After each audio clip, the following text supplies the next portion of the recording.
Good morning, good morning, folks. Good morning from across Liberia. Good evening, good afternoon from the diaspora. It is a pleasure to be here with you this beautiful, beautiful Monday morning. And of course, this is the long-awaited day, the day of inauguration of the president-elect of the Republic of Liberia, His Excellency Ambassador Joseph Yuma Boakai, and his Vice President-elect, Jeremiah Kwankorn. What a day! So, folks, wherever you are and whatever you are doing, I'd like to say a pleasant good morning and welcome. And we are here to provide you live coverage of this event till the end. Our reporters are posted all over the place in the country to bring you live coverage of every bit of happening about this inaugural event. My name is Yekezi Zobel. I'm here in studio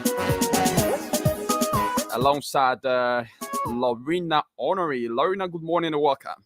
Good morning, Yekezi. Good morning, everybody. Our viewers and listeners in the diaspora and here in Liberia. You are all welcome. Welcome to this historic day.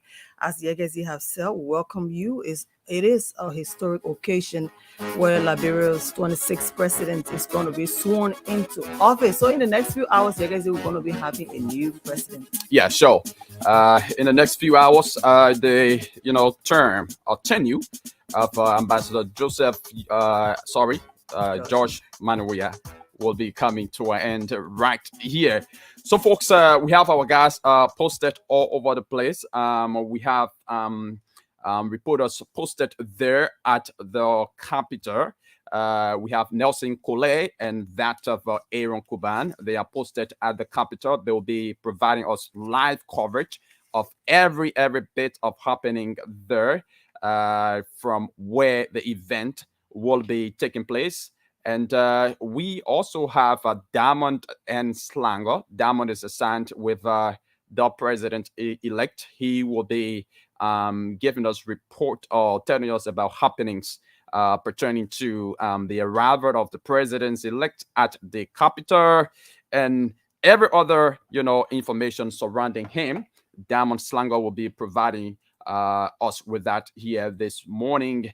And also, we have in studio myself, Lorena Honorary is also here. We hope to be joined by a guest, Patrick Oka, who's also a veteran Liberian journalist. So together, we will be here to give you every bit of happening. Also at the airport, currently we have Chokon Flama and Sylvester Chopley. They are all posted there at the Roberts International Airport. And so, folks, wherever you are and whatever you are doing, don't go away very shortly. We will be joining our various reporters to bring us live coverage of events out there. All right, so let's join our reporter there. From the capital, we have uh, Nelson Collet and Aaron Kuban. They are okay. So it seems they are not yet set. Yeah, Uh, yes. yeah. So once they get set, we will be joining them here this beautiful, beautiful morning. But folks, let's bring you other information here pertaining to the inauguration. There are a lot and a lot of delegates, international guests arriving in the country. Some have already arrived. Some of them began arriving since the weekend. So currently, we have in the country the U.S. delegation. They've been here for a couple of days now. So this delegation is headed by uh, Linda Thomas Greenfield. She's the representative of the United States of America to the United Nations. She was once here during the regime of Madame Ellie Johnson Sirleaf as a U.S. ambassador. So she's here in the country alongside her delegation, and her delegation comprises Miss Catherine Rodriguez, charge d'affaires, U.S. Embassy, Monrovia, the Honorable Stephen K. Benjamin, Assistant to the President and Senior Advisor to the President and Director of the Office of Public Engagement, the White House. We have Honorable Isobel Coleman, the Deputy Administrator of the United States Agency for International Development, the Honorable Jude DeVermont, who has Special Assistant to the President and Senior Director for African Affairs, National Security Council, the White House. So they have all arrived and they are currently in the country. We also have the Ghanaian president here. Yes, Nana Akufo-Addo. He's here in the country with his own delegation, and the Ghanaian president, was able to provide some support, to Liberia, particularly the Ambassador Boaka's leadership. He, provided some equipment, 10 motorbikes. Yes, he provided 10 motorbikes, 12 scanners comprising 4 walk-through body scanners, 4 under mirror, and 4 handheld scanners. He provided them to the government of Liberia, and a total of 21 personnel comprising police dispatch riders, pilot crews, engineers, and technicians. For them, they will be deployed here in Liberia, for the purposes of jointly operating their aforementioned equipment. So, thanks to the Ghanaian president, he's also here with us. And we also have in the country, wow, the head of the EFFL, the Economic Freedom Factor of Liberia, there in South Africa. He's no one else but Julius Malema. Yeah, Julius Malema is in country.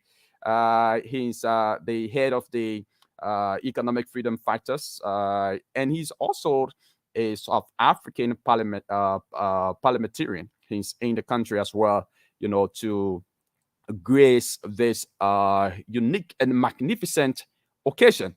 So a lot of dignitaries, a lot of international guests, a delegation from Sierra Leone is also in country, and there are delegations from various countries that are in country just to grace this occasion. But folks, very shortly we will be joining our team there live from the capital to tell us exactly what is going there. So let's take this video to be back.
Huracán president.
Okay. Welcome back. Welcome back.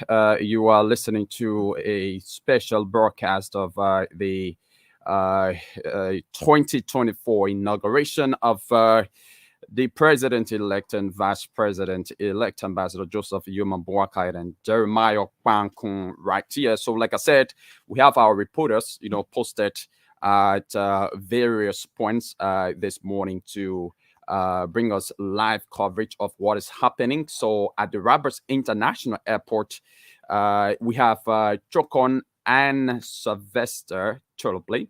They are posted there, and we are seeing a video footage from there. Chokon, are you there? Hello, Chokon. Yeah, you can see. Okay, Choloplay, tell Yeah. us what's happening there at the So RI. we are We are seeing the witnessing the arrival of some arrival guests. of the president of Sierra Leone, President Okay, Malafio, just arriving, and a few minutes ago, Nigerian President Tinubu also arrived here, here at the Ramos International Airport. So international guests continue to arrive here at the Ramos International Airport, and the latest personality is the president of Sierra Leone, as you can see there. Yagasi. okay. But do you have an idea of a list of guests that are expected, to arrive this morning? You said two presidents have already arrived: the president of Nigeria and Sierra Leone. But who are other presidents or international guests do So we expect this morning? now we actually know about, as you can see now, Sierra Leone's president, Nigerian president, and the Prime Minister of Canada. Okay. They are the personality to be arriving now. Perhaps other head of states will also be arriving, but we'll check it out to know exactly who are those head of states or international guests that will also be arriving later as we go on. Okay, so I mean, you have been providing coverage about guests arriving in the country. International guests have been arriving since Friday. You want to walk us through the names of some of those guests who have already arrived? So definitely we will do that once we have the Sierra Leone's president in. We will do that to bring you up to speed all of those international guests that are to arrive ready. But at this moment we have to focus on the president as he goes in.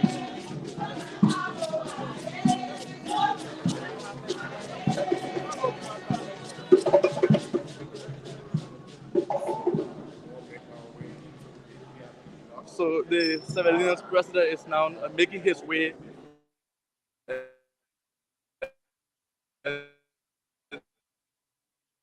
allow, but you can see he came along with uh, his officials. I believe they include ministers, diplomats who also accompany him right here. So, like I told you, we are to receive witness the arrival of the Canadian Prime Minister, Nigerian President. So, Chocolate also just arrived here. You can see, but he's also posted. He has a chocolate flammer. Good morning, Legacy. Thank you for joining us from outside of the nation's capital, Monrovia, in Margibi County, where guests are arriving for the historic inauguration of the president-elect Joseph Fuma Boakai, the Canadian Prime Minister Justin James Trudeau arrived in a moment and just on his way to Monrovia, and also the Nigerian President Bola Tinubu arrived moments ago, and he has also departed the VIP lounge recently dedicated by the outgoing president of the Republic of Liberia, His Excellency Dr. George Weah. So we are here at the Roberts International Airport, still awaiting guests.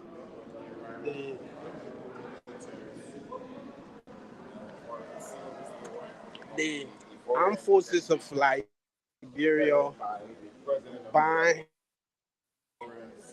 the Armed Forces of Liberia marching band is here, also accompanied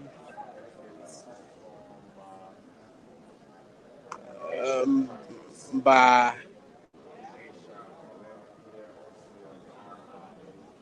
the Joint Security. So we are still here at the Roberts International Airport. As you can see, way ahead on your screen, you can see, and those who are watching, several flights are here to tell you the number of guests who have come for this occasion. Judges, all the way.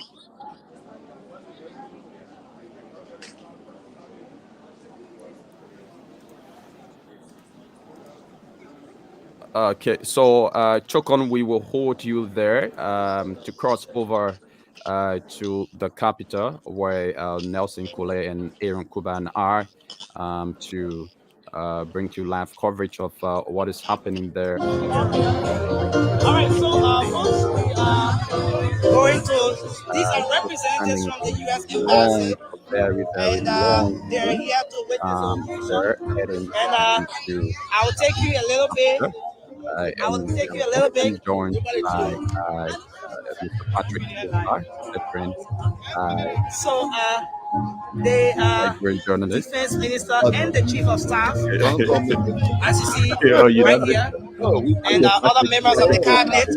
Let's take you around. Yeah, so You he's see, a veteran Liberian other members of the cabinet. joined us to provide analysis about some of the unfolding events. Yeah, this is the justice minister. Inaugural ceremony. This is the justice minister, Let's take this call. Frank Musa Dean, who was recently nominated by President George Weah, and the nomination did not. Musa Dean. But let's join Nelson.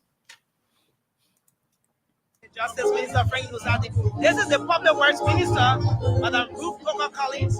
Of course, you see her right here, beautifully attired at this inauguration. And you see other members of the cabinet, and she's saying, please, Youth and Sports Minister, Soka Wilson, is sitting at the back there. And of course, you have other members of the cabinet, Professor Wilson Chapman of the Environmental Protection Agency is there. You have the Health Minister, Dr. Wilhelmina Jala, and of course, other members of the cabinet. They are all here at this very important event. So I want to say welcome to LSU TV. We are coming to you live from the grounds of the capital. Let's hope we can receive the president-elect anytime soon. So the Justice Minister, let's see if we can talk to the Justice Minister. We are hoping he can grant us audience.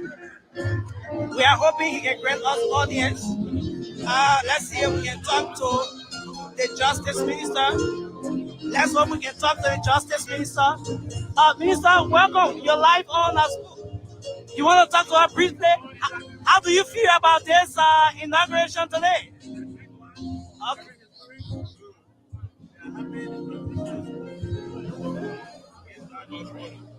Okay, thank you very much. What's your message to Liberians out there?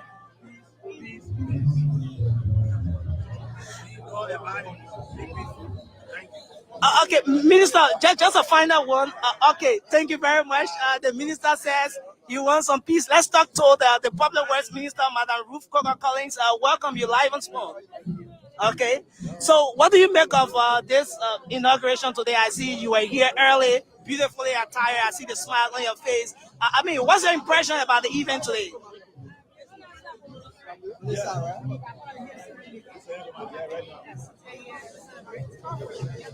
Okay, thank you very much. Minister Vani Sirleaf is the Internal Affairs Minister. Minister, Ladies, welcome. ladies What's and your gentlemen, impression about this inauguration today? executing this parade, have taken position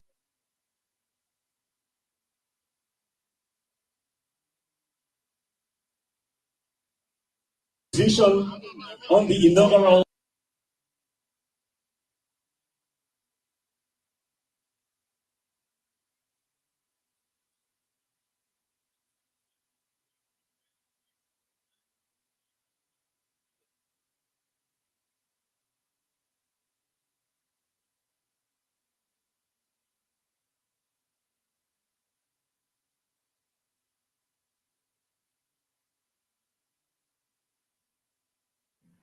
Okay. parade ground. Hello, Yegesi. As we are about Okay. to the Okay. Foreign Republic Minister, of Liberia. you might as well keep Okay. So in honor of the president. And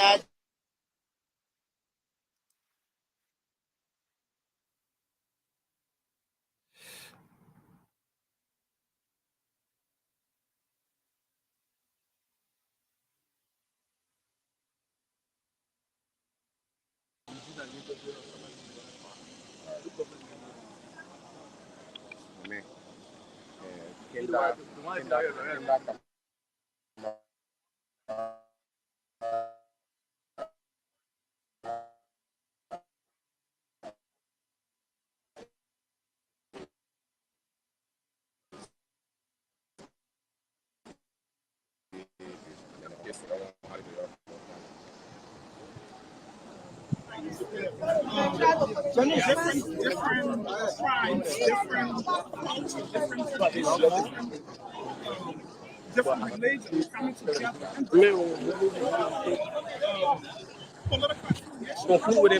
Inaugural His Excellency President not just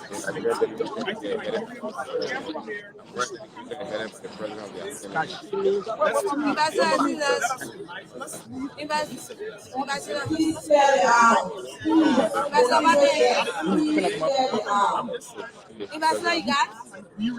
And when President Black takes over our top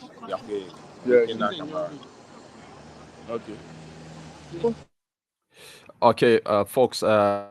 It seems that we have a little bit of internet problem there at the capital. But I think it's also because we have so many people online right now. yeah, right now, Yeah, so the traffic may be changing. yeah, sure. That's The the traffic reason why. is So kind of. Yegesi, are you there? Okay, let's now join Damon. So Chokon, just hold on a little bit. Let's hear from Damon because Damon is assigned with the president elect. Let's hear what's unfolding there from the end of the president elect.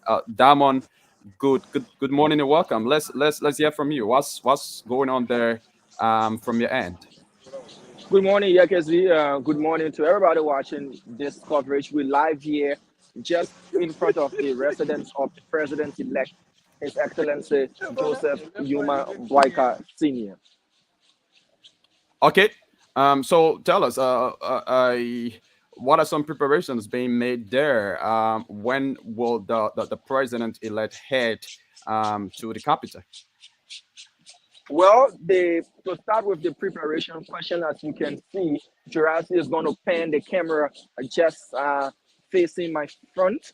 There you see the Ghanaians are in conversation. They have now changed into their ceremonial attire. They're wearing white and black as compared to what they were wearing on the first 2 days since they arrived.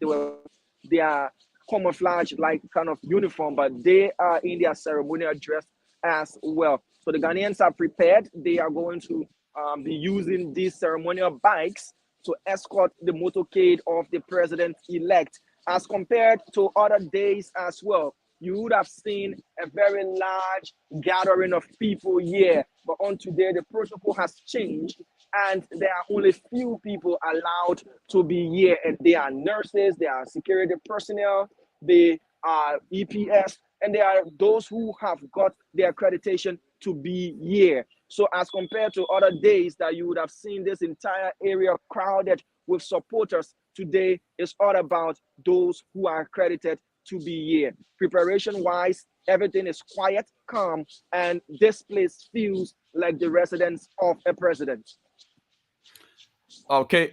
Do we have some personalities there with the president elect, like some of the staunch members of the Unity Party or other international guests, anything like that?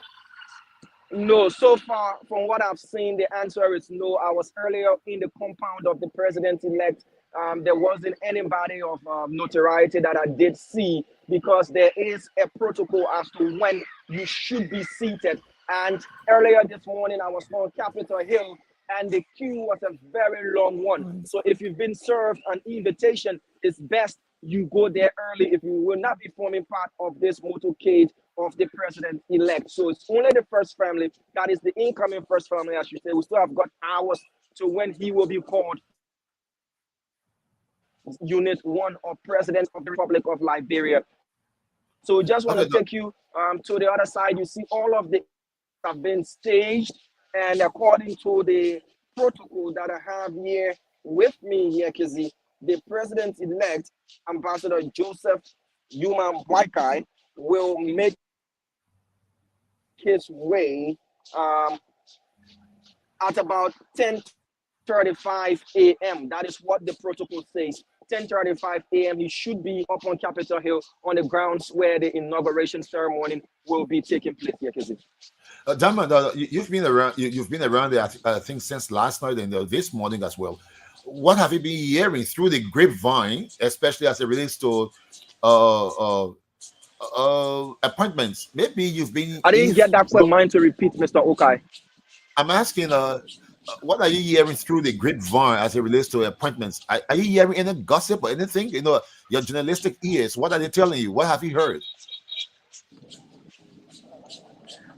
Well, from the grapevines, I heard Mr. Patrick Okai will be sent to LBS as Deputy Director General for rural activities or affairs. That must stop this thing. I'm just to answer the question, there are so many rumors, around the grapevine as to who's going to go to where, who's will be sent to where. But all ears will be pinned after 12 midday today. What sort of initial cabinet members will be announced by the president-elect? There is no secret that he already knows who he's going to put to which position, not the entire cabinet, we should say. Or probably he has formulated his entire cabinet, but the first 4 appointments that Liberians will be listening out to is who's going to finance, who's going to the Ministry of Justice, who's going to the Ministry of Foreign Affairs, who's going to the Central Bank of Liberia, and of course, the Liberian National Police is key on that agenda as well. So appointments, yeah, we're hearing names. As I said, I heard Patrick Okai's name, but they will continue to be unofficial until we can hear the man who will be occupying the number 1 seat in the country hours from now, and that is Joseph Yuma Bwaikai Sr. Okay, I'm on the radio, but I will say this. I claim it in Jesus' name. Amen. Simon? Yes, Lorena. Simon, how soon should we expect the president motorcade to leave his residence? Well, that is a security question. I cannot answer that. They will give you approximated time. They're not going to tell you the exact time they will leave. But we see that they've been staging, meaning they're preparing to leave. But the protocol says he should be on the grounds of the Capitol building at 10:35 a.m. So if you look at your watch, it's already 8 minutes past 10. So do your math. And then any moment from now, once we see movements, we'll definitely be agreeing to go. Okay, Damo, thank you very much. We hope to cross over to you later. Just a point to add before you go to the next point. Yeah, Kizzy.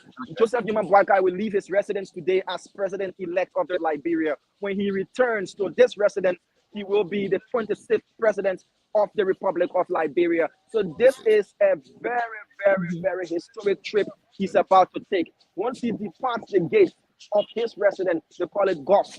Once that Gulf is opened and he departs and he arrives at the Capitol building, when he's leaving, he will no longer be president-elect. He will be the president of the Republic of Liberia. If you were in his shoe, this would be a ride you yearn for to Okay, Dama, just before taking leave of you quickly, take the rest of your life. tell us the atmosphere out there in the street corners, meaning the principal street of Monrovia. How well those protocols are being respected or abided by out there, and how well the police themselves are kind of enforcing them. Well, as I said earlier this morning at about 7 a.m., 8 a.m., I made a trip from Congo Town all the way to Capitol Building, and those protocols are being well observed. Yekezi, you drive on the Totman Boulevard until you get around the Vamuma House area. If your vehicle does not have an authorized pass as issued by the Executive Protection Service, you'll be diverted to use the airfield road, Charlottetown, and make your way to town. But if you have got the pass, as we do, we drove along the Totman Boulevard all the way to Capitol Building. So those protocols are well in place. I didn't see motorbikes flying the streets as they usually do, except for one or two stubborn heads, as we always have. But in its entirety, the protocol is well in place, and Liberians on the majority, on the larger scale, are adhering to these protocols. There are watching stations, like one of those stations is at the Samuel Kayando Sports Complex, where if you do not want to watch from your comfort of your home, or you do not have the needed gadgets to watch from the comfort of your home, you can just go to the Samuel Kayando Sports to form part of this historic event. There are other watching stations as well in the various counties, and Spoon TV, as we are, is going to carry this program through its entirety. So protocol-wise, it's been observed. Most of the offices and places that we did see as of the time I made that drive, they were all closed and in observance of the 22nd of January, this historic day in our country's history, the inauguration day of President-elect His Excellency Joseph Human Boakai. Okay, Dama, we say thank you very much. We'll get back to you very shortly. So thank you ever so much for that splendid, I would call it splendid performance out there. But going back to you, I guess we. Thank you, Mentor. Once we're about to move, we'll be bringing you the entire motorcade through its entirety. 1871. Thank you, Dama. There was a guy who was president of Liberia, but his name is not mentioned in the annals of history. Skirvin Smith, James Skirvin Smith. He was vice president to Daniel to Inaugural. Inaugural was assassinated. Remember, yeah. He was assassinated, and he took over. But I don't know why he's not mentioned as one of the presidents of Liberia, though he was president for about a year, from 1870 to 1871. Daniel B. Warner was assassinated. He took over, but I don't know why he's not mentioned. Well, naming the presidents of Liberia, Skirvin Smith or James Skirvin Smith, something like that. I think he's called James Skirvin Smith. He hailed from Grand Bassa County. I don't know why his name is not mentioned. Yeah, and we do have the names of similar to him, like Moses Bly. Moses Bly's name. If the name of Moses Bly is mentioned, then why not that guy? Yeah, his name should be mentioned as well. But I don't know why. I don't know. His name is not mentioned. I've been checking the list of our president since last night. Yes. I didn't come across that particular name. But let's cross over to the Rappers International Airport, where there are several guests arriving in the country currently, and there you have Chokon and Sylvester Chokley. Chokon, are you there? Hello, Chokon.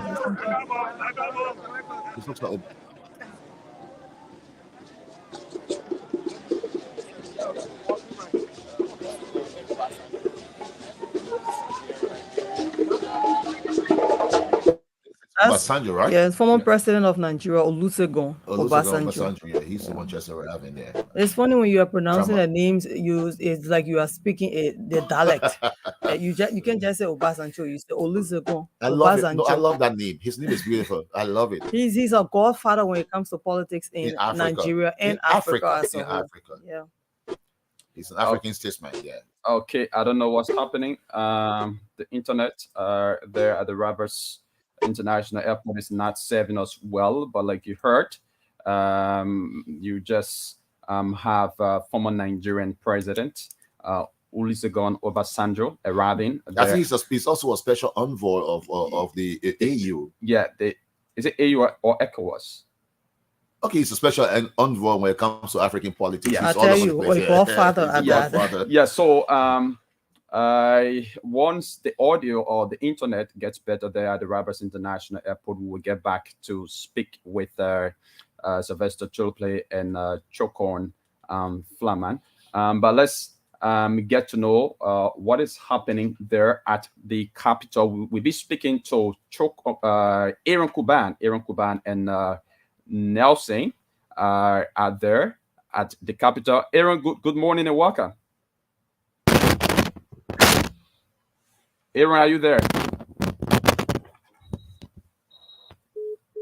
Okay, we are not getting Aaron, but you know, soon and very soon, this entire program will be kickstarted. Like you heard from Damon, in a few minutes from now, the president-elect will be setting out on his journey there to the capital. He should be there, according to Damon, before 10:35. 10:35. So about 10:35, we expect that he's there and already seated as frameworks are being done already, you know, to commence this all important event. And I see the vice president elect Jeremiah Pankun, I think his wife just arrived. Yeah. I see them; they just arrived at the where is it on the not executive mansion, but at the Capitol. That's the Capitol building. Yeah, they just arrived. I see them, yeah. Okay, let's now join Aaron, who's there at the Capitol. Aaron, good morning. Tell us what's unfolding from the end. Aaron, are you there? Yes, I'm getting you now. Okay, so just go ahead and tell us what's unfolding from your end. Yeah, so I'm somewhere just in front of the executive mansion start of the Capitol building, and we just saw the arrival of the vice president-elect, Senator Jeremiah Pankun, who is about to be coming as vice president of the Republic of Liberia. He just arrived along with his party, and before that, we saw the Chief Justice and Associate Justices of the Supreme Court of Liberia also arrive, and some other dignitaries arriving. Right about now, we still have the arrival of members of the diplomatic corps. They should be arriving right about now. But the next major thing to take place here, as was announced on the previous system, is the 21 gun salute that is expected to take place. But while I'm speaking with you, I saw the United States of America own representation at this inauguration, and that's Linda Thomas Quincy along with her team. As you know, she's the U.S. Representative to the United Nations, but she's leading this team to the Republic of Liberia for this inauguration. She just arrived here. So, like I said, we are watching for the 21 gun salute. So the arrival taking place here, I'm seeing someone from afar, like Madam Ellen Johnson Scully, but that person comes forward. I cannot confirm now because I'm seeing that should be her. It's coming from afar. But dignitaries, people from all walks of life are here observing this colorful event. Where I'm just getting right opposite the armed forces of Liberia and other paramilitary groups here. I see the Liberia Fire Service, the Immigration Service, the Liberia National Police, the Coast Guard. They are all lined up here in, essentially, the Liberia Drug Enforcement Agency is also here as well. So it is a powerful event from where we are standing. For now, we are told this program during that. Indeed, that's Madam Ellen Justice Police. She approaches the red carpet here and she's going to walk in. As you know, I'm outside of this event. So once they get in there, they are escorted by the protocol to their seat. So Madam Ellen Justice Police has just arrived here to approach. Okay. Do you see the presence of the outgoing president, George Manuel? Has he arrived also? according to the official protocol that we have here, the president of the Republic of Liberia, George Weah, will be arriving against this program during the start. And there is an official protocol in we sent to Ivati, indicating that the president will arrive, then the president-elect will arrive lastly. But another one that we have is soft copy. The soft copy is that the president of the Republic of Liberia will arrive finally. So that has been a little bit conflicting from our end, and we cannot say safely until we see what happens here. Whether it is going to be the president of the Republic of Liberia who is going to arrive finally, then this program is going to start, or the president. But the Africa, alongside the president-elect, also have not arrived here on the grounds of the Capitol building. Approximately, how many people do you think we have on the grounds right now? On the grounds of the Capitol building? Sorry, approximately. I'm not really getting you. I'm asking approximately, how many people do you think we have on the grounds right now? On the grounds of the Capitol building? So just someone else is asking, can you relay the question? We have Patrick Okar is here. He's part of the team. So he's asking you approximately how many people are on the grounds of the Capitol now. How many questions? Yeah, can you estimate the number of people there? The number is very huge. I think I cannot give you a numerical, surrounding the number of people that are here, but I saw some of the protocols officers even checking a hard time to ensure that they arranged for these people. They were all concerned about the difficulties in getting the invitation. They were astonished to see the number of people that are here, catering services all year, different people from different areas. But on the official side, most of the guests who we heard about that came to the country, they have all arrived here. So the number is very huge. Yeah, maybe it's something about over maybe 1,000 or more. Okay. So Aaron, just before taking leave of you, tell us, you've been there at the Capitol since this morning, even yesterday, and you are sent there at the Capitol. Tell us the level of preparations. How do you grade the level of preparation done by the inaugural team there at the Capitol? I think from what I've seen here, everything is set. The guys worked throughout the night to ensure that this place is a ring. The last inauguration took place at the Samuel Kayando Sports Complex, but it has been brought back here in observance of previous inauguration. And so the entire area is set from what I've seen. Canopies are being placed here from different locations, from different sides. The guys had LED signs where they have people who have to watch it. If you cannot see directly on the stage, they have two of them mounted on the both sides, left and right.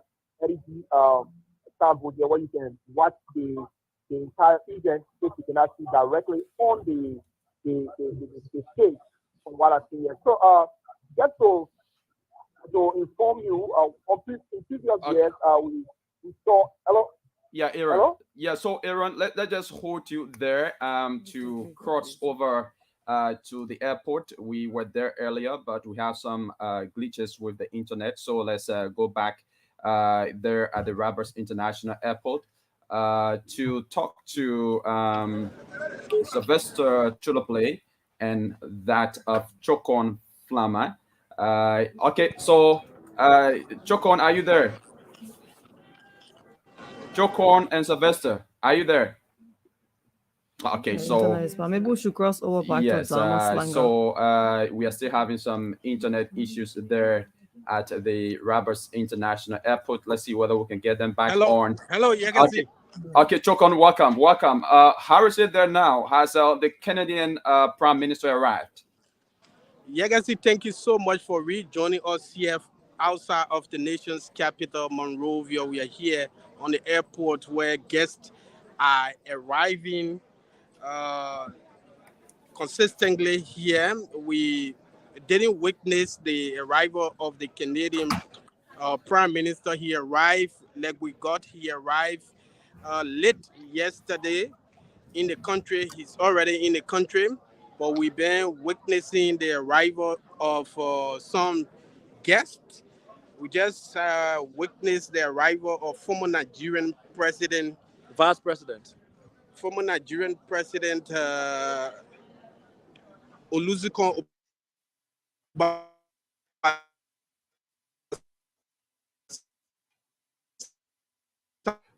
Okay, so we are still having issues there with our internet at the Roberts International Airport, where the Kenyan Prime Minister is expected to arrive. Uh, oh, Yesterday. oh, okay. Yeah, according to him, he arrived. Oh, yesterday. yeah.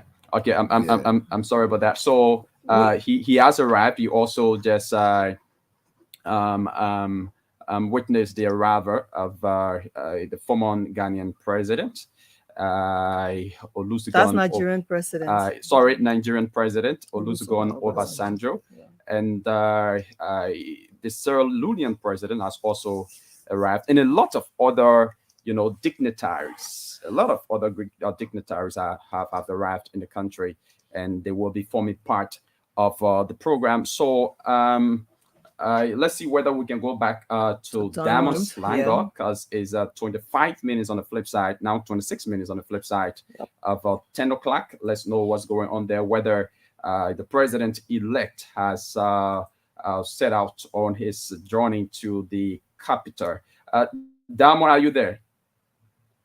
From what we are looking at, they are being said, they are about to leave. Yeah, the motorcade is being prepared. I see officers, security officers already in some of the vehicles getting ready to leave. And as Damon said earlier, the president-elect is to be on the grounds of the capital the vice by 10:35. Before the president. So that's protocol. Yeah, president. We are still president of the Republic of Liberia, so everyone else has to wait for him. Seated. He's the last person. And that's why he said that the president-elect is to be on the grounds of the capital by 10:35. Yeah. So we are talking about the next 9 minutes. Ooh. Yeah. Let's see if that happens because of time. Okay, so so if you are there, you are listening to Spoon 107.5 FM. We are also live on Fabric 101.1 FM. We are also on 95.5, that is Super FM. And we are live on Spoon TV, bringing you happenings, what is going on today, as Liberia's 26th president is about to be sworn in to office. So in the next few hours, we are going to have a new president of the Republic of Liberia, and that is President Ambassador Joseph Newman Boaka. For now, I call him, he's still president-elect. In the next few hours, now we can say His Excellency President. But until then, we still have 12 o'clock, past 12 midday. Okay. Until then, we still 12 midday. All right. So we still have a little time. So, Jordan, Okay, so we have been rejoined by Sylvester Chocolate there at the Roberts International Airport. Sylvester, what's going on there now? So we were informing you that the Canadian Prime Minister, we have been told that he came yesterday. That means he's already in the country already. But we also just witnessed the head of delegation from Nigeria, the current vice president of Nigeria, Vice President Shetiman, also just arrived, and of course we saw the delegation, going in the VIP hall here at the Roberts International Airport.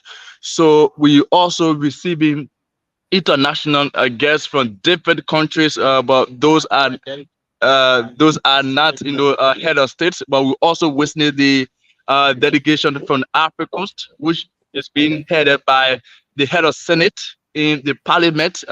She also, she was the head of the delegation from Africa Coast. All right. So other delegations from other countries like Sierra Leone, Arabia already. But Yakasi, it is important to tell you that currently we have 16 airplanes, as you can see, 16 flats, all right, 16 flats, here at the Roberts International Airport, and all of these flags represent, international guests who are already in the country. So the airport is actually busy. You can see it's busy, international guests continue to arrive here for the inauguration of the Liberian President-elect, His Excellency Joseph Newman Barker, and the Vice President-elect, Honorable Jeremiah Kung. So we are here, Trogan ad posted here. We see members of the armed forces of Liberia patrolling all around, marching around here, anticipating the arrivals of international guests right here. So Sylvester? we also honor Sylvester? by 12-1-2 those international Sylvester, are guests you that getting are us? already into the yes. Sylvester, Come again, please. Sylvester, are you hearing me? Yeah, sure. Please go ahead. Okay, you told us earlier that President Tinubu of Nigeria was here. Now you're talking about his vice president. So please, could you just tell us what's going on? Is he the No, but president or the vice president, both of them? we said we are here to receive the arrival of Nigerian President Tinubu. However, later on we That is, he has not yet saw arrived. and Is that what received you're saying? So if we said that was an oversight, all right, but we can now confirm to it that the Nigerian delegation and that is already into the country is being headed by the vice president. Okay, thank you. Okay. Okay. All right. So, folks, So let's join we are still here. My colleague Choco from who. Yeah, so let's hold you there, Sylvester and Chokon. We get back to you. So The president-elect is currently on his way to the grounds of the Capitol where the event will be held. He's to be there at 10:35 and it's now 10:31. And I hope they are there in time. Yes, so they are left with four more minutes to be there at the grounds of the Capitol this morning. Our the reporter Damaslava is there once they arrive. Taking words from him about some of the events at the Capitol. It may be the stated in the program 10:36. As Dama said, the time was estimated. That's why they said the security was, and he gave you the exact time. So I think that's the reason why they're leaving. I don't know if they can make it within the next 4 minutes. But we have 2 minutes, right? 3 more minutes. 3 more minutes. 3 more minutes. He's just leaving now. We are watching the convoy. Yeah. I don't know where they are right now. We're still on the highway, RIA highway. Okay, yes. You had to leave rehab meeting, so they're on the highway, and it's not that crowded. Yeah, because it's fully controlled. The security officers are making sure that they don't have to make a traffic. The traffic is to the right. Those are the ones who have. I'm less than 10 minutes from our police.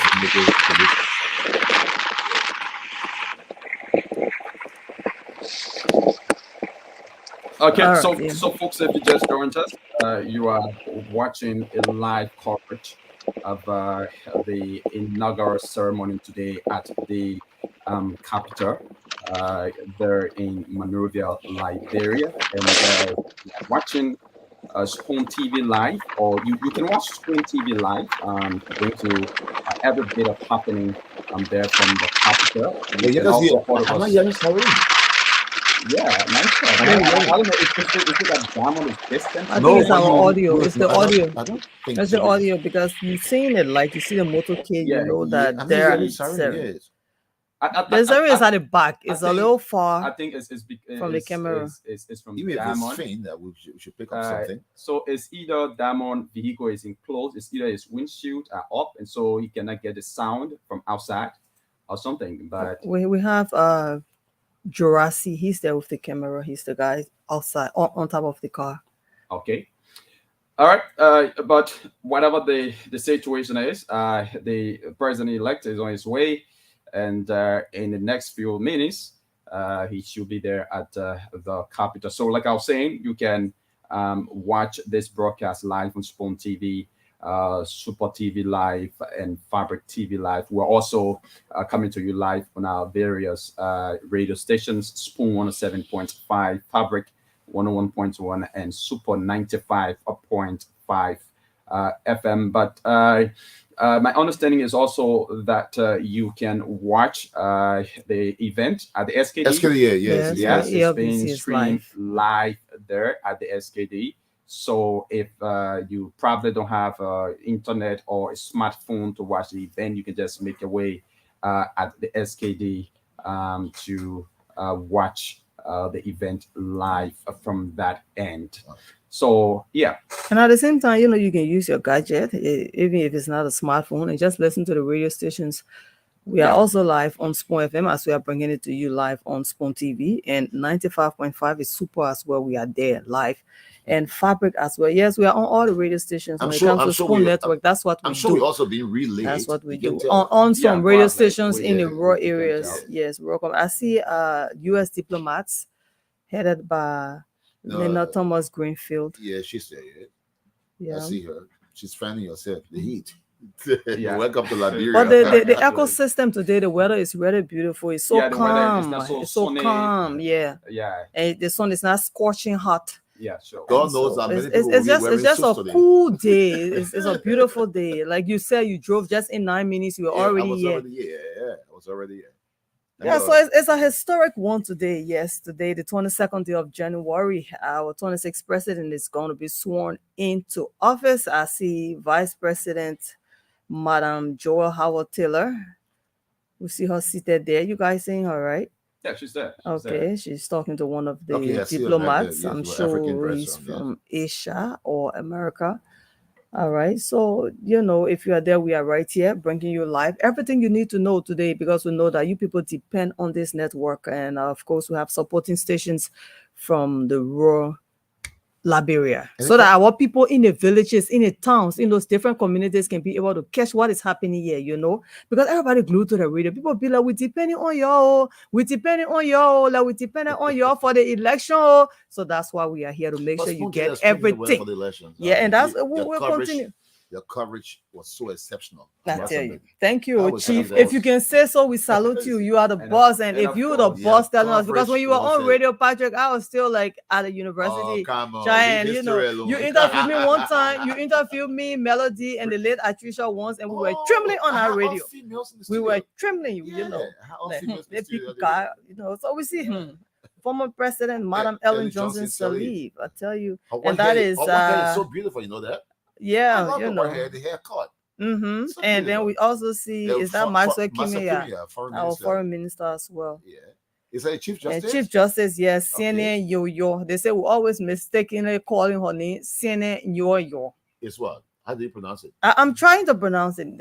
We say when we are reading our news, we say CNN Y-U-O-H, right? The last name Yor. I think the letters are the letters Name, together. so Yeah, like you pronounce Yegezi. I'm trying to pronounce Yegezi. You can just say Yegezi smoke where you say Yegezi. My parent name is Bromain. People won't pronounce it that way. I'm receiving text messages from the USA that our audience know. Not us. I think they are talking about the live feed, but we ourselves, we are communicating and our audio is clear. So it's from the live feed. Okay. All right. So it's already 10:38, 22 minutes until 11 o'clock. Yeah, you can see they are really speeding right now. They have to make the time. I'm straight trying to get a location of the convoy, but I can make up anywhere there, There's no way I can really make up. When we get back there, we'll see. Let's see how well we know Monrovia. We are from Bond County. I can say I know Monrovia like that. You were born and I love the southeastern side too. So this is where we are right now? Yep. Trying to get this place. Okay. This is looks like around the Nigeria house. Yeah, Nigeria house. Yes, it looks around Nigeria house. Yeah. That's my community. Yes, it just passed my junction. That's true. That's the Nigeria house. That's true. Yeah. So we're expecting to be at the capital maybe in the next 5 minutes. Less than 5 minutes. Yes. Be less than 5 minutes. All right, people. So this is Spoon 107.5 FM and also Fabric 101.1 and Super 95.5. All together is Spoon Network. We are also live on Spoon TV. If you are there, we are here. I'm seated with the big guys. I'm talking about Yegezi Zogbe and Patrick, the boss Okan. We are all colleagues at We also have DJ Magic in studio. Let's not forget our technician, making sure so we that's come the on Magic. screen. Yeah, that's the guy, Patrick Hammond. Okay. He's making sure that everything magical happens here. We also have Emmanuel Balin David. It's a whole team. We have our guys on the field, and we appreciate everybody. If you are there, we are here to make sure you get everything that is happening on at this inauguration ceremony today. Mr. Okad, I'm still calling you Mr. I'm used to calling you Mr. Anyways, but Patrick, Yes. I was reading a little bit about the president-elect, Ambassador Joseph Yumabwak. I was reading his profile, and I got to know that as a young man, he walked from Wasonga in Lofa County to Monrovia in search of greener pasture, in search of a better life.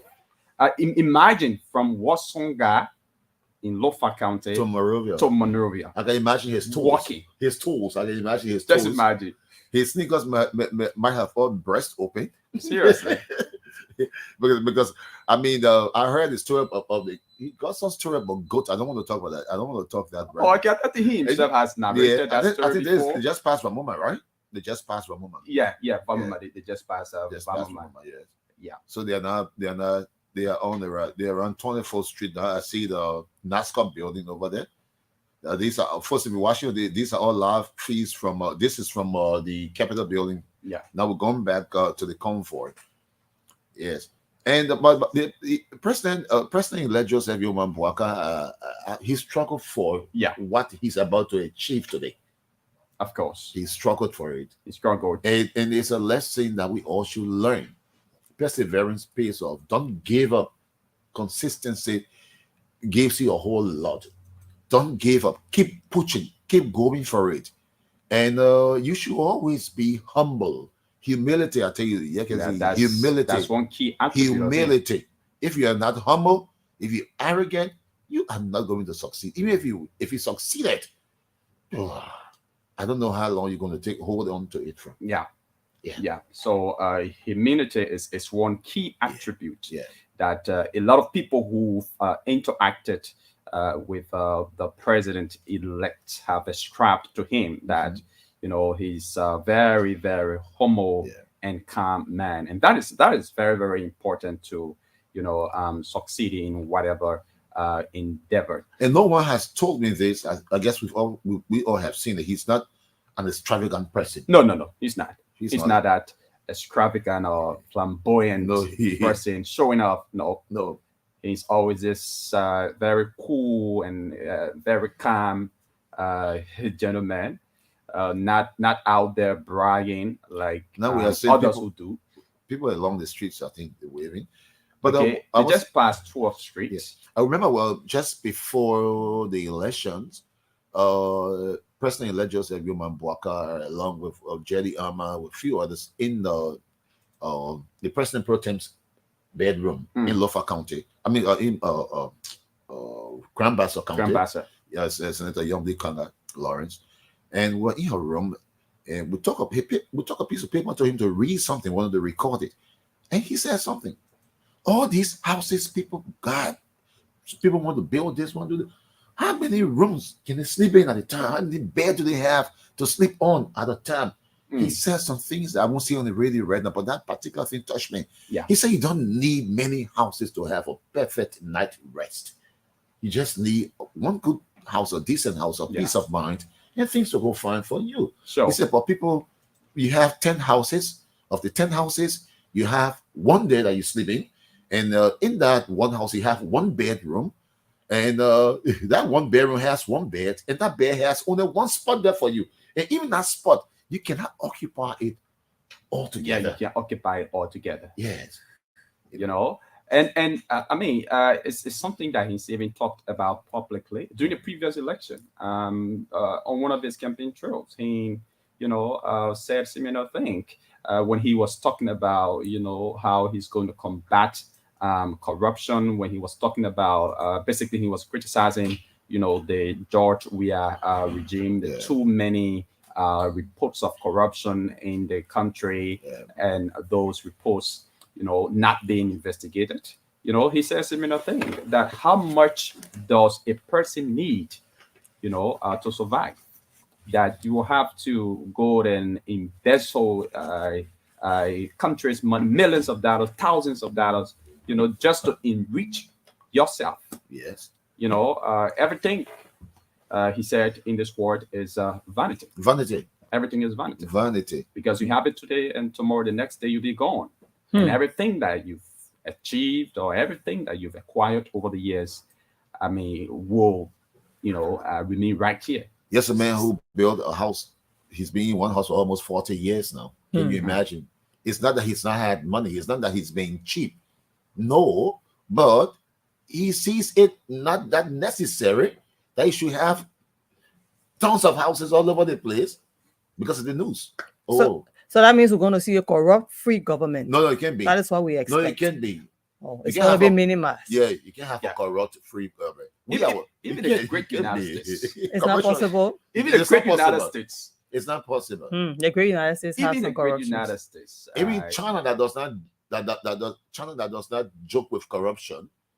China executes people when it comes to corruption business. Yeah. But there's still corruption. There's still corruption in China. But it's a good thing to lead by example. Yeah, lead by example. That's it. You will only try to minimize it, but it will not be eradicated.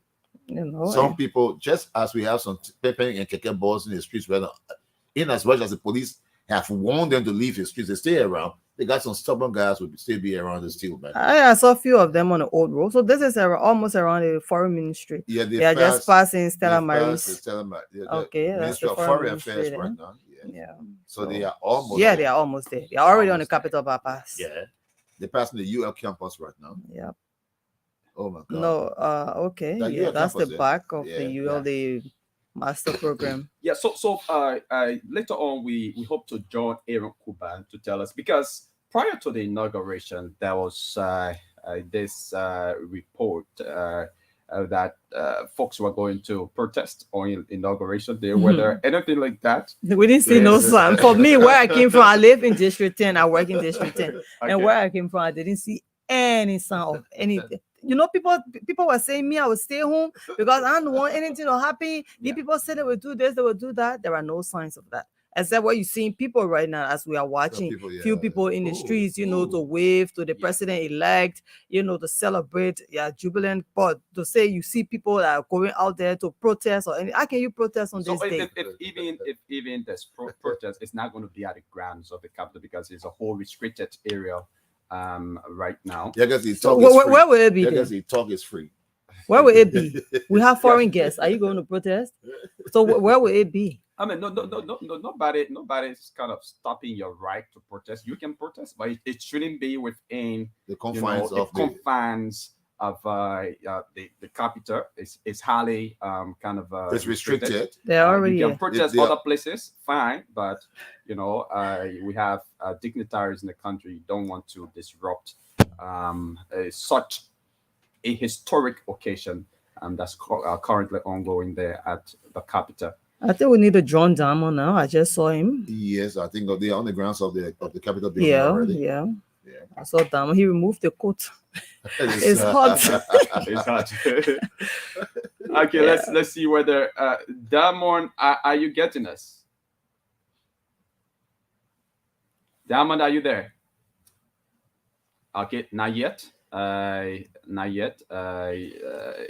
Diamond is not yet ready to talk to us, but as you can see from the live coverage, the live footage there, Ambassador Bouaka has already arrived at the capital, and in the soonest possible time, he's going to be ushered in.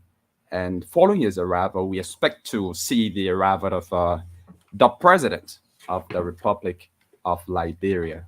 Like Patrick said, he's going to be the last person, to enter that particular premise today. Yes. because he still remains He the still remains president. the president, Still yeah. remains the president, and I mean, everybody must be seated, or everybody must already be there at the Capitol before his arrival. So he's going to be the last person to arrive there today. Yeah, because how do you feel right now? Well, I know you're a journalist. How do you feel right now? Number one, I feel so happy because of this transition. We've had other transition, like the 2017 transition. I mean, it was a special, it was a kind of peaceful transition, but I just think this one is more historic because compared to the 2017 transition, you had Madam Ellie Johnson Sirleaf, Yes. who was no more interested. In fact, her 2 terms ended, and she was not contesting anymore. And you know, she have to give in, she have to surrender. Even doing other African countries, or according to history that we've read, you know, other African presidents tend to, you know, kind of perpetuate themselves in power. But then this particular transition, you have an incumbent president who was left with one more, you know, term, defeated. And the incumbent, the President George Monday President Weah, George Weah. he did not even wait for the final Yeah. announcement. He did not wait for the He final conceded. announcement. And he threw in the towel, as we Yeah. say. He just He said- gave in. He gave in. He gave in. He And gave so in. some of his supporters Right. weren't happy with him for that. But I We think have he been was just saying a being- lot of different things. He was you just know. being not a nice man, but he was just being realistic. And being peaceful as he Peaceful. is. He's a peaceful So guy. I know that. you know, when you even count, any way you want to put it, I will not win. So why should I waste my I should time? always the library. You know, I listened to one of his preachings at Fokke You're just Clone, being and he was realistic. saying, you know, some people are saying that I gave him because I will be, you know, receiving certain amount of money monthly. You think that why I did it? No, that's not why I did it. I did it because there are people, children out there. I don't want any problem to happen. You know, I have to give in because of peace. Your voted, the other people voted, and you know, somebody else won, so we have to give in. I can't be there, you know, trying to grumble it or not giving in, and then tomorrow people go out there and people get hurt. And, You understand? the- So he the- was the just saying blood- that I did it. I didn't want any God bloodshed. forbid, I people did it for die. peace. I mean, people die in the process. God Yeah. forbid. He's going to be. blood He's of going to those be people blamed, be you on know. you. So Yeah. somebody said, you know, then President George Weah is just peace ambassador. He should just, you know, be given that title forever. You know, and it's historic when it comes to Africa, because African leaders don't just give in. I have some friends, colleagues from, you know, Sierra Leone and other places say, what? So your president gave in? He just gave in like that? He only once, you know, one-term president, he just gave in. But it's a good thing for him because he can just come back again in 2029. You never know. You understand? And Even though he has said that he's not going to. I mean, we contest. can't just, you can't depend on But that. again, that If is the people petition, that you know, they is- force that him. is that is a political statement. Let's explore a little bit of fact. Let's a little bit of fact. Let's just explore something like that. Hmm. If President Joseph Newman Boaka, God forbid, does not perform well, George Weah, the outgoing president, George Weah, will be seen as an angel. Of course. Yeah, that's a fact. Then people will start to say, George Weah was better. As they were saying, man, Ellen was better. Yeah, George Weah was better. But if There he is. he is contrary. There he is. Okay, this is- President-elect this is Joseph Newman signature- Boaka. This is Omen Boaka's president-elect Mhm. signature dress code. Yep. He loves it. It's as was- historic. Yeah. And if he does well, exceptionally well, President George Weah will even think about coming back. In fact, there will be some politicians who contested in our just ended elections. They won't even think about contesting in 2029 if the incoming government does exceptionally well. But if the incoming government doesn't do well, I won't be surprised to hear even Harina says she wants to run. Why not? I'm a Liberian. Of course. Of Yeah. course. So I I don't know. guess he has VP. So you leave me out? No, Patrick, I know where to put you. I want to be a friend to the president. No, not just friend. I would rather you be the defense minister. Oh my God. I got a minute defense. I don't know why. Okay, so President-elect Joseph Boakai is currently at the Capitol. He has discs impact from his vehicle. He's now been ushered in, surrounded by a lot of security. I think your wife came there. Yes, Yeah, Man his- Katumo. Yeah. So I don't know what's okay. And have you noticed something? The president-elect, I mean, all of his bodyguards are taller than him. But isn't that how it No, should be? that's how it should be. I Yeah. think that's okay. All the bodyguards are very, very tall. Very, But very tall. he's not that tall person, like the current president. Yeah, who is George even taller than Weah. some of his bodyguards, and some of them are equal as well, same height. Yeah, but this is it. Okay, It's- so they're trying to usher in now the president-elect, Ambassador Joseph Yuma Boakai, to his seat, and the next arriver will be the current president, the outgoing president. Do we have anyone assigned there? With George Weah? Yeah, President Weah. Yeah. No. We don't have anyone, but he will be arriving at the Capitol. We have our reporters there at the Capitol. So once he arrives, they should be bringing us live coverage about that.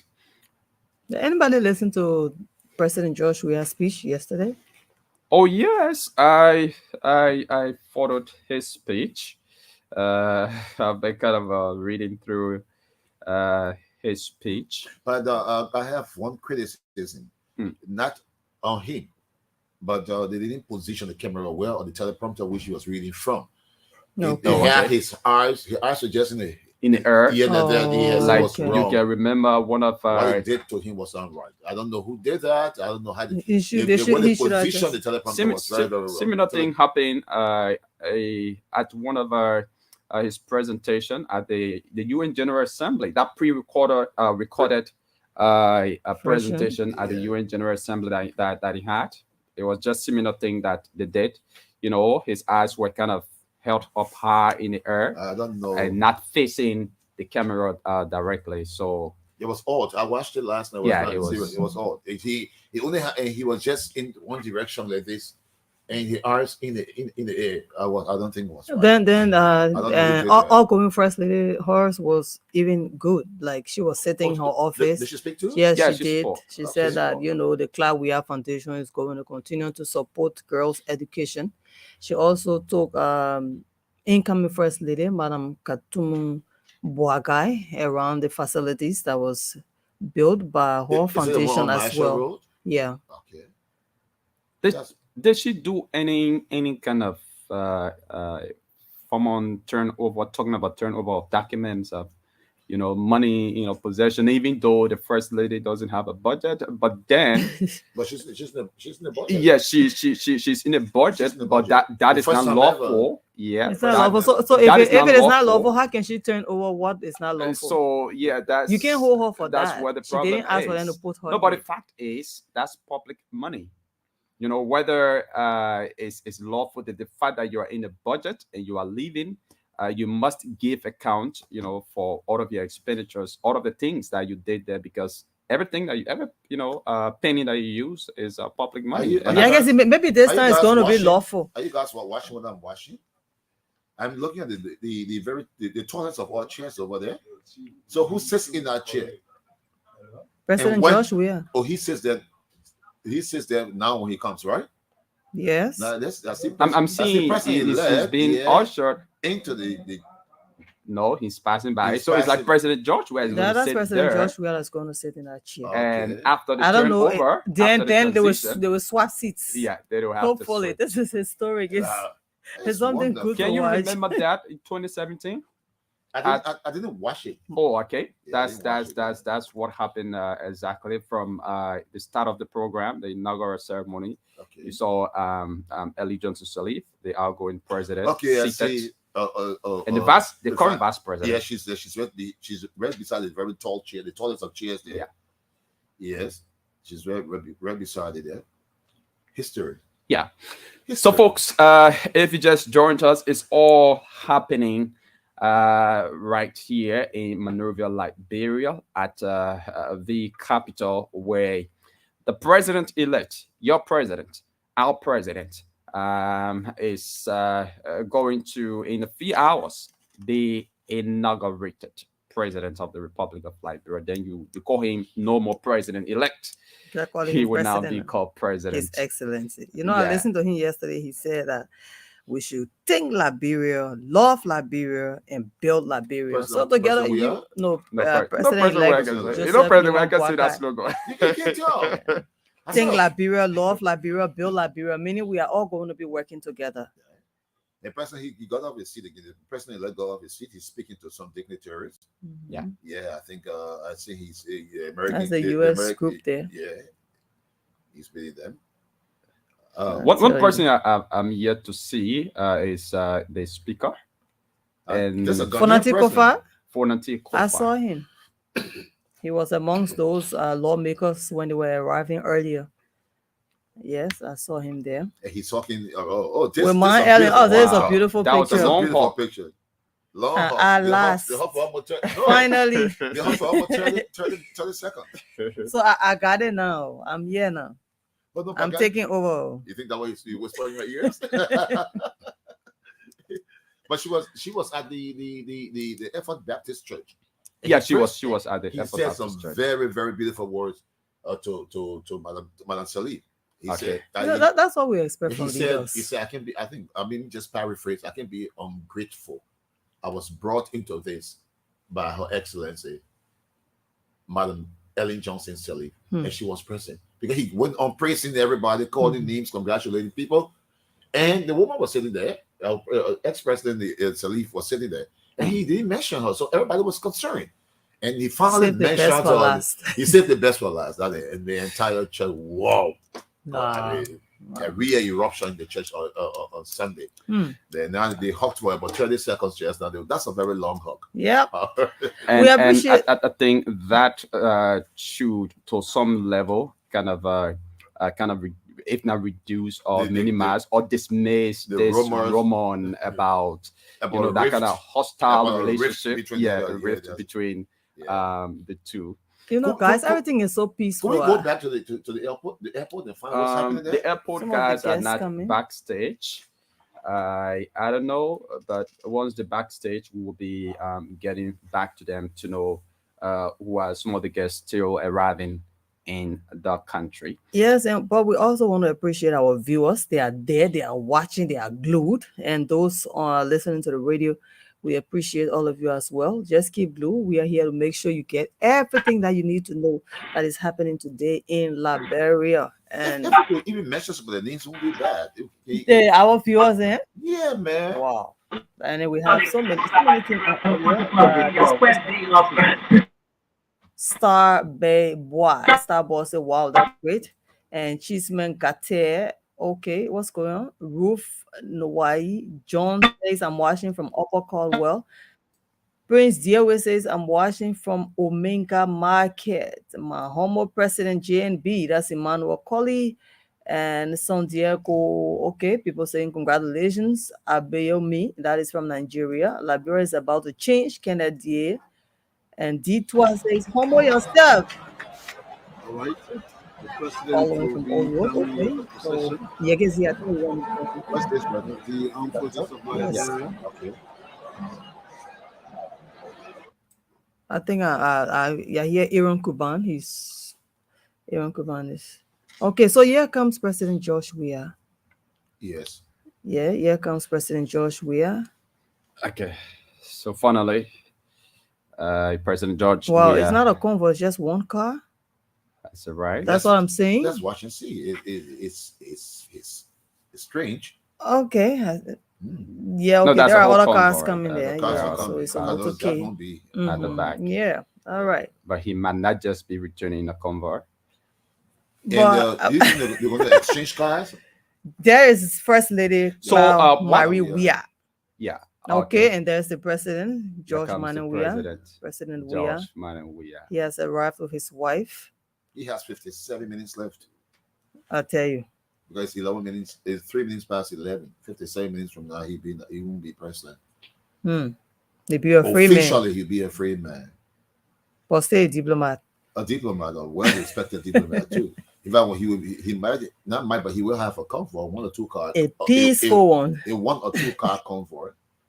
You know, let me tell you something. When they put you somewhere, you better deliver, because sometimes you're not ready to leave, and people just say no. Go It's on my time page, to even in your lay offices. But right now, you go to my page later on after everything I just told you. I can see there's something I wrote this morning about time. Time. We don't joke with time. In your life, you may be given a timed timing.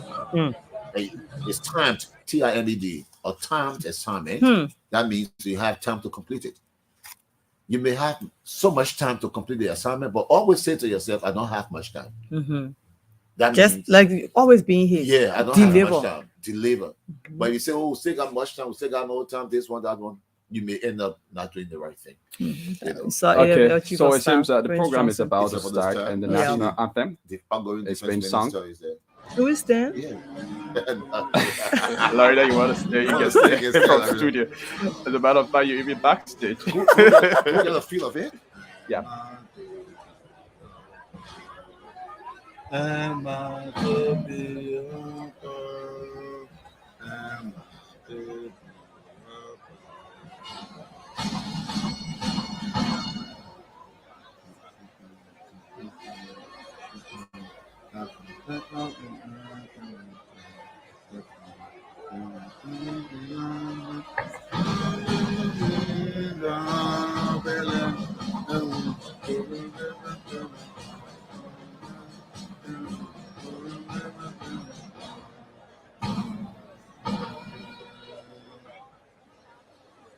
Thank you, Your Excellency.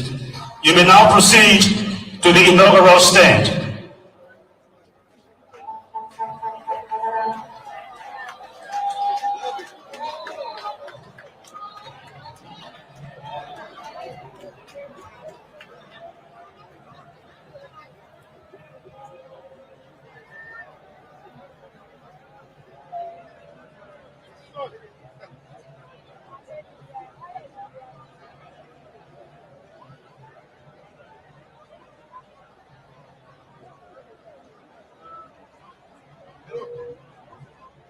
Yeah. So, finish. Yeah, for now. Maybe after everything and wrap up. Distinguished guests, it is my pleasure to arrival of His Excellency Dr. George Weah, President of the Republic of Liberia.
Okay. So you are listening. Welcome, Mr. President. You may have our seat.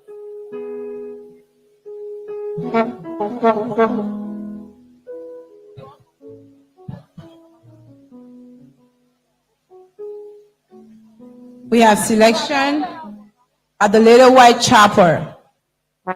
Little White Chapel.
Come on, Nigeria, wake up from your slumber. It's the dawning of a new day.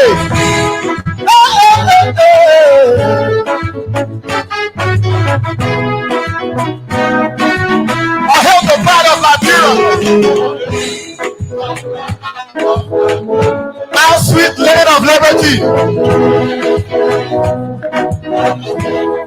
You are blessed by the Almighty.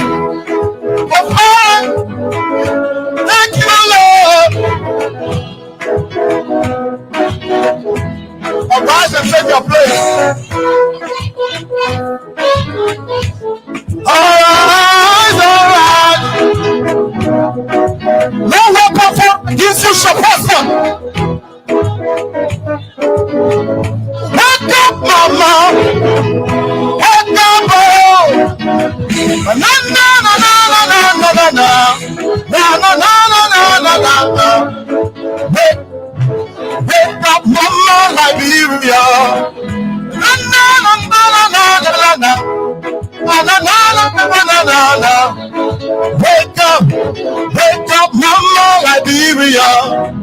Sing him praise for his goodness and his love.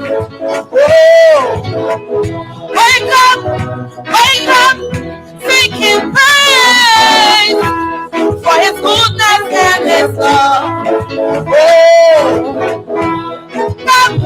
Wake up, sing again praises for his goodness and his love.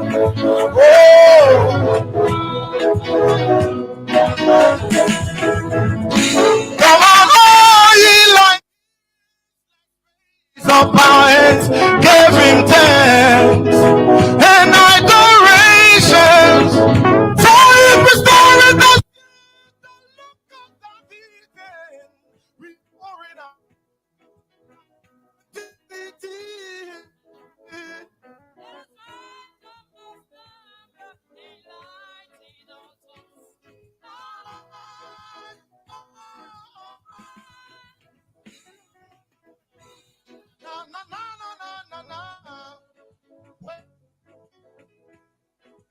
Liberia, singing praise for his goodness and his love.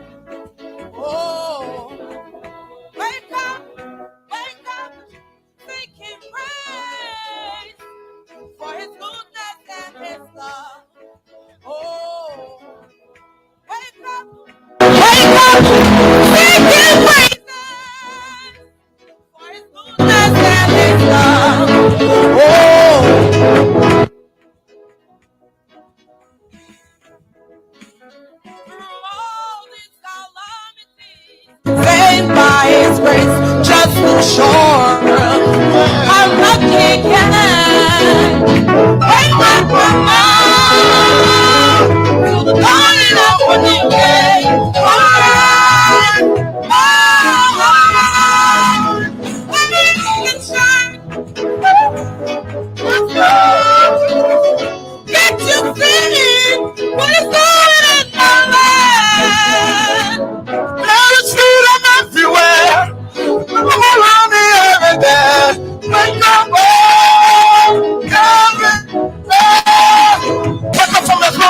Wake up from your slumber, Mama Liberia. Wake up to the dawning of a new day. Wake up to the dawning of a new day. Wake up, wake up, wake up. Wake up, baby. No weapon formed against you shall prosper. Wake up, na na na na na na na na na. Wake up, Mama Liberia. Na na na na na na na na. Wake up.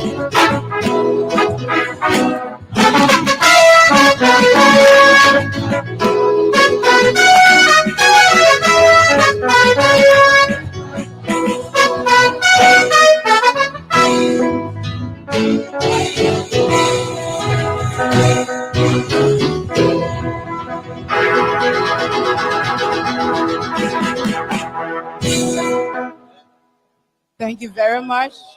We want to recognize the presence of the Vice President of the Federal Republic of Nigeria.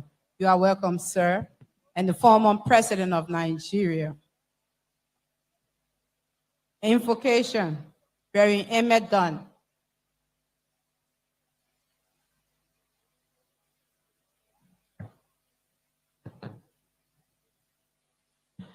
Let us pray.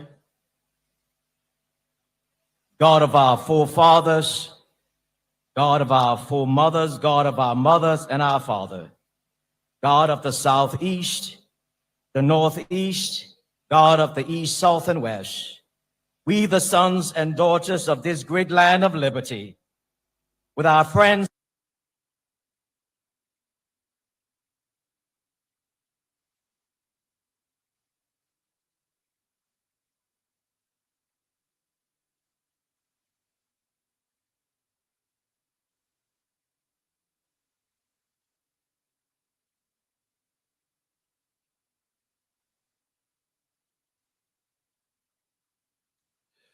Okay, so sorry for that breaking. We just lost the audio, but we are trying our best possible to ensure that the audio is back. We are faced with some technical problem here.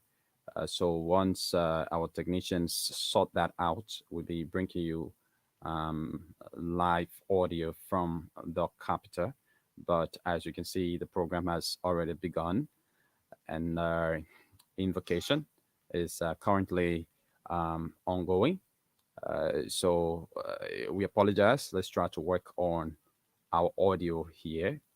Once everything is okay, we're going to bring you audio live here. And the invocation is being done by a Reverend.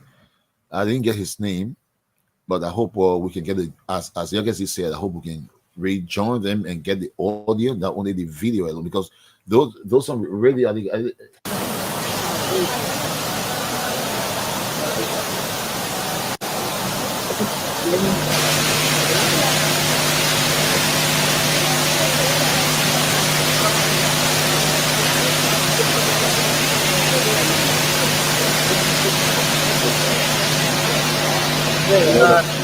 Yes, it was one around.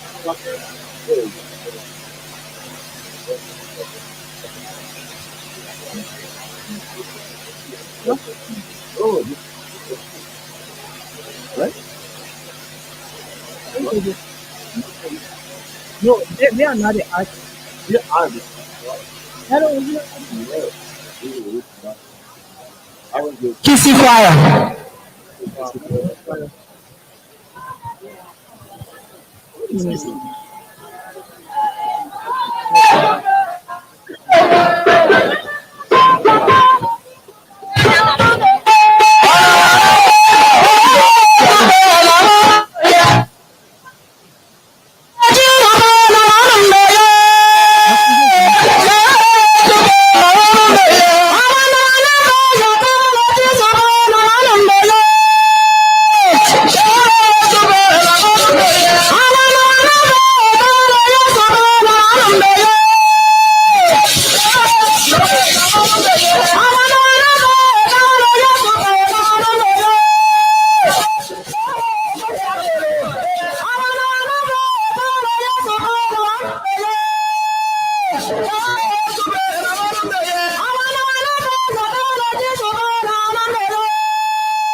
Thank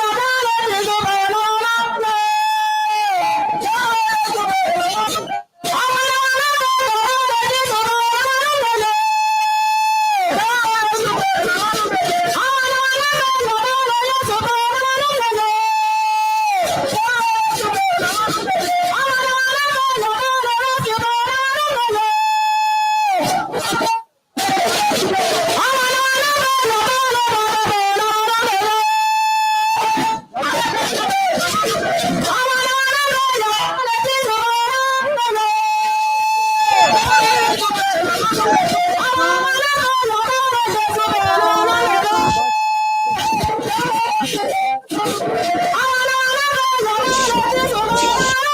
Ongoing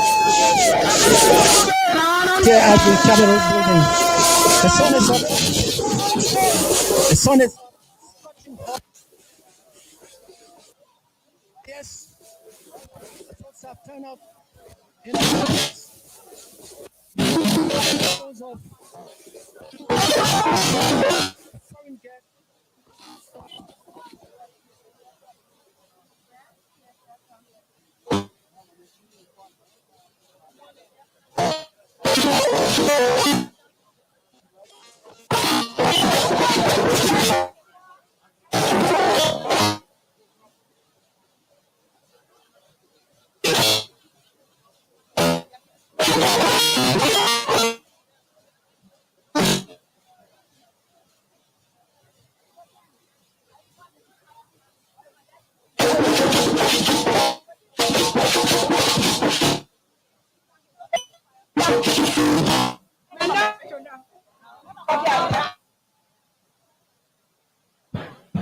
Thank you very much, Kissy Choir.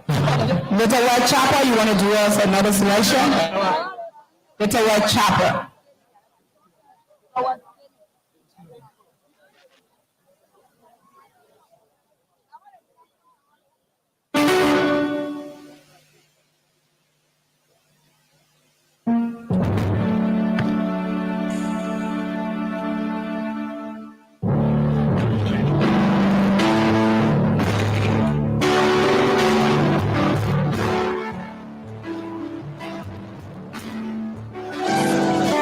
We'll go back to Louisville Town.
Whitechapel Choir and concert. As the sun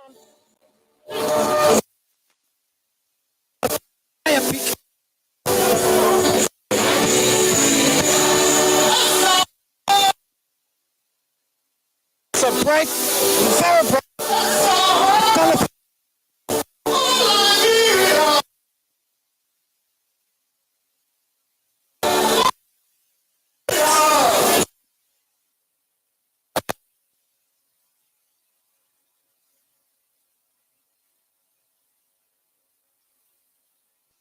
Oh, Liberia.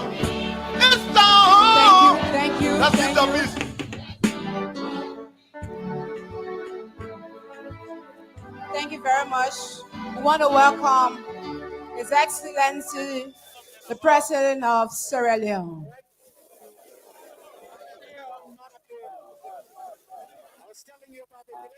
Liberia and Africa. I see Foreign Minister following with Liberia, Shaka Stephen Guinea, Secretary, Ivory Coast, Philip Sufa Bonye.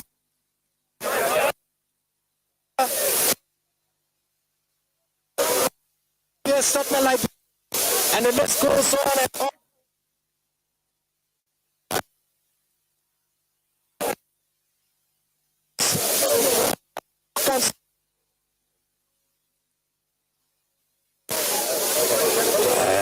Just on the hillside of Freetown, but you have a little a link bordered between Grand Kidmount and Sierra Leone, just hitched at the poor water site. The poor water site is the melting pot from whence you go to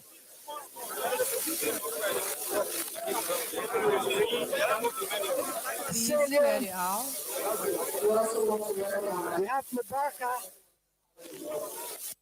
All right. The Speaker of the ECOWAS Parliament just been announced. So yes, you have Mubaraka.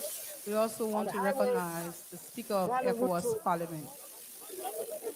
The Freetown became the everyman's land during the heyday of crisis in Liberia. I remember that fateful Sunday morning when hell all broke loose at POA, eternally displaced camp. The podium.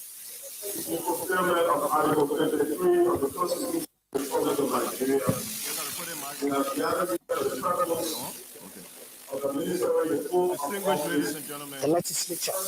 in fulfillment of Article 53, in joint session of both houses of the gathered here for the purpose.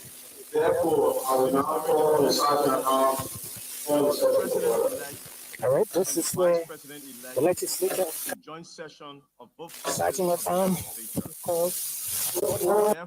Well, folks, we do sincerely apologize. The audio is so bad. We want you to know that we are getting the live audio from ELBC, the National Broadcast, because other radio stations, media outlets were not allowed to be present where ELBC is. That's a fact. So we have to feed in from them. We have to get live audio from there. I hope you understand. State media. Yeah, so that's it. Currently, we don't kind of have control over the audio because we are getting the live feed now from ELBC. It was never decentralized. Yeah. Oh no, we were not They were giving given rights. the exclusive right. Yes, to broadcast from where they are right to now. broadcast from where they are. So every other Media outlet media outlet in gets Nigeria audio from them. is getting audio from them. So yeah, apologize for the bad audio, but let's hope that it gets better. But while every other media outlet get audio from them, we also wanted to keep watching us. We live on Spoon right now, television and radio. We are also being relayed by other radio stations across the country. So we do sincerely apologize for the bad audio. Let's rejoin them. As to whether or not we Can give the go ahead, the green light. And Speaker.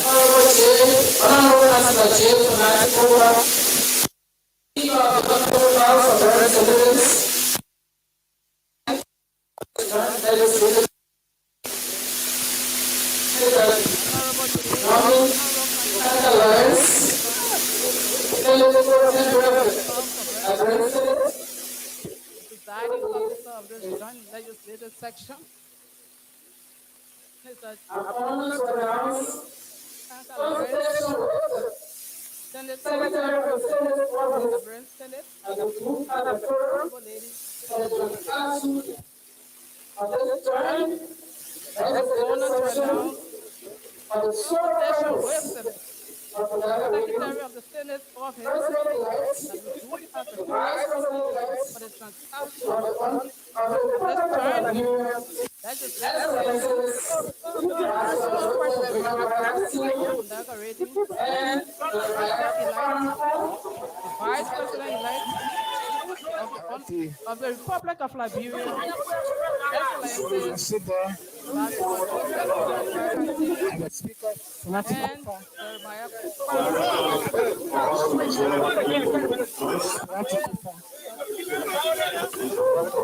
ladies and gentlemen, with the report of the clerk, I will now entertain a motion for us to resort into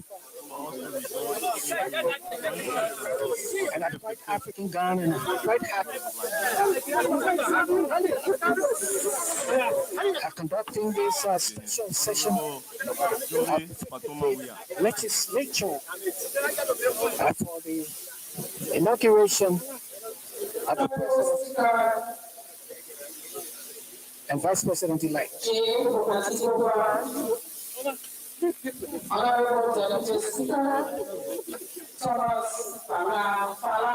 Honorable Speaker, J. Antikopa, Honorable Deputy Speaker, Thomas Banga Fala, the Honorable Senate Pro Tempore, Senator Nyombi Kanga Lawrence, the distinguished colleagues of the 55th legislature, I, Honorable Julie Fatoma Weir, representative of District Number 2, Lufakam 8 session, move, if I can obtain a second, that this legislature convey into a joint legislative session in sole purpose of inaugurating the president-elect and the vice president-elect. Ambassador Joseph Nyuma Boakai and Senator Jeremiah Kung.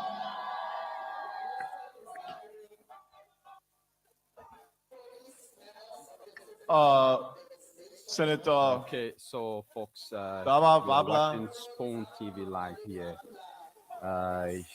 We are bringing you live event there from the Capitol. So we have now been joined by the CEO. Very shortly, he will be coming on. And again, we like to apologize for the poor audio. Like I said, we are getting the audio from the live feed from ELBC. They were given exclusive right to bring live this event from where they are. So we don't have much control over that. So let's go back to bring the live footage there from the Capitol.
Hello?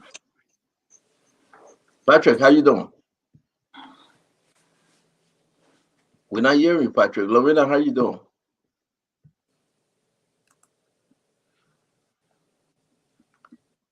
Is Yekezi on?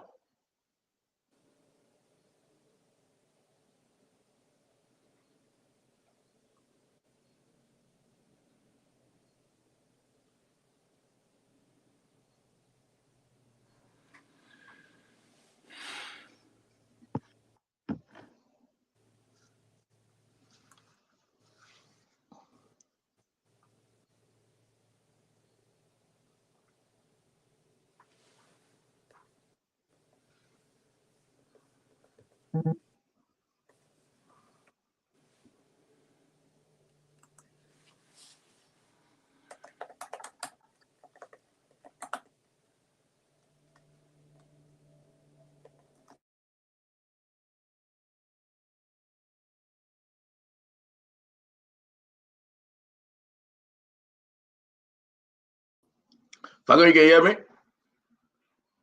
You're muted, Fagon. Yes, I can hear you loud and clear. I think it's the connection problem. I think they are, like I said, it should just. Fagon, you look too happy. Why shouldn't I? You wake up to a new dawn. It's 6 o'clock. 6 plus 5 is 11. We're just about 11:27, under and, half an hour. And having a new president. Yekezi cannot leave the set alone. He playing with all kind of buttons going mute. Are we good, Yekezi? We're good now. We're not hearing you. We are not hearing any of you guys. Now. You good now? Patrick, how you doing? I'm cool, man. Are you hearing me now?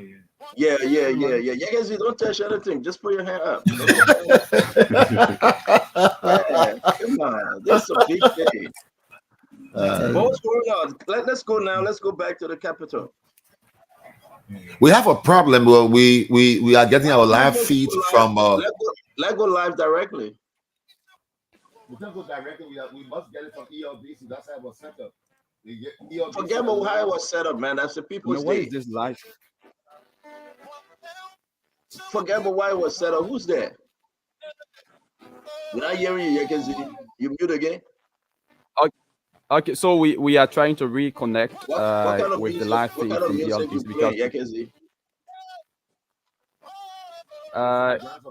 it's on the grounds of the capital. It's not copyrighted music, right? No. It's the old song. It's a white chapel choir singing. Oh, okay.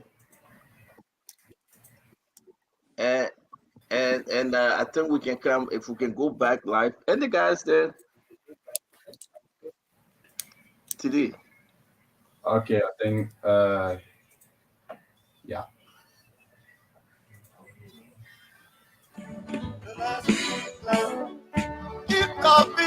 Keep the peace, oh. One country, one people, one family. You're my brother, you're my sister.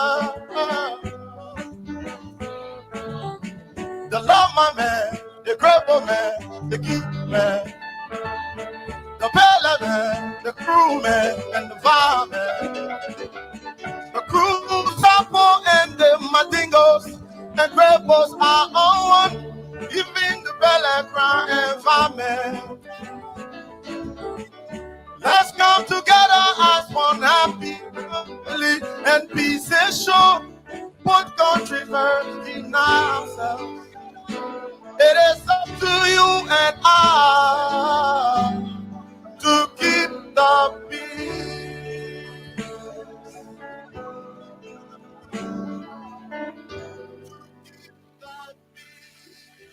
Thank you, little white chopper.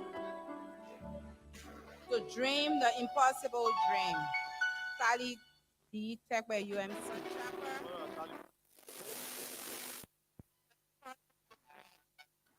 Fagon, can you hear me? I can hear you loud and clear. Are you muted? No, I'm not. Okay, bring us up to speed, man. That's Lena Thomas Greenfield. I think we'll try to do this and find other means. But I still have Patrick Okada in studio. You have the team, Lorena and Yekezi producing. The rest of the guys on the feed. I mean, if we have to go something, but you got to bring up to speed, and from there we go to Patrick Okada. Fagon, tell us not exactly what's the protocol going on over there. What you're witnessing is the inaugural program of His Excellency Ambassador Joseph Newman Boakai, 25th President of the Republic of Liberia.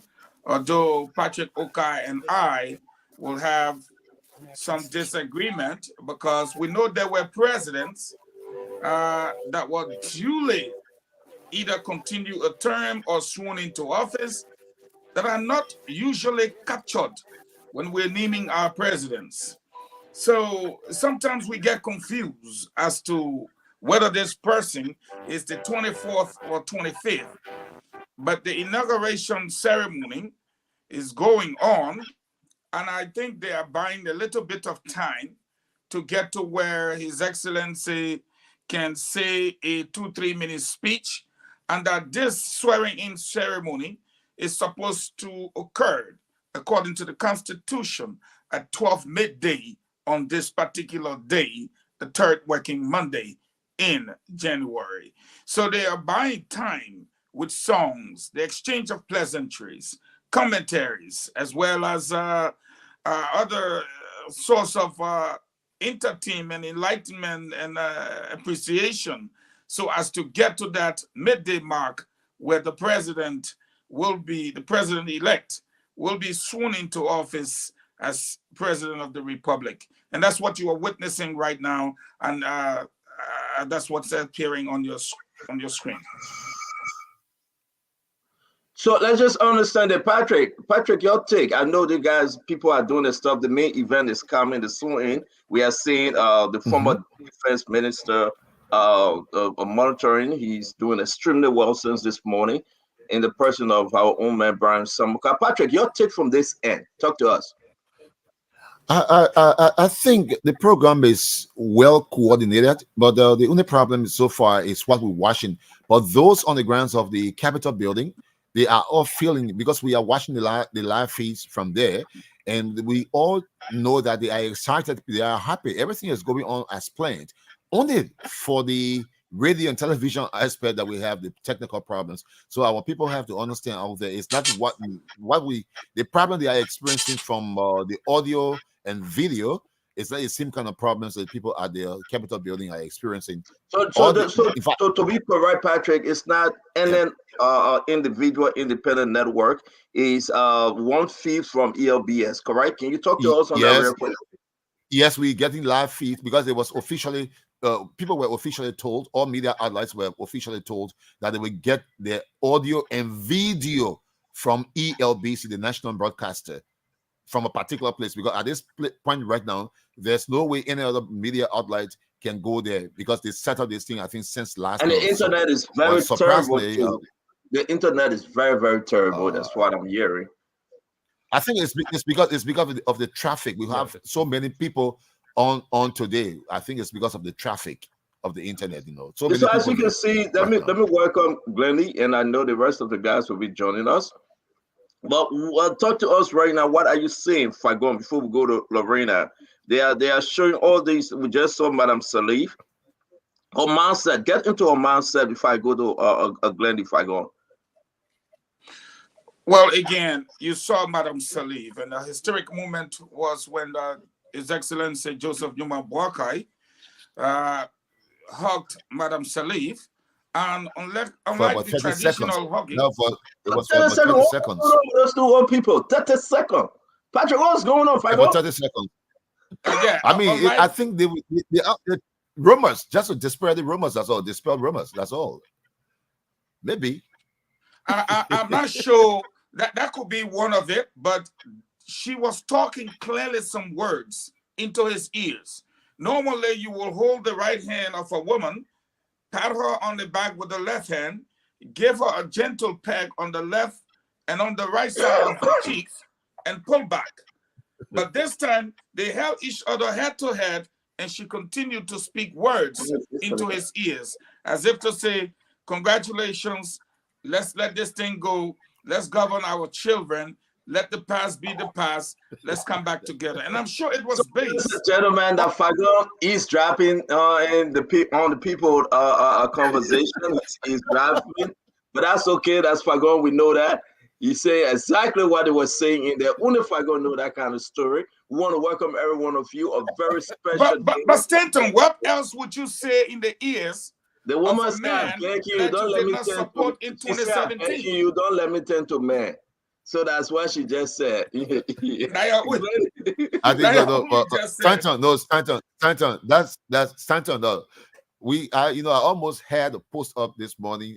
Just what he said, I felt was being a bit disrespectful. I left it. I don't think even if she said that we didn't hear it, it's just being rumored that she But you said know what? that. But that's a good joke out there. That's a good joke out there. Glenny, I see that you're watching this thing. We get into it bit by bit. We got about 14 minutes to go. Talk to us, Glenny. What's your feeling right now? I think it's an amazing day. I'm a little disappointed that they didn't allow the individual networks to broadcast their own stuff, their own program. And so when you're having to go into one field and you're probably using StreamYard to feed the other networks, it's the quality has been really poor, especially on the LNTV site. I mean, I've been up since 4 o'clock. It's like you have to go until Spoon came on a little bit later. The other networks that were on at TV Vision was even better than LNTV. So I don't know how they decided to do this, but I think this is not working well, because what I'm hearing also is that the Wi-Fi, there's no active Wi-Fi in the Capitol building, or people have to get their own hotspot. Somebody wanted to send me some pictures, but they couldn't get a hotspot. So that aspect of it. Other than that, I think we're proceeding as it's supposed to be. This is a new day for Liberia, so we're excited for what's happening. So let's just so Fagon again. This guy's singing too long. Thank God you're clapping for him. We see, yeah, man. We see Madam Joa Howard Taylor and that of Jeremiah Kwankon, the incoming vice president, sitting by the outgoing side by the outgoing vice president. We are seeing other world leaders, and Fagon. At what time? At what time? I mean, what's your key second, minute, hour right here now? Because we got 12 more minutes to 12 now, and we are getting there. There will be a change of God, change of power, and this whole thing will be history. Anything you're seeing right now is all programmed. The main event for Joseph Yiman Boakai, His Excellency Joseph Yiman Boakai. He's going to walk up there, put his right hand up, and everything will be fini. Fagot, talk to us. What you're witnessing is directly designed by protocol to meet constitutional standards and appreciation. And that is, the president must be sworn in at 12 midday. So if you note, the vice president is carefully seated right to the incoming vice president. And the president-elect is seated right next to the president of the Republic of Liberia, meaning it's easy for those seats to be swapped. The vice president will get up and swap with the incoming vice president. The president-elect will wake up, and after he's sworn in, and swap with the president. Meaning, watch this, they will all swap seats. But again, like I said, they will buy time. Even if they can call somebody to sing a frog song at 5 minutes to 12, somebody will probably eulogize Patrick Oka just 8 minutes, just to buy that time, because they must meet the constitutional provision of swearing in the president at 12 midday. That has to be done to meet constitutional requirement. And that's what you are witnessing right now. And I must add, even if there was someone singing a song at 2 minutes to 12, they will pause that person in the middle of the song to meet the constitutional provision, and then after that, continue with that song.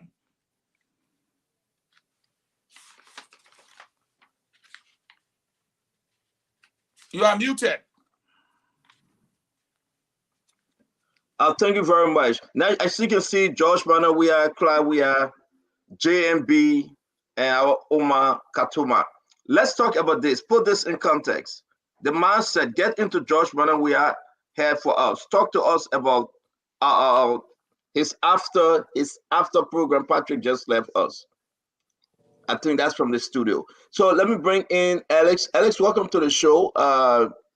Thank you for joining us. Thank you, CEO, and good to see everyone on the show this morning. I think it's a historic day for Liberia. The Liberian people are rejoicing. There's a smooth transfer of power. For some of us who would have loved to be at this occasion but couldn't make it, I mean, we watched from afar and we bless God for our country.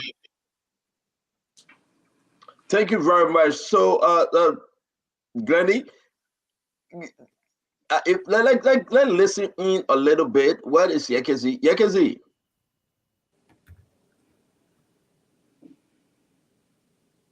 Yekezi, are you there? Yes, CEO. Yeah, can we listen in a little bit? Okay. In the midst of doubt and injustice, and in the midst of want and hopelessness, stand. In the tumbling waves of chaos, stand. Feed our children, be one, and stand. We must lead from the coast of Upper to Cape Mount, from Grand Bassam shores to Sinai's beach line, from the mountain range of Nima to Mount Rutivi, O motherland, home of the tear bearer, the town crier. Our children wade along Moravia's hills amidst the rolling ocean waves. For too many decades, our mothers have borne the burden of children, heavy loads upon their heads, sitting at hard market tables so their children will eat. Too many decades, our children have meandered like the Mesurata River around our cities, tiny bodies meandering between cars, selling wares, planting chips, candies during school hours. Our children must live the life our mothers died to give us. Our children are waiting to walk the path we will carve out for them. You of the loving heart, you of the free spirit, oh Liberia of diverse languages, where we speak the one language in our cuisine of diverse sauces and stews, our cooking that cannot be duplicated anywhere else in Africa. We are one nation where some of us arrived home from slavery centuries ago, and others born here or came from afar, but we are one. Too many of our daughters are waiting in back rooms, even though the classroom is the better way. Wake up so we can feed them knowledge, oh Liberia, of sunshine, land of many rivers and immaculate. Just decrease a little bit, Yekezi. If you will decrease her audio a little bit. Fagon, I want to ask you a question. 12 no. The power that Joseph Yima Braga going to possess immediately. Talk to me about his constitutional power. The first three major power once he is sworn in. Fagon. But we come home and again and again. Yekezi, can you lower the audio? We want to hear Fagon. Oh, we must rise above the. Talk to us, Fagon. I just saw the Timbuktu.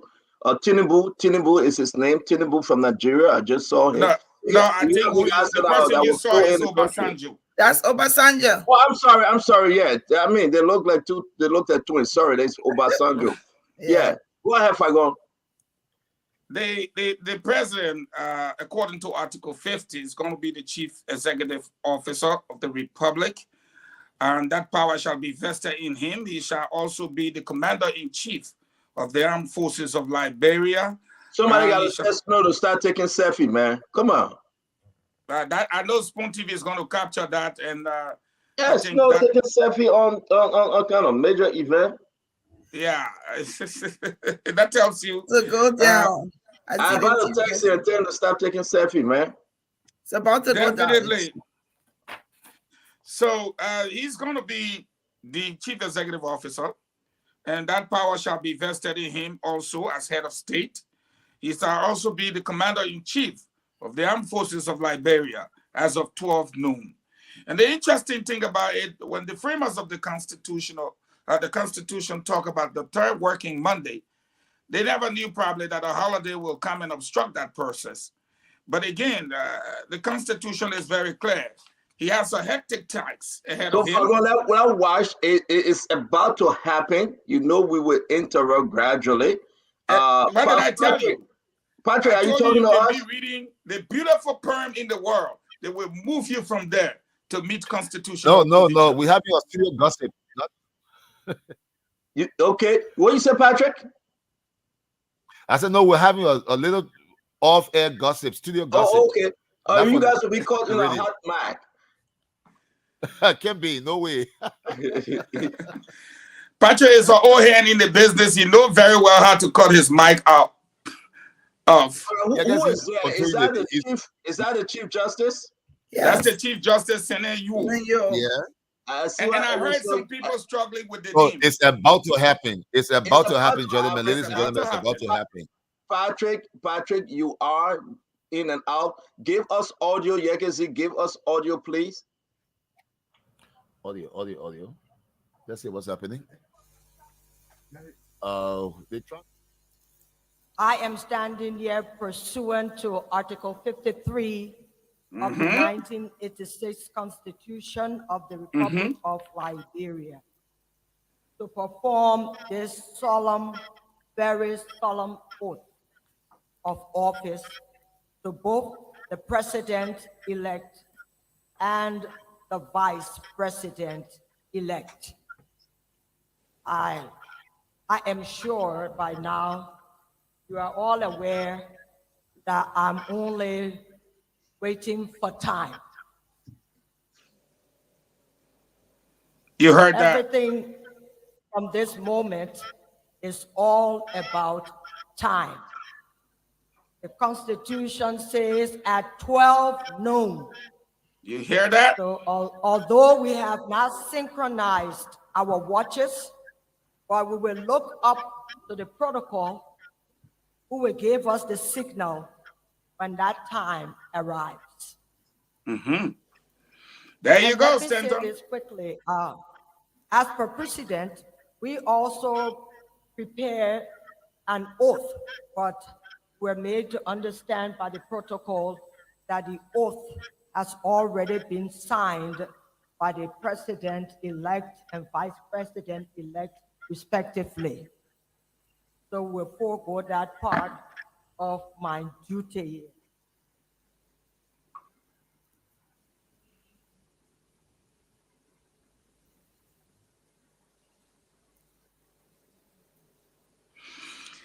He's going to get up now. Is just be a little 11:59. Yes, it's a few more seconds. Go ahead, Fagon. He's going to wake up now and march to the podium to receive the oath of office. I can do nothing until what the law says. You hear that? It's at 12 But noon. just be a little patient. Patient. They have to wait. That time will come. So I understand there is just this much time.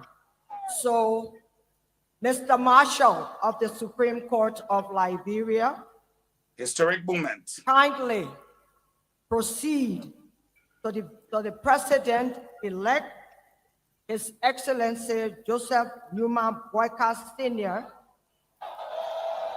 and escort him to the podium for the administering of the oath of office. And I ask all of us to please be prepared that at the commencement of that solemn moment, it's 12 o'clock. At the commencement of the administering of the oath, you will please stand.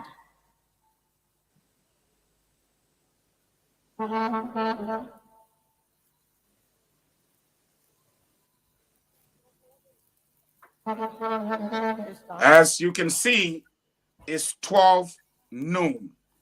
Mr. President-elect, Mr. President-elect, you will please place your left hand on the Bible being held by your and wife. raise your right hand. And you will kindly raise your right hand, sir.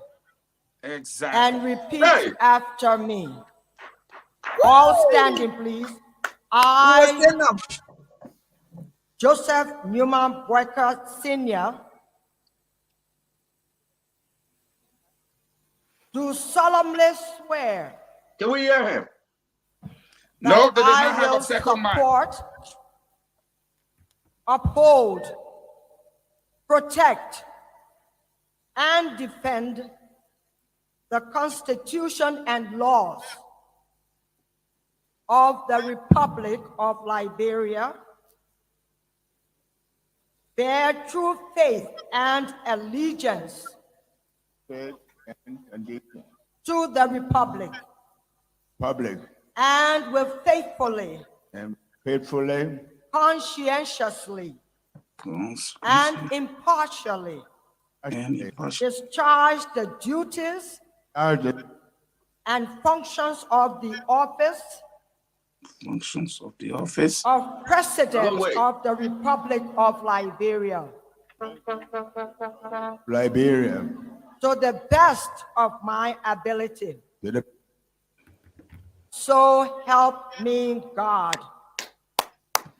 That's it! That's it! Yes! It's finished. Liberia is going crazy. Mr. Marshall, you will please escort the President of the Republic of Liberia. Please do not panic. Please do not panic. It is a 21 gun salute. Do not panic. To his seat of honor.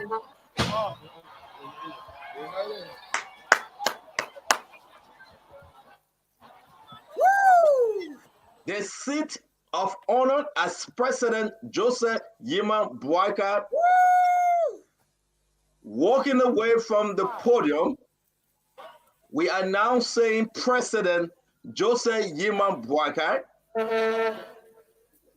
walking to the seat of honor. No, give us that feel. Who just?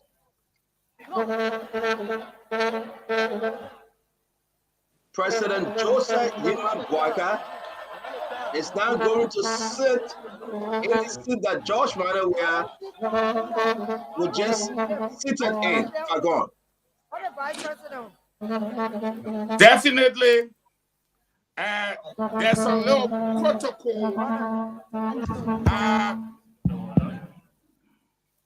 President, I think what happened, something you changed. have to swear in the vice president also.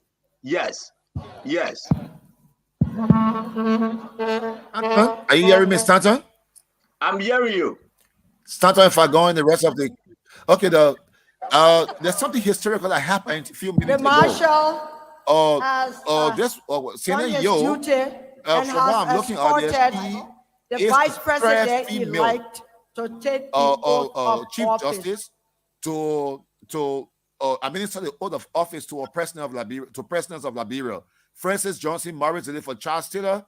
Gloria Mususka did it for Moses Blah, and now she's doing it for Joseph. Mr. Vice President-elect, kindly place your you. left hand on the Bible and raise Who did your it for right Madam Salim? hand and repeat Madam after Salim me. was I, Jeremiah Kwan, What's in there, Papa? 1 minute, let us know, Jeremiah Kum. do solemnly swear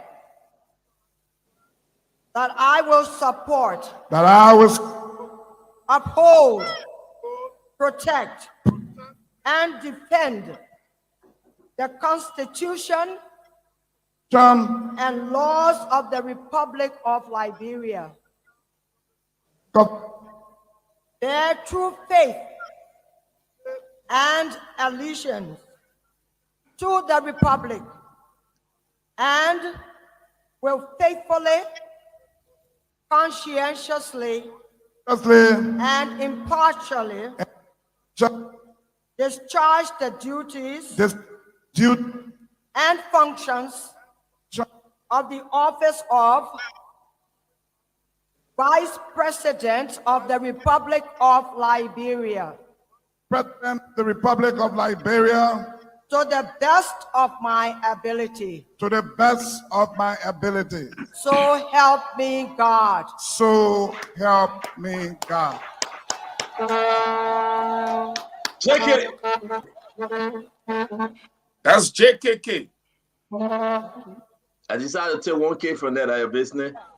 Mr. Marshall, you will kindly escort the Vice President of the Republic of Liberia to his seat of honor. So now let me bring you in, Patrick. Having performed the duty Okay, hold on. according to Article 53 of the Constitution, Mr. Marshall, we will retire. Now you will have the ceremony of the change of guards. Exactly. That's why I'll go into Patrick Oka on, but let's watch. Thank you, Madam Chief Justice. I will now call on the Chancellor of the Order of Distinction, who were made into the order as Grand Master, the President of the Republic of Liberia, Joseph Yuman Bwaka.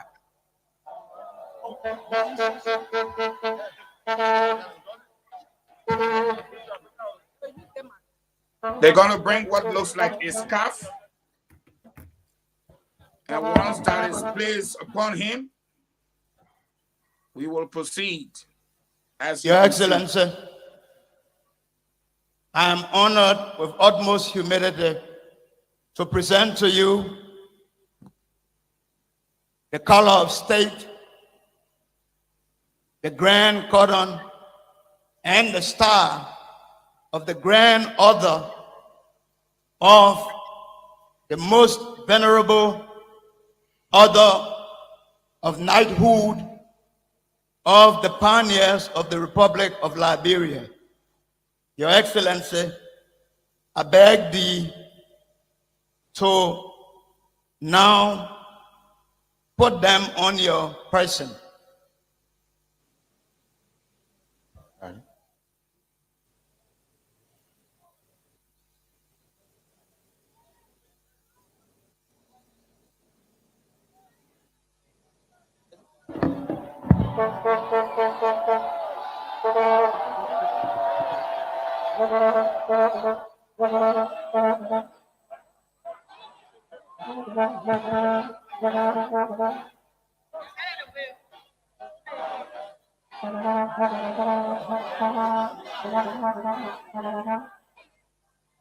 Fago, you are hearing that noise. Glennie, you are hearing the people rejoicing. Patrick Oka, Alex, these people are rejoicing and receiving a lot of phone calls, messages.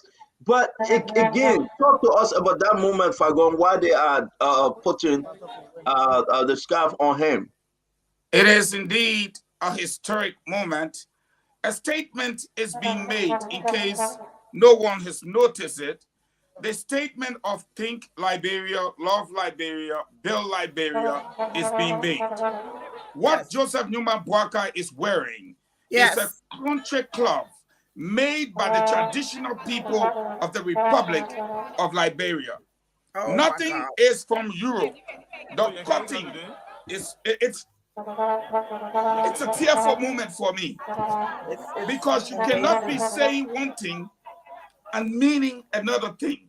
So when he says, think Liberia, love Liberia, build Liberia, he's made a statement that I will not wear a linen from overseas, no matter what the design is, whether purple or coat suit or three-piece or higher highs. I will wear the cutting that is made on my soil, that is grown on my soil, and made into a traditional suit by weaving of the local people. This statement is powerful. Look at that. I mean, he got his whole country higher hat on. Glendy. Exactly. From the everything. Exactly. Glendy, come in real quick on this one. So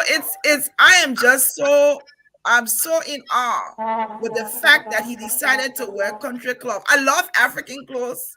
It's the only thing I wear, and I am just so honored by this today. This is amazing. This is so amazing for our country and our culture. So amazing. Before the military ceremony, will request His Excellency President Weah and former President Sirleaf. So that should be His Excellency, former President Weah, to be exact with this protocol. Wow. Patrick, talk to her real quick before they're about to take a historical picture. Look at that. She's holding their hands. She's holding their hands. She's holding their hands. Madam Sally, puts his hand up. Madam Sally, puts his hands up. This is Oh historical. my God. This is historical. Oh my Madam God. Sally will not have a seat. The two president and former president will be escorted for the military honor. And Stanton, you were asking me a question earlier. Who administered the oath of office to President Ellen Johnson Sirleaf? It was Henry Reed Cooper. It was Henry Reed. Yes. Henry Reed Cooper. Yeah. So 3 females have administered the oath of office to presidents in this country. Where are they going right now? Morris. Patrick, where are they going right now? Keep up, bring up to speed with the. Salute the gun salute or something like that, I think. 21 gun salute. Well, also, let me There will bring be you the in, changing of the flag, old flag to a new flag to symbolize the change of power. There is the formation of the security forces of that is our Liberia. reporter Dama, correct? Please clear it out. Please clear it out. Yes. The Coast Guard, the Liberian National Police, the National Fire Service, the Liberian Immigration Service, the LDA, and they all are in attention to salute their new commander-in-chief, and he is His Excellency, the 26th President of the Republic of Liberia, Joseph Numa Waika Sr. This is a historic day. Are we coming up from the other end where they are going to see that field? This day, and you see former President, Ladies and gentlemen, come on the inaugural parade. Phase 2 is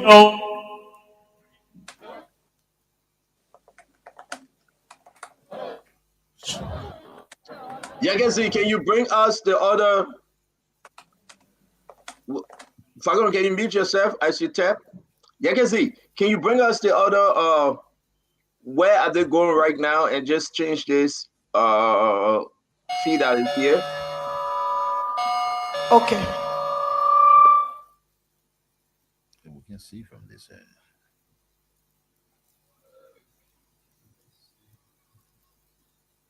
No.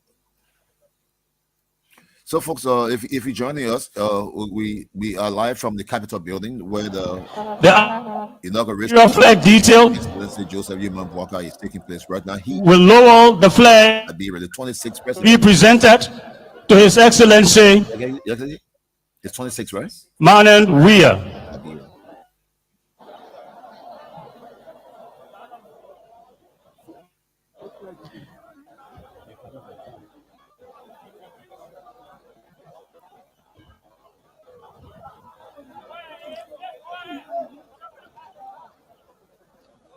Now you're seeing men and women of the armed forces of Liberia. Folding and presentation of the flag to the outgoing commander-in-chief symbolizes the termination of His Excellency.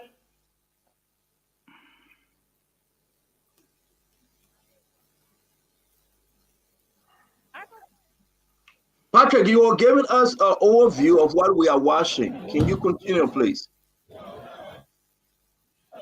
Yes, they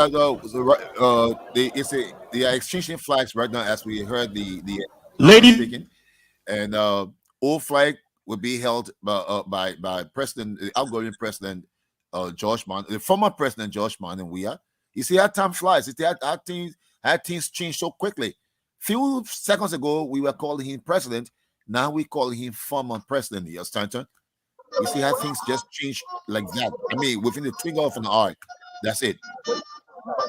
So this flag that they are pulling down belongs to the former president George Weah.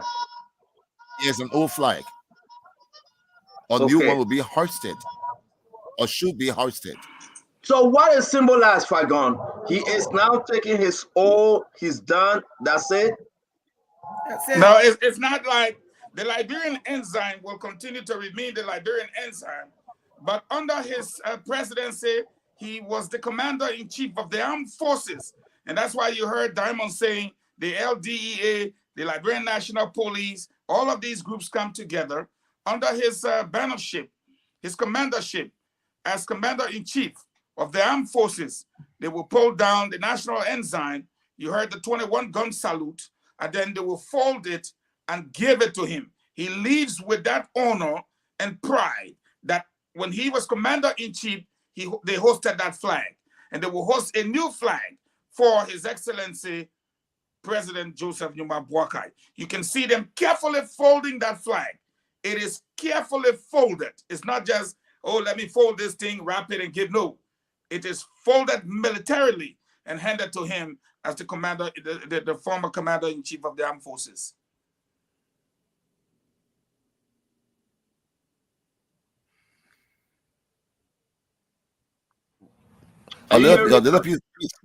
Another piece of information for the public out there, for those out there. The Jeremiah Kpankun will be Liberia's 31st vice president. If I counted correctly, he's going to be the 31st vice president of Liberia. Or he is the 31st vice president of Liberia, Jeremiah Kpankun. So we are receiving a technical issue from LBS, correct? It's not from us. Yes. Sure. Yes. Alex, talk to us real quick. What are you observing here? So again, Liberia has made history. This is a good signal of growth in our democracy. As a time where many African countries are experiencing coup, we have a situation of a lot of conflict going on right now in our neighboring Sierra Leone, Guinea. But today, Liberia once more is saying to the world at large that we are a people united for one cause, believing in our democracy, and it is the only way we see fit to ensure our country experience rapid growth and development. And I'm also excited owing to the fact that our new president signified his motto, his belief that we must love Liberia, we must build Liberia, and we must think Liberia by his own attire, his own traditional attire that he wore to take on the oath of office. And so it's a great day for Liberia. I can only hope, I believe that Liberia will experience rapid transformation, growth, development, and genuine peace and reconciliation on him. Let me go back to you can see what are we doing here? We're getting different feet coming in at the same time.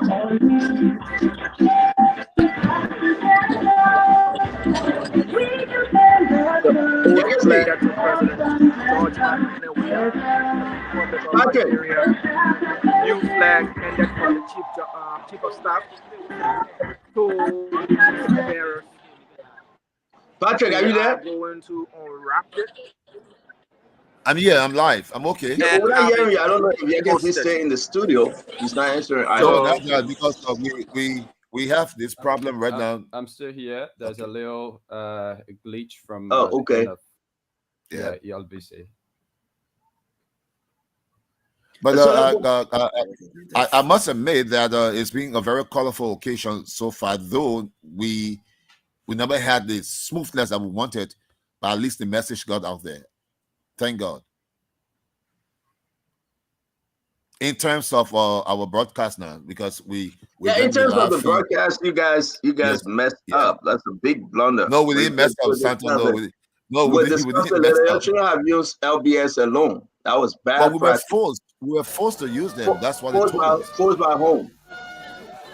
Let's take the politics out for a while. I beg. So now Fagon, the flag is up. Joseph Yuma Bwaga, then the 21 gun salute. I think they already did the salute. Fagon, can you unmute? Already, yes. You gotta unmute, Fagon.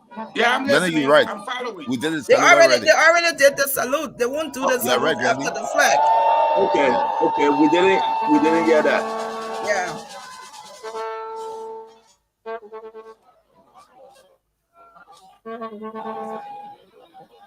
The salute is usually right after the president is announced. Because I think he heard somebody telling the day that we got different 1, 2, 3. We got a 3. So now they are going back, Fagon. They are going back to the main stage, correct? His Excellency, President Joseph Yuma Bwaka,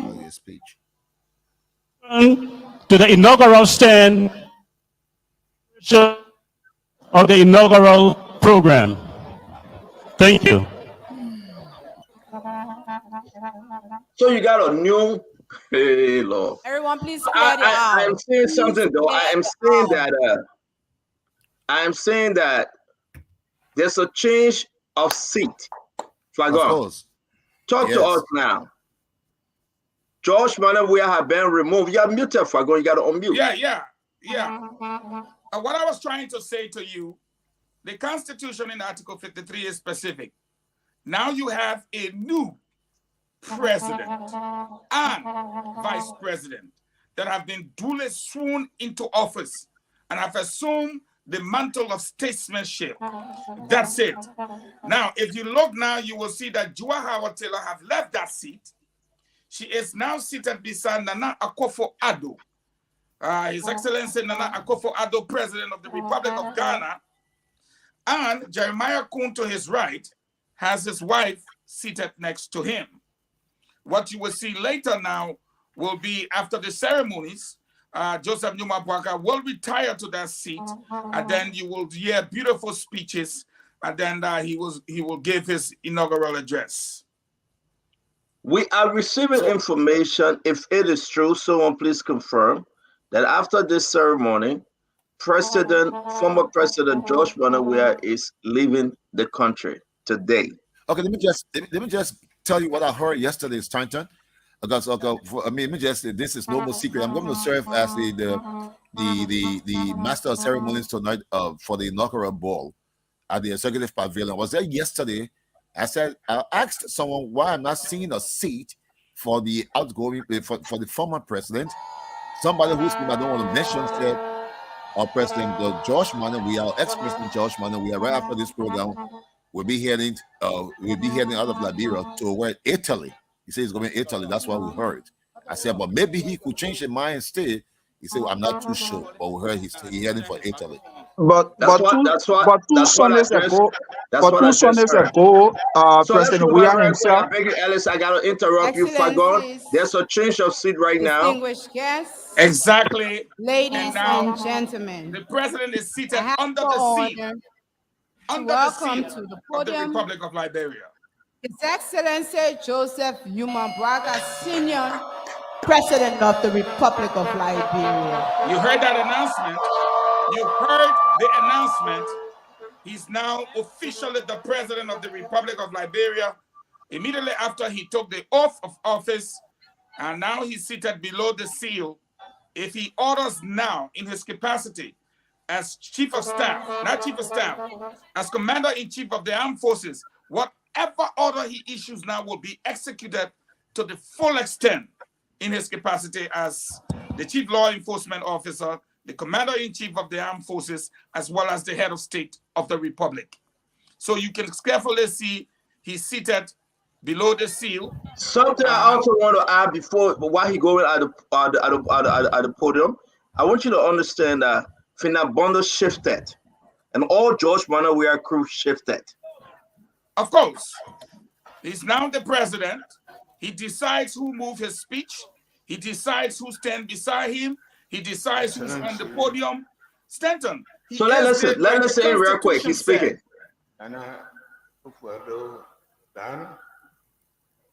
Excellency, Reverend Mother Bill, Payson, Leon, Excellencies, and heads of states, the ECOWAS representative, foreign heads of state, government, Excellency President George Manuel, Excellency former President Ellen Johnson Sirleaf, the Honorable Speaker, the members of the 55th Legislature, Madam Chief Justice, and the Justice of the Supreme Court, members of the Diplomatic Corps, prelates, imams, members of the press, excellencies, distinguished guests, my fellow citizens.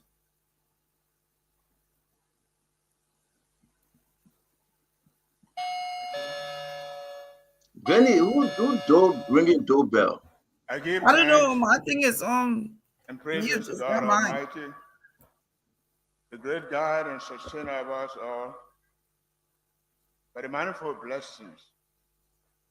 We pray for the continued grace as we embark on the arduous journey together for national reconstruction and renewal.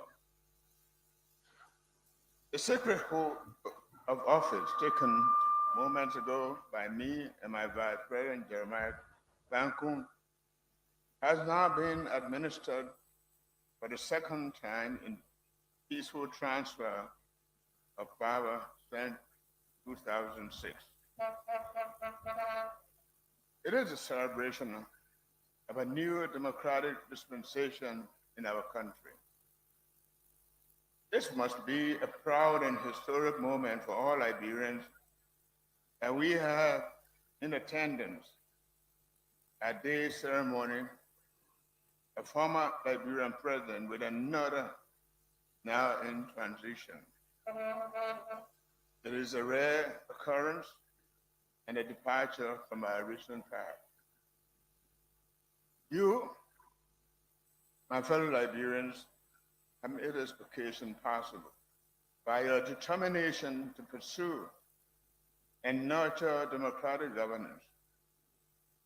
We must continue to irreversibly nudge ourselves onto the building democratic culture sprouting from the rubbles of a most tragic and costly 14-year civil war. I congratulate the 55th legislature, which has just been sworn in. Our Constitution provides for 3 branches, independent, coordinated branches of government. I like to emphasize the word coordinate. This implies working together cooperatively toward a common objective of service to the Liberian people. We want to release the energies of our people to take their destiny into their hands. We must rectify the flaws in our present constitution to address the devolution of power and other present issues. I look forward to working with members of the legislature individually and collectively to advance our people's agenda. I applaud the people of Liberia who voted in their numbers for change. Not only the Liberian vote for change, but they protected their votes, a phenomenon not to be taken lightly.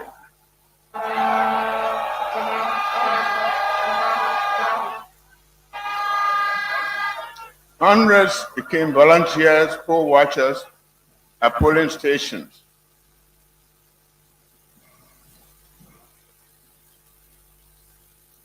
And hundreds, including the hardest to reach places throughout the country. The message they send by their act of courage and determination is loud and clear. It was a message to us. No more business as usual.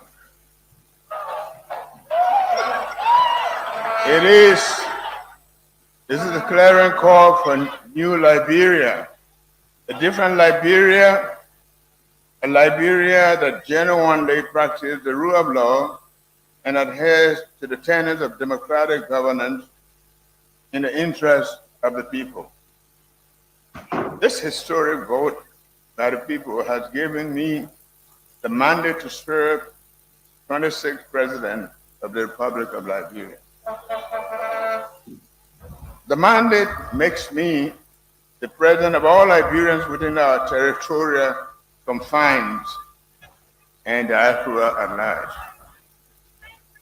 The election is over. Partisanship must give way to nationalism and inclusive government. The march of the time has brought us to this new beginning. We stand here today at the intersection of Liberia's past and its destiny. This was a country founded in the 19th century on the idea of liberty. It was conceived as an experiment in liberal democracy, a destination of refuge for oppressed people of color to come and live in freedom and pursuit of happiness. The various streams of population who meet in the fraternal embrace to build their country based on equality, equal access to justice, equal opportunity. It was intended to be a city on the hill on an African continent. A small group of founding fathers even advocated a vision of a Liberian society that included both settlers and the rural population as equal. Such a society would then seek to create a new great African civilization that will blend the best attributes of Christianity, Islam, traditional African belief. The national vision became a beacon of hope, and the vision to create a new great African civilization were often waylaid by the country's internal contradictions. Through this long struggle for democracy, Liberia has had its share of periodic violent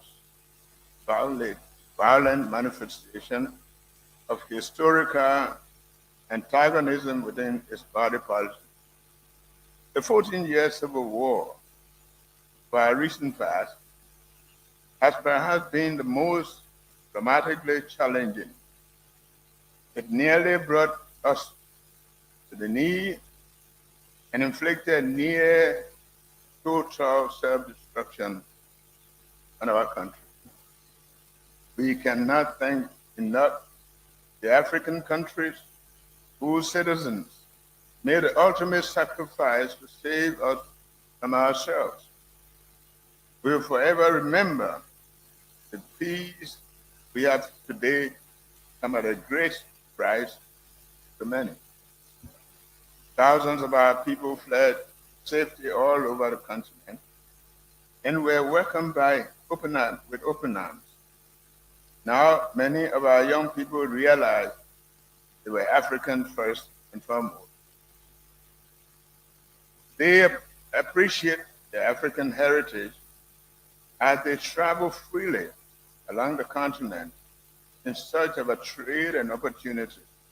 They no longer have to look only across the ocean, but can also look explore. Several thousands also fled across the seas. An international community eventually mounted one of the largest peacekeeping operations for the country at the time. Our forefathers never contemplated a time when Liberians would be forced to flee their country in such a mass movement. We thank the world for their extraordinary intervention. At the time of Liberia's founding, almost the entire world was ruled by chieftains and kingdoms. The great African great kingdoms, great civilization fell to the cruel swords and guns of colonialism. The country was able skillfully to navigate this century of survival. It entered into treaties of friendship and commerce, major powers of the world. In spite of internal flaws, Liberia has punched above its weight to national vision. It has successfully discharged the responsibilities the leave history imposed on it as the oldest independent African republic. For the first 50 years of its founding, Liberia elected 9 presidents of African American descent. The country reached even deeper into African diaspora in the 20th century to elect 2 presidents whose families came from the Barbados, the West Indies. Our people also elected a president whose roots were Sierra Leone and Nigeria. Many of our prominent politicians, jurists, journalists, clergymen, economists, and private citizens have been immigrants from the neighboring countries, other African countries, and the West Indies. Our country has further endeavored to accommodate the establishment of whole communities of diaspora Africans, the Marcus Garvey movement, African Americans, Black Israelis from America. We have proven our credentials as a responsible member of the community of nations. We were present at the creation of the international organizations and institutions that underpin our world order. We have used the legal instruments of those global institutions to fight for the cause of colonization and apartheid. Where the legal remedies proved ineffective, we have provided financial and material support to the African liberation struggle. Your vote in 2023 election reflects our country's long and arduous struggle for democracy. We have evolved into a democracy station, which would include inclusive governance as our watchword. Ordinary Liberians have made possible this democratic dividend, which mightily contributes to national, regional, global peace. This must now become irreversible by Liberian destiny. As we today celebrate this milestone, we can now begin to build a Liberia into solid bridge across the continent was originally envisioned to be. During the last just ended political campaign, the state of the nation was laid bare. Many words were spoken. Angry words were spoken. They expressed and covered for us cogent analysis of our national condition. We can no more attempt to bury our heads into proverbial sand. We see hard times. We see dysfunctioning. We see cultural impunity. We see corruption in high and low places. It is these and similar conditions that we have come to rescue.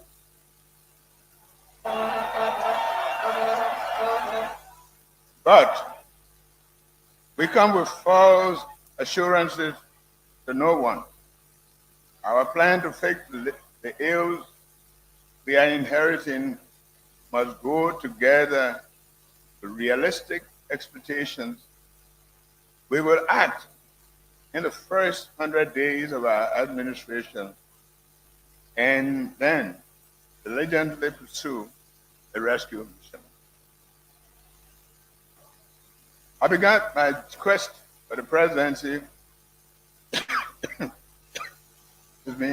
because something seemed wrong with us as Liberians and the leadership of our country.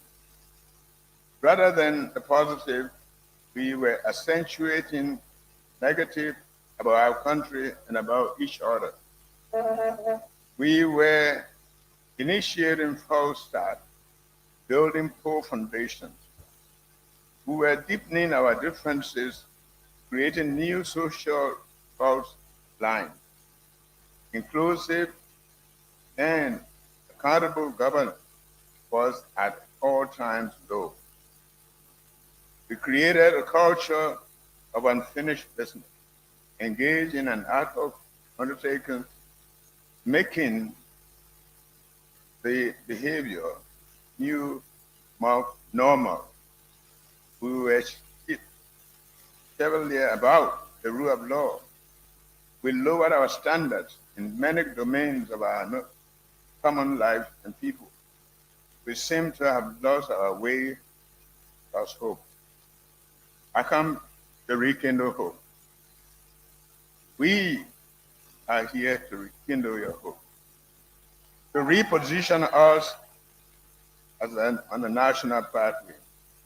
I have come to remind us that though the accident of the birth has made us diverse people, we must employ citizenship, our Liberian citizenship, to make us united people, for only united people can build a nation. And where do we plan to take Liberia in the next 6 years? We must refocus our political energy. With the elections campaign now behind us, I embrace all my fellow Liberians at home and in the diaspora. One of the good things brought to light by the campaign and facilitated by social media is that Liberians from all walks of life and have a chance to engage in national conversation about our past, present, our future prospects. We learn together what is wrong with our country and hopefully what is right well. Let us now recalibrate. Let us restore the years the locusts have eaten by accentuating the positive about our country and about our fellow citizens.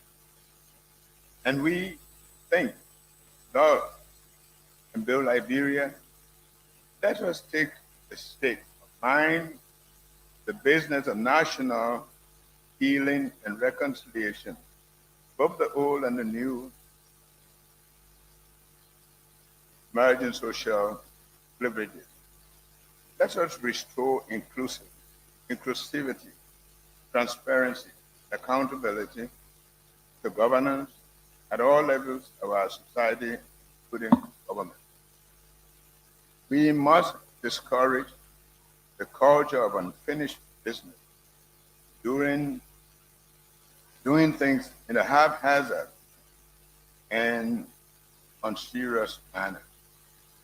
We must restore hope to ourselves individually and collectively. We must restore dignity and integrity to publishers.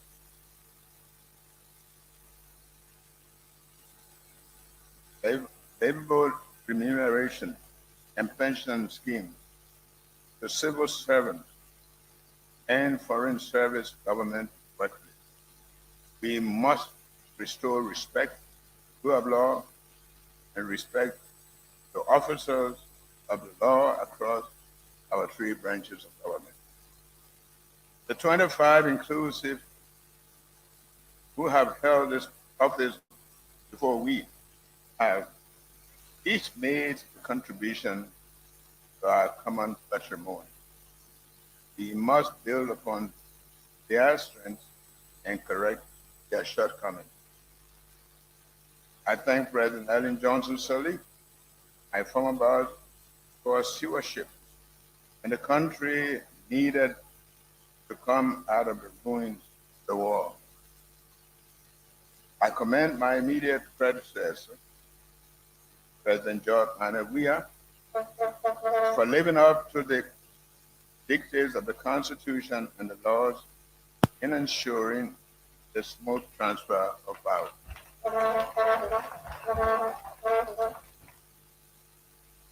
The people wanted change, and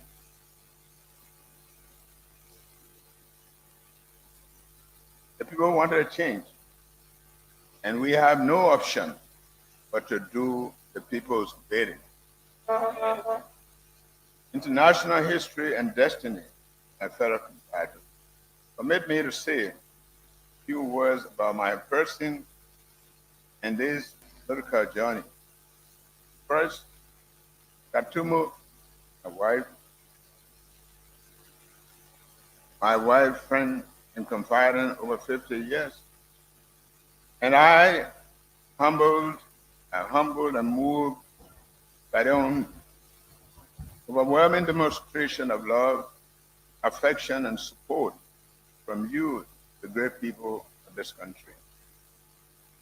On the journey and this road, the last 5 decades, we have met different people, old and young, rich and poor, great and ordinary, sick and healthy.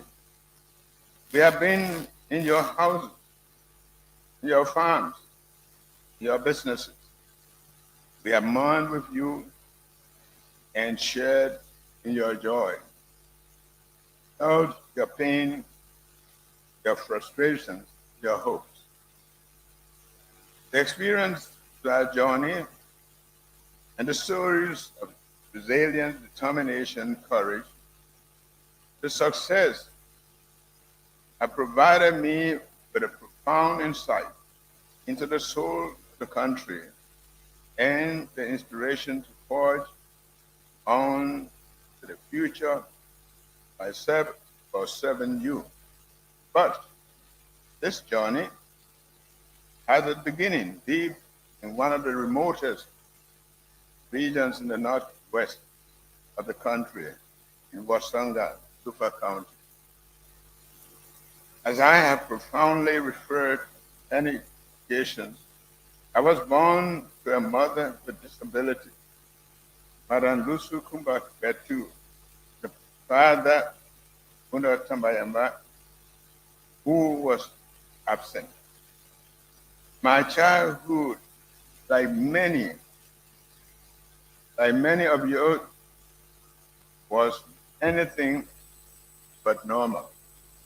However, by the grace of God and with the mother's help, family, and compassion of strangers and ordinary people like those I met during the campaign, I was able to pull through with my own bootstraps.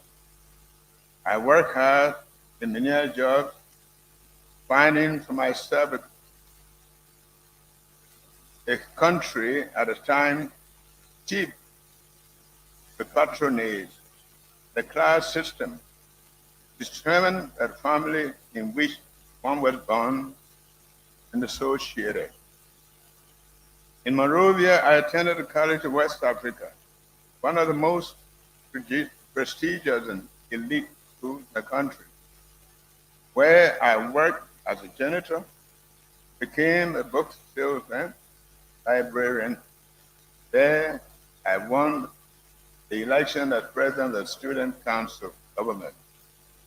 In all this, I maintained to make friends across the social class line. I went to college, started professional life, and served the public in capacities including managing director, Liberia Produce Marketing Corporation, Minister of Agriculture, Vice President. The rest is history. I thought to share this brief story of my life for two reasons. First, to inspire our boys, young boys and girls, and all of the young people of this country, that determination, focus, and hard work can be who you want to be in the country and the world. Every one of us, every one of you has been endowed with talents and the gift of God to enable you to serve the country and humanity in the spirit of compassion, and that you can overcome barriers and challenges and excel your situation of life. Second, to let you know, my fellow compatriots, that when we work hard together as a country, there is nothing that history has imposed upon us, including the fundamental problems that we cannot overcome. Like every generation before now and others after us, we have the opportunity and duty to rebuild and build better. And like those before us and the ones who come after us, we must respond to that call of duty in an epoch defining way that sets the tone for the future, not fixated on the next election, but rather on the next generation and generations to come. Liberia first, a vision for national renewal is why, with your support, my countrymen and women, we will respond to this duty, mandate you have entrusted to us by committing to make the bold decision needed to trust us into elect actions we must take to transform our country. Our response, reflecting the agenda of the government, as Pastor said, will not only address the immediate challenges we face as a country, but also tackle head-on the fundamental problems that may militate against our nation and gender and undermine change we deeply crave. Fellow Liberians, our agenda sets broad goals for the improved governance and institutional decisions for economic development and sustained growth,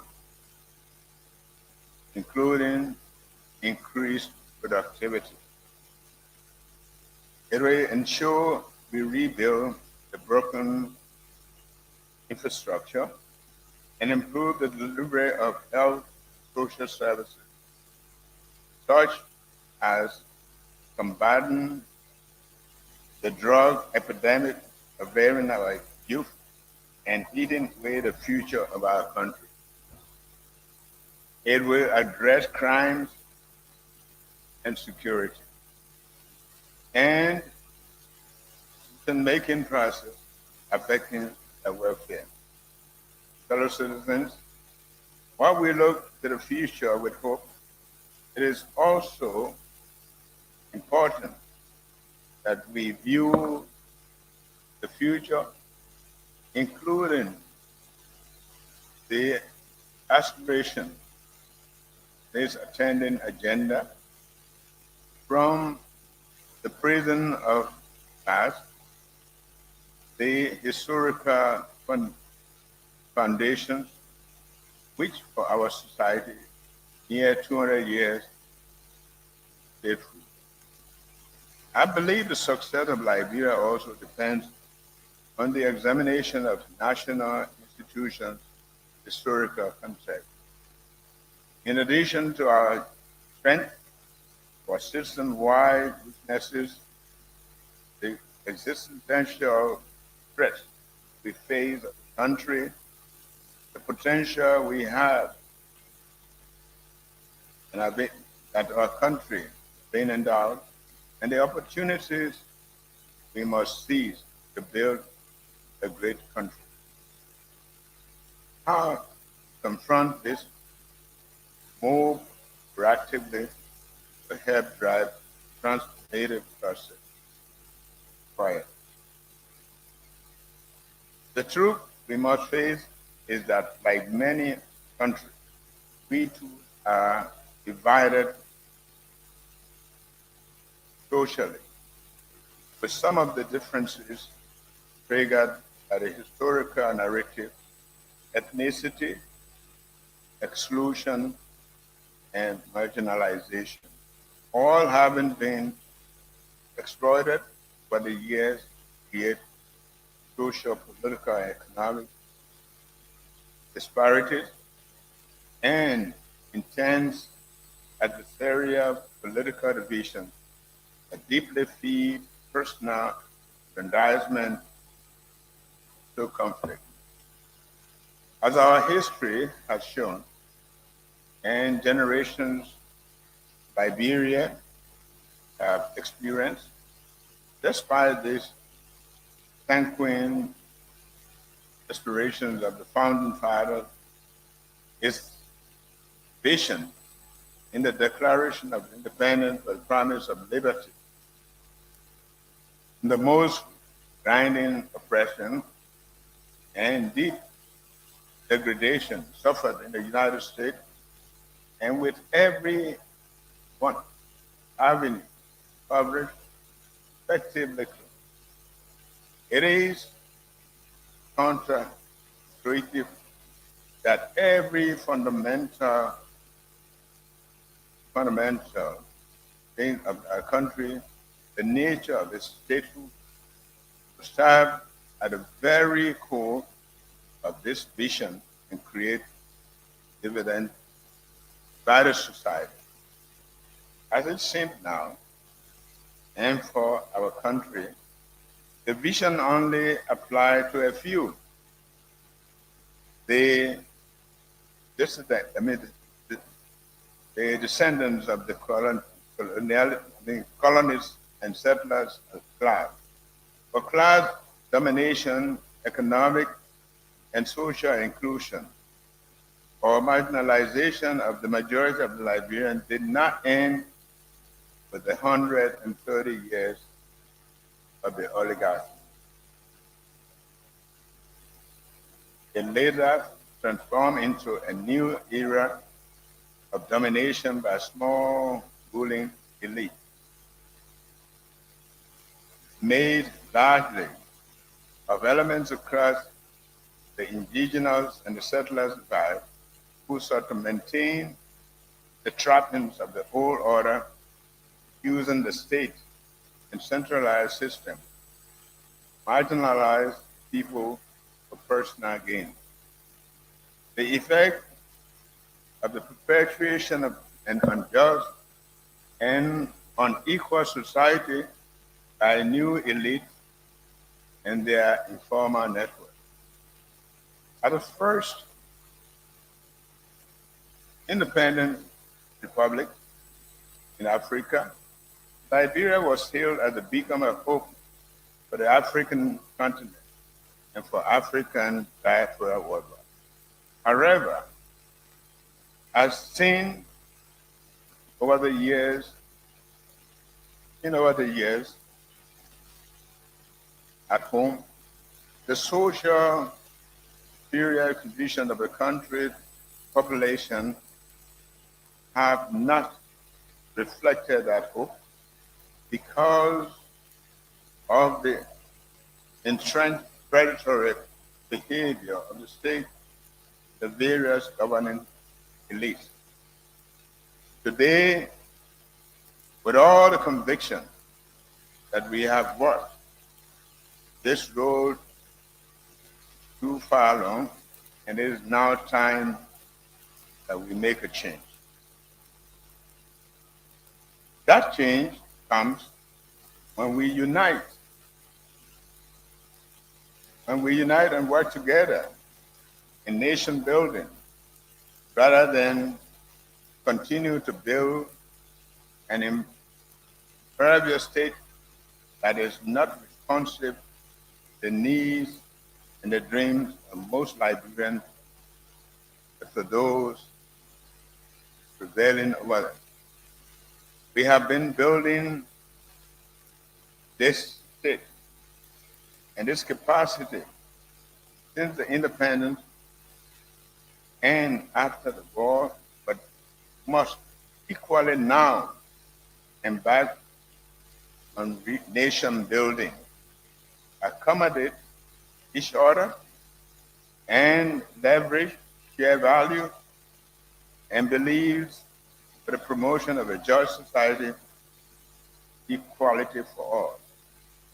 We must foster Liberian identity that overcomes the contrasting historical narrative, thus aligns region, country, gender, and historically nature destructive individualism that triggers greed and corruption as opposed to compassion service for the public good. We must unite to confront the challenges and break free from the stranglehold that one people, indivisible, common purpose, who must come together in common purpose, who must come together in our diversity to build a stable and harmonious society in which every Liberian man and woman and every boy or girl can have a chance to live a dignified life. This presidential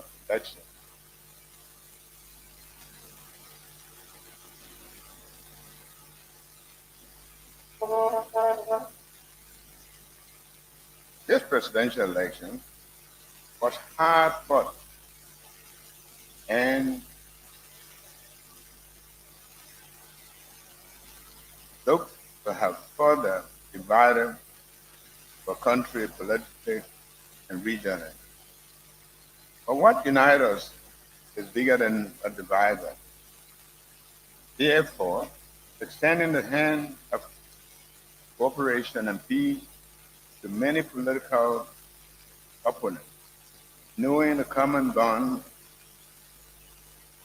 between us, Liberia, and the need to harness its potential of the people. As I said, we must work together or fall separately. I am therefore assuring all Liberians that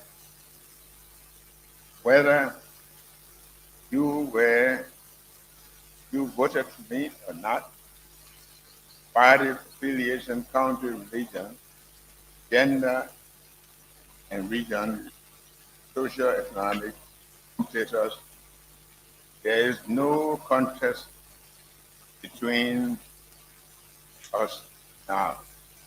The so-called Green Liberia and Blue Liberia, southeastern Liberia, and the north central Liberia. There's only one Liberia that we are also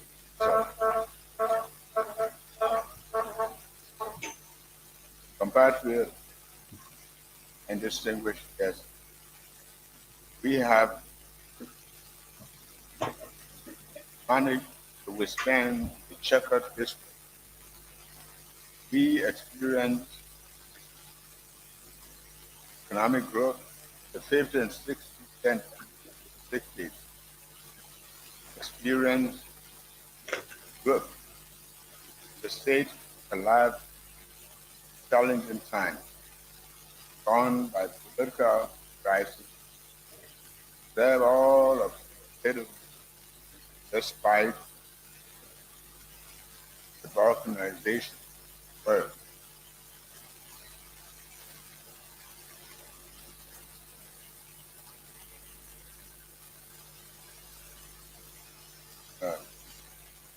And that respect for but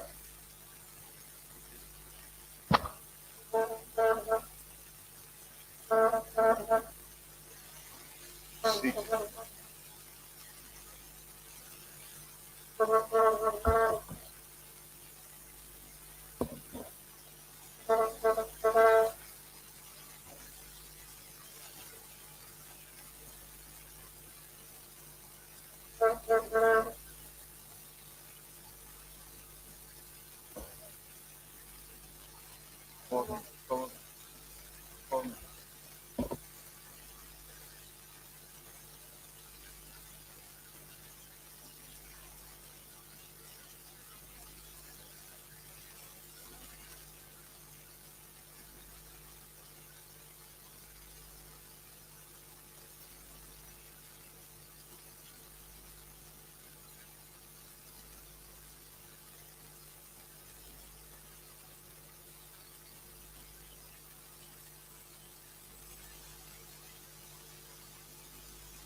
Legislature will be in order. The legislature will be in order. Have your seats, please.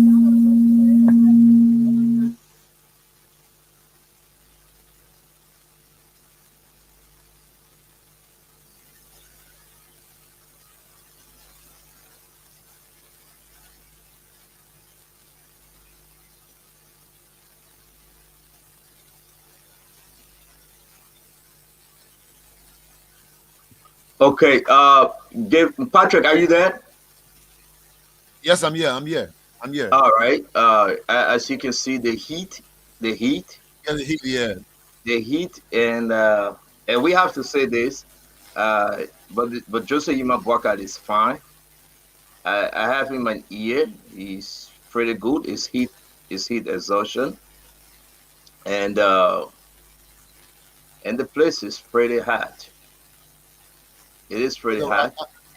You know, another thing, Stan, in my notes I got here, I observed that they did not take a bottle of water to him until that happened to him just now. No, they took a bottle of water to him. It should have been done initially. The moment he was talking, it should happen. Again, as we can see, the speech is crazy. On TV in collaboration with other television. All right, so let's get this off. Let's talk about this situation. Damona will be coming back. Joseph Yimabwaka is fine. Welcome to the show, Dr. Richardson. That heat is not for fun. And he's wearing the country club. The country club is wearing and it's very heavy. A lot of heat. Number two, he's wearing the hat as well. And the hat is like there's no fresh air going to his head. So it sucks the oxygen out. You know that for sure. Dr. Richardson, come in. I'll pass. Let me pass for now because I'm still coming. Yeah, I mean, even me sitting here and seeing all those people, everybody that's texting me, they were saying the place was just extremely hot. And like Patrick said, I mean, even though they brought water late, they should have had water already on the podium. But equally so, I think whoever the speech writer is, I mean, we have to be fair, considering the time. That speech was It was just too long for The that speech heat. was very long. It's just very long and it's not even done. I don't know how could they have seen that and not consider the weather and the individual. I don't understand. I think he had about 3 or 4 more pages left from what I was checking. Maybe Yes, 2, it 3 or was just more too pages long. left. Too long. I think the speech is just too long.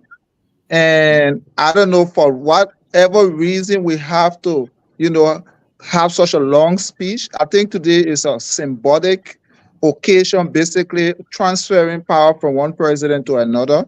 So I thought it would be succinct because we always have the president, to make Now, serious what are we speeches. having?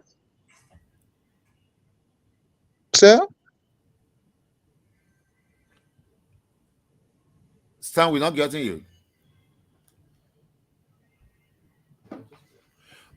Just as you were saying, Alex, I think the speech was it's too long because he still has more to do. I don't think it's advisable that he should even continue. I don't think he should continue. I don't think he should continue. We got the meat of what he wanted to say, and we could just go through quickly. He said no more business as usual. Some points I got from the speech. He said that the time for politicking is over, and I'm president for every Liberian within the confines of Liberia, and those in the diaspora as well. He even talked about presidents of Liberia with Nigerian and Sierra Leonean backgrounds. But I don't know that because my history tells me that only one president I know so far who came from Nigeria. Patrick, so we're gonna be Patrick, sorry to interrupt you. We're gonna be going live directly because the ELBS feed is not giving us anything. This is very important. It's just ridiculous. We have to go live now. We're going to get off the protocol and go live. But the current president is okay. He's okay. It seems to be that folks are leaving the Capitol building right now. They are leaving the program. I am in my ear is Dama giving me information. The former president George Manawia convoy is staged. Probably he's about to leave. It's hot like hell. And you are right, Patrick. The outfit, the long speech, give reason why the exhaustion just happened. And this, thank God that Joseph Yima Boyka, President Joseph Yima Boyka, is well. They are fanning him. Let's see what kind. Okay, which one is this? Let's bring this in, Yekezi. Patrick, is Yekezi there? We got another feed coming up from the Capitol. Okay. Let's bring in this one. As you can see, folks are leaving. It is not an alarm. Joseph Yima Boyka, the president, he's okay. His wife went over to him. Let me see why Dama tried to go live. Let's wait for Dama. Patrick, give us something. Give us something. What are you hearing? I know you are placing phone calls and you are reaching out. What are you hearing? No one's picking up. Yeah, no one's picking calls right now. Dama, are you there? Yes, I'm here. Give us an overview, Dama. Yeah, so I see the officers of the EPS, they all standing and they are protecting the lectern with the presidential standard on it. So I can't really see clearly, but I do see the president is sitting and addressing the nation. So he's sitting and addressing the nation. So where you see... So is he still speaking? Yeah, he's still speaking. Good. He is still speaking. But are we not? We are not getting that feed from the usual LBS corner. Yeah, he's still speaking. He's speaking of the educational system now in the country. That's what he's talking about. So he is still speaking, but instead of standing, he is sitting and speaking. Yeah. So, Dr. Richardson, hearing what you said, because we are not hearing the speech, we'll get a copy of it. But Dr. Richardson, talk to us. Where are you with this whole scenario right now? So you just joining us. Well, I first noticed that it was really befitting to have the occasion at the Capitol building. I believe in the past it was not. So I like, with despite the fact that we had some conversation about the inauguration team, I like how they decorated and organized the event. Um, as far as the speech, the handlers of President Booker needs to be spoken to today. You know very well he had a long sleeve country cloth on. Anybody who had any kind of outfit with a country cloth material knows that it absorbs heat. You know, I even when I'm wearing in this country, I'm very mindful to wear it not during extremely hot days. So and then of course, like somebody said, he has a hat on, and his speech, some of it was very unnecessary, talking about the history of Liberian presidents and the history of our country. Those content in the speech was just unnecessary. Now, there were some parts that I really appreciated. I took a line that Liberia is at the intersection of learning from the past and destiny. That was a very powerful line for me. That's exactly how I see Liberia. We have to learn from our past and do not repeat what happened to us in our past. You see, Dr. Richardson will come into the speech, will break it apart. But let's just talk about what just happened. This was in history, though. Yeah, I spoke about that. I don't think it was appropriate for him to have such a long speech. I don't think it was appropriate for him to, given considering what he's wearing and the weather. To me, the optics do not look good to me. I'm sympathetic to, the occasion, but this just leaves all of the critics something to talk about. They give them something to talk about. I saw the ex president, the former president, his wife mumbling a little bit. I saw his face a little bit, and if I could read, it was a face of surprise and well, is this what we had? And yesterday I saw him say that he didn't want people to keep him into until he reaches retirement age. So there's some analogy I think you can draw between what he expected to happen today to this president versus what he said. I believe I saw something where he was saying we are seeing Jeremiah Cohn. We are seeing Jeremiah Cohn and the first lady, the vice president, and the first lady walking over to the president. Patrick, Yes. coming very quick. Dr. Richardson is right. As Dr. Richardson was saying, she truly observed what I saw myself. Yes. The ex-president Weah was concerned, and I could see, like, asking on his face. He grimaced his face when he saw the president being aided by his guys around. I too was scared. But one thing, if you observe what's going on right now, I'm not a medical practitioner. Just where all the security guards are standing is not even safe for the president. No, it's not. He needs fresh air. He needs fresh air. Why are they surrounding him like that? He needs fresh air. It's not right. Jesus, they need training. It's So just we horrible. we are placing phone calls. Vice President Jeremiah Cohn, the First Lady Katuma, they all just went over. I don't know why they stay allowing the speech to be carried on, Patrick.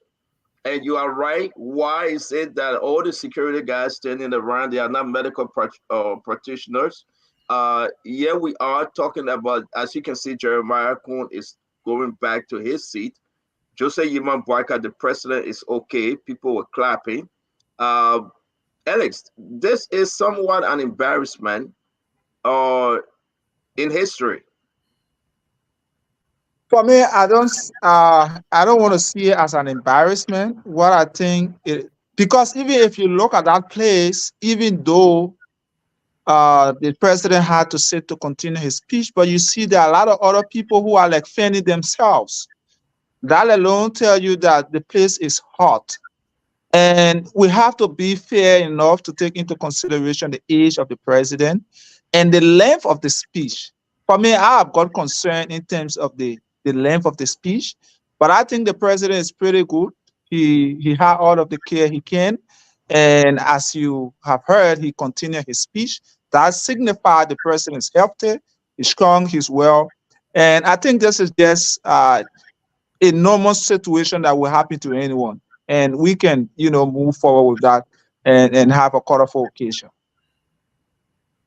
So we can move forward. We cannot move forward with that because we just cannot, Alex, as much as you want us to. The world is watching. The president had to be aided, taken to his seat. That is of major concern. Fagon, your take. Let me say to my esteemed colleague Williams, I know how you feel, but you cannot be saying on the one hand that the speech was too long, that it's the moment where you think things were unnecessary, and that you think that it should be a colorful event, but this has unfortunately happened, and then you say it's not a national embarrassment. It is a national embarrassment. And the speech writer should be ashamed of himself. I'm not ashamed to say that. For example, there is something called the economization of words in the speech. When you economize on words, you say the same thing without using too many words. For example, the whole historical context of how many presidents there were in 50 years, and then 2 came from Sierra Leone, and then the other ones came from Barbados, you could just give the number as 9, 10, 11, 12, 13.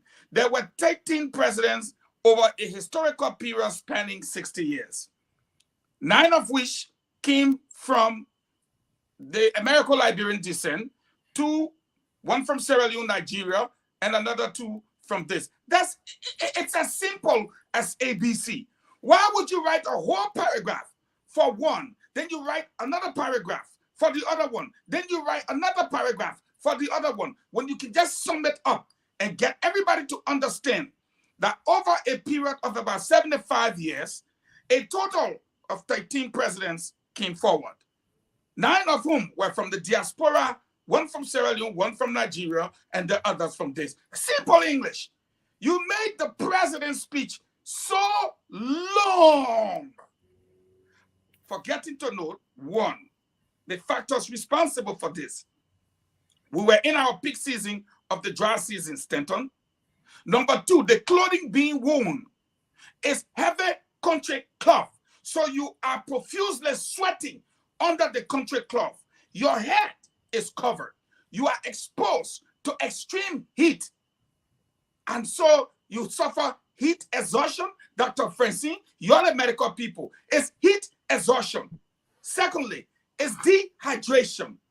Thirdly, at the end of the day, you are speaking too long for a 70-year-old man. Thank you. Let them give me the speech. I would like to prove that particular speech that Joseph Barker read, hold on. Let me. You know what? Listen. 25% of the time. This is very important, Patrick, and it's good to have you. Like Fagon saying, Patrick, where is the mistake here? Where is the error here? Why have we? Why is this happening, Patrick?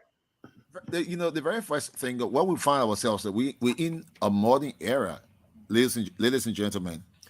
Today's, in fact, the weather right now, 93 degree centigrade or Celsius, I don't know, but it's 93 degree and says it feels like 103 degree. Look at that!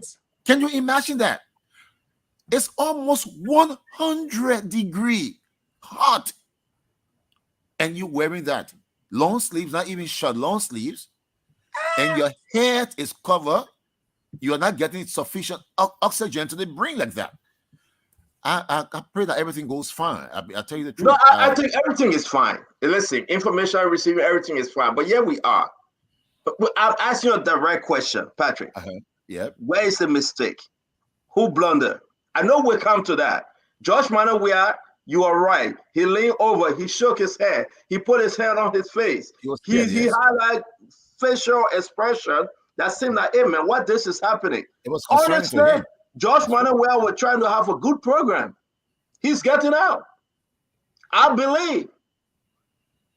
But to allow Joseph Yeman Boakai, and I'm watching the time.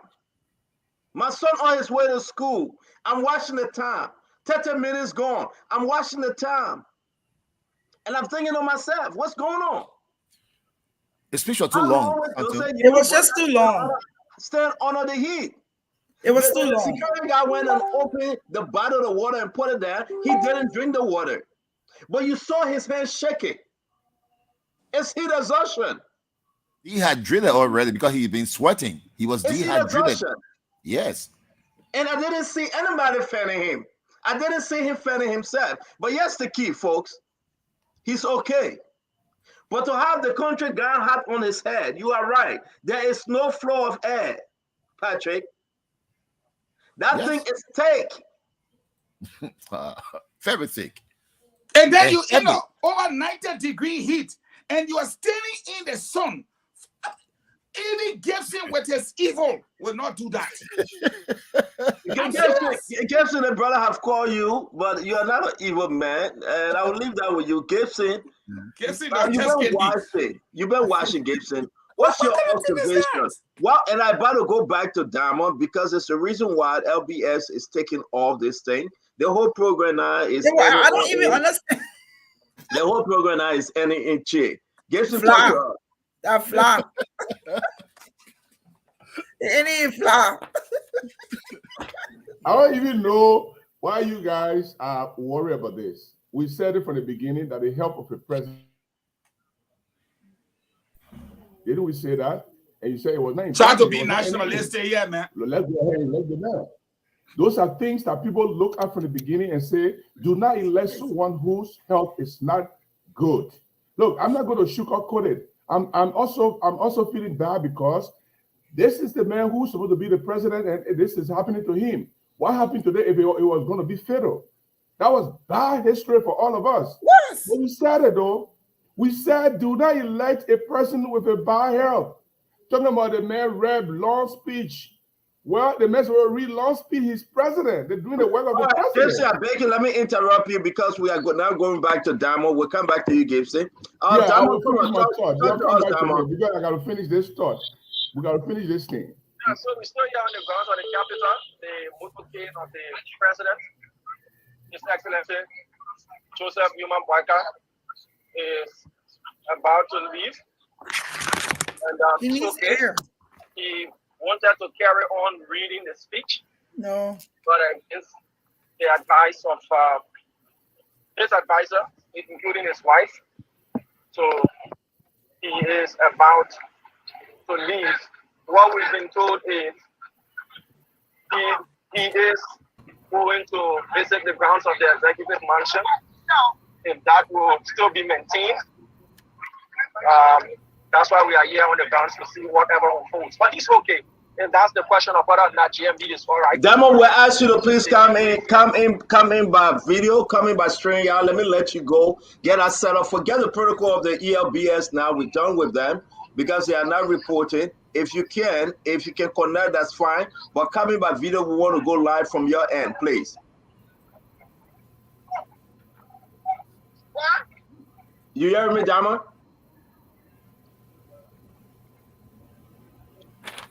Oh, what yeah, kind of speech is that? I'm sorry. Yes, go ahead. Come in, Damo. Come in by video, okay? By stream, yeah. Thank you. All right. Thank you. Let me tell you, Eugene Fagon. It's too long. The people who write the president's speech, they have to cover certain topics. And if he had gone on our stage and had a 15-minute speech, I will be the first person criticizing. Then it will be better because the place was too hot. But we don't know what was going to happen. We don't know. They didn't know that this man was going to have hiccup. They didn't know that he was going to be he's exhausted. They didn't know that he was going to go through this condition. They were preparing a president to speak for a time that they believed that he was going to cover topics. The Omen didn't look at the speech and said, no, this speech is too long, you all make it short. You're talking about a man wear something. The people who were deciding his dress code, they know his oath. They know his hat. They should say, "Oh man, a hat up down. Let's put something light on." They didn't say that. So all of these things we are talking, I don't even know why we're considering that. Okay, Gibson, may I ask you a question, my brother? Because yeah, ask me a question. Let me ask you a question, Gibson. You can if you were one at a time, guys. One at a time. Hold on 1 minute. That Patrick come in. Hold on 1 minute. That Patrick come in. And guys, we gotta go. Let me hold you guys. We gotta go to Damo. It's important. Damo coming. We'll get back to you guys, please. Damo, yeah. So George Manawia, the former president, has been escorted out by Vice President Jeremiah Kwanku. So he's leaving. And we'll make our way further up. He's been escorted by his ministers, cabinet members, and some officers of the Executive Protection Service. So there he is, the former president, George Manawia, is exiting the corridors of powers officially. So his wife has boarded the vehicle.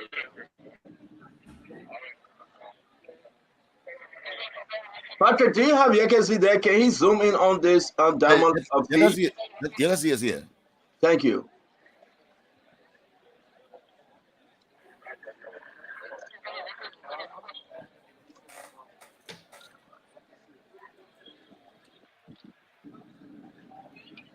And a salute there from the former president saying it's an honor to have served the country and the Liberian people. He's been escorted to his vehicle and flanked by the Vice President Jeremiah P., His Excellency.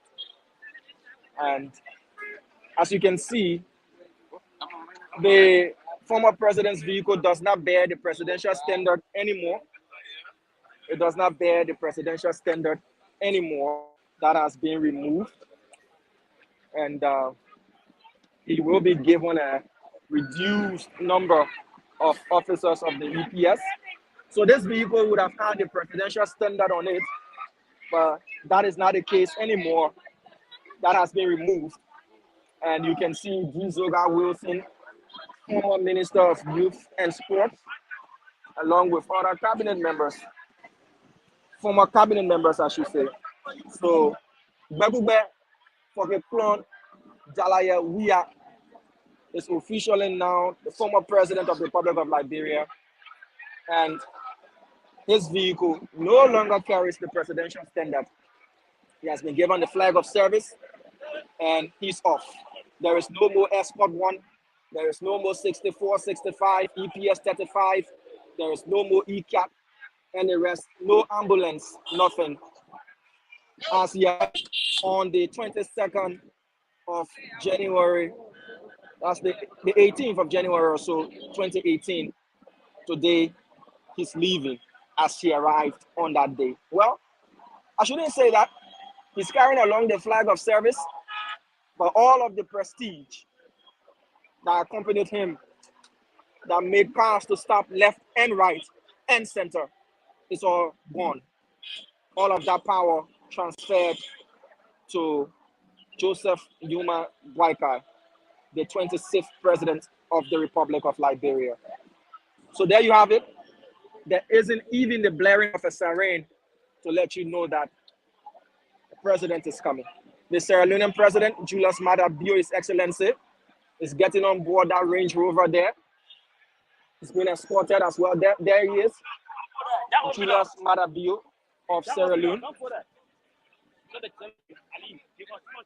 Julius Maada Bio is boarding his vehicle as well, heavily protected.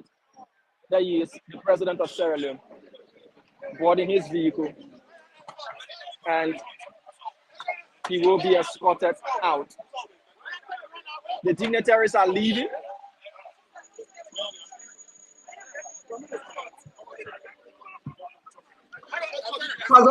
Let's come back here and understand something. This is the Ghanaian president. His I know Excellency Dama Nana is still, I know Akufo-Addo. Dama is still going live. We'll meet Dama briefly. They are leaving, Fago. Well, Patrick Oka will be back, but dignitaries are leaving. They have to leave because right now the protocol is such that it cannot continue according to protocol. So no one knows exactly what the protocol is at this point. It's an incident that has happened. And because the incident happened, there's a shift in protocol. So when I say shift in protocol, meaning you don't know what the next step is going to be, you don't know what the next part of the program is, and you have these foreign dignitaries, high-profile individuals, as well as heads of state. Security concerns is number one. And if you don't know where to go, then your securities will what? Take the decision to take you to an area where you can be safe first and foremost as they try to find out what the next step will be. In a chaotic situation as it is right now, you saw the chaos. Everybody don't know whether the president is okay. Everybody moving. If you were with Marabio, you would bust into a car quickly and take him away. If you were with the vice premier of the Chinese government, you're moving him away to the embassy. And if you were with Tabras. So what has happened, like I said to Alex, it's a national embarrassment. Because now, what's the next step of the program? However, we are happy to report that reports we're gathering suggest that the president is okay. The president is on his way to the mansion. At the end of the day, what's going to happen next? As you see people moving around, I hope the PR team will give us information. We have thousands and thousands of people. Let's go by real quick. Let's go by real quick because we have Madam Salif. Let's go back to Diamond. Madam Salif is exiting as well. So, Madam Sirleaf, the former president, is also exiting the grounds of the Capitol building. And as you can see, she's surrounded by family and security officials as well. So the former president also boards her vehicle and leaves the grounds of the Capitol building. So former president of Ghana, His Excellency John Dramani Mahama, is also here. He's contesting the upcoming elections in Ghana as well, wanting to return. He has been a very active voice in Africa, doing elections. You see him all around the sub-region. And he is also leaving. So former President Mahama was in Liberia doing the elections. And there he is, also exiting the grounds of the Capitol building. So You can see you need to zoom in when we bring Diamond on, please. We want to see the bigger zoom dignitaries in. are leaving. Pictures, hugs being exchanged and taken. So Liberians are concerned about the well-being of President Joseph Yuma Boyka. The heat wave here is intense. The program held outdoors. The multitude of people contributing to how hot and intense this place is aside the scorching sun. You can literally feel the heat on you. And profusely sweating I am.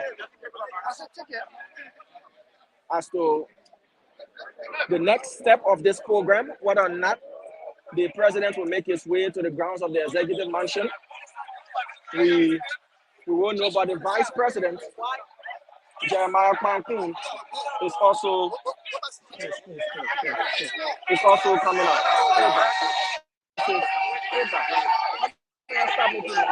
This is the vice president, Jeremiah Kwankun, and his spouse walking to tremendous cheers. The chief of staff as well. And so the dignitaries are leaving. Former Nigerian President Olusegun Obasanjo, Oba One, is also leaving. Olusegun Obasanjo, the former president of Nigeria, also leaving the grounds of the capital.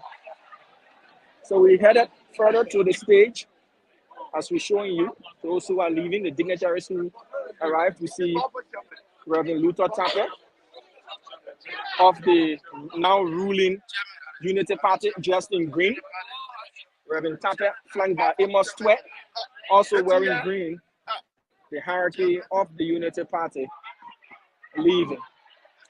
But the concern is about the well-being of President Joseph Yuma Boakai. There are still executive protection officers all around the podium. The president is no longer visible. I cannot even see the first lady. So where he is now and how he is an issue of concern. Julius Malema of the EFFL, the EFF from South Africa, the head of the EFF. So there he is. This is the leader of the EFF in Liberia, Emmanuel Gonkwe. Emmanuel Gonkwe also following his leader. But we will remain posted as we seek more information on the welfare of the president.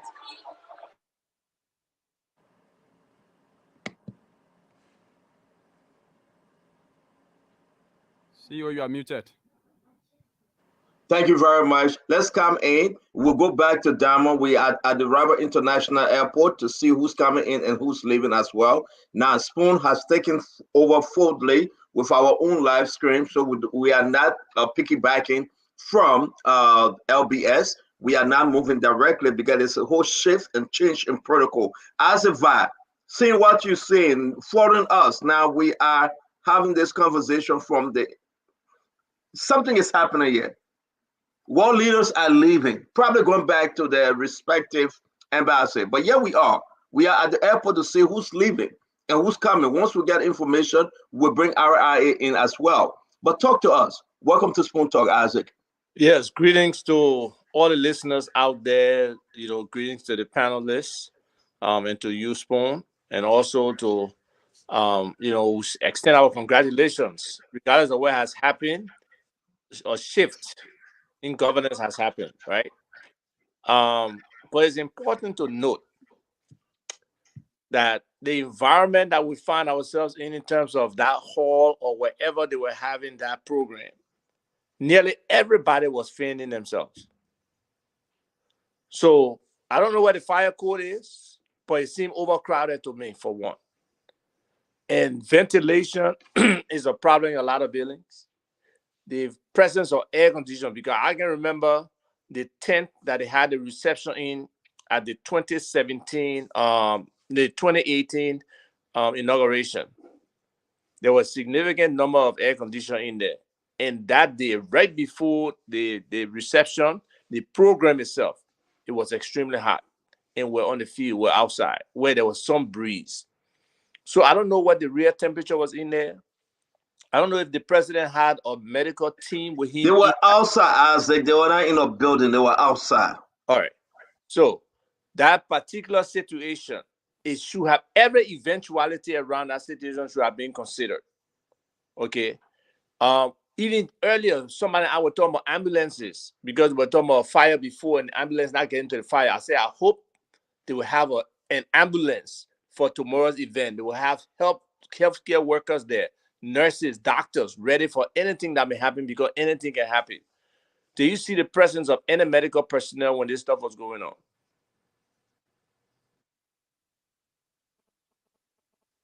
Thank you, Isaac. Dr. Richardson, before I go back to Patrick, we are at a place right now, history shifted. We have a new president called Joseph Yuma Boakai. Almost to the end of his speech with 3 pages left, he froze. Everybody was concerned. Linda Thomas Greenfield, I saw her security. He moved his head forward.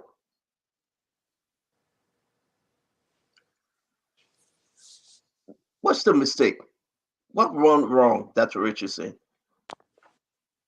First, it is my hope and prayers that the president is, recovering and doing well.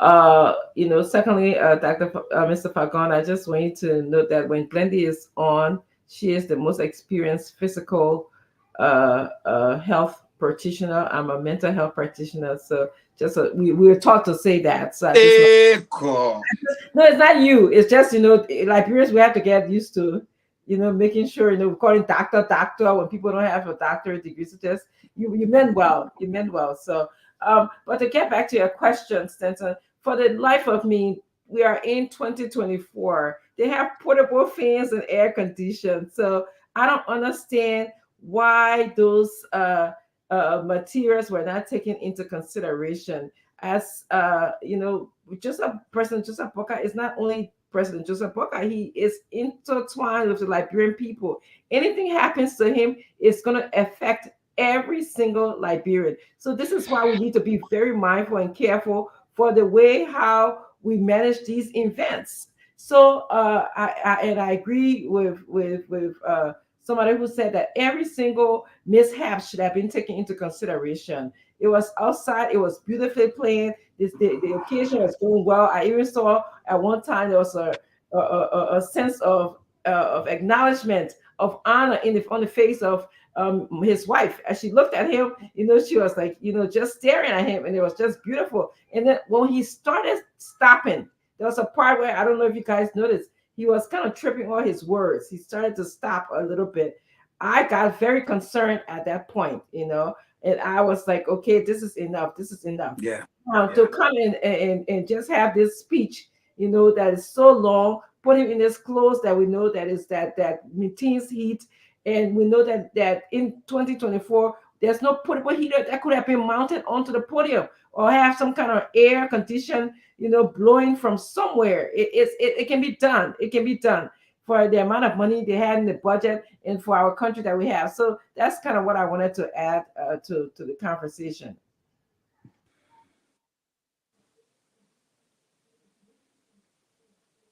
I think, Patrick, you are next. Yeah. Doug, thanks a million. You said so many sweet things. I mean, not just sweet talking, but you've seen realistic things. Unlike my friend and brother Gibson, who wants to come and play the role of I don't know what. And Gibson, hello, I know, hello. You know me for that. But let's go back. 2007, 2006. The sun was not as hot as it is today. I remember a Cameroonian footballer, Mark Vivian Ford, died on the football field during the African, I think, Cup of Nations or the Confederation Cup. He died. Just 1 or 2 years ago, another footballer died because of heat exhaustion. Those guys are physically fit. And Asik, we talk about 93 degrees, my man. And if you go on the internet, it will say feels like 103 degrees. Just as he said, the heat was just too much. And that, as he said, we need a portable air conditioner. It's possible. We have it around. I don't think they did well for the president or for people over there. The dignitaries were all there fending themselves. That was it was so scary for me. It became so concerning when he paused in the middle, and I told the guys in the studio, I said, something's going wrong. Yep. And he started stuttering. His speech became slurred. I got afraid. But Gibson, you have to understand, yeah, he's an old man. We chose him. I voted and campaigned for him heavily. I got no regret whatsoever. If he's going to run against Josh Weah again today, I will vote and campaign against Weah, whosoever that I know won't be fit. Seriously. So it's not about him being unhealthy or whatsoever. You're not a medical practitioner to tell us he's unhealthy or not. It was a choice of the. But are you a medical practitioner? No, Gibson, we're not going there. Gibson, we're not going there. We're gonna ask Gibson. We're gonna keep. So you ask a simple question, Stanton. Everybody says he's exhaustion. Who told you that he's exhaustion? All right, guys. We're gonna keep on it. We're gonna keep with what we are discussing, please. And again, let's just be objective. I want to say you are sure right. We are receiving information. Let me go to Alex real quick, and I'll go to Fagon.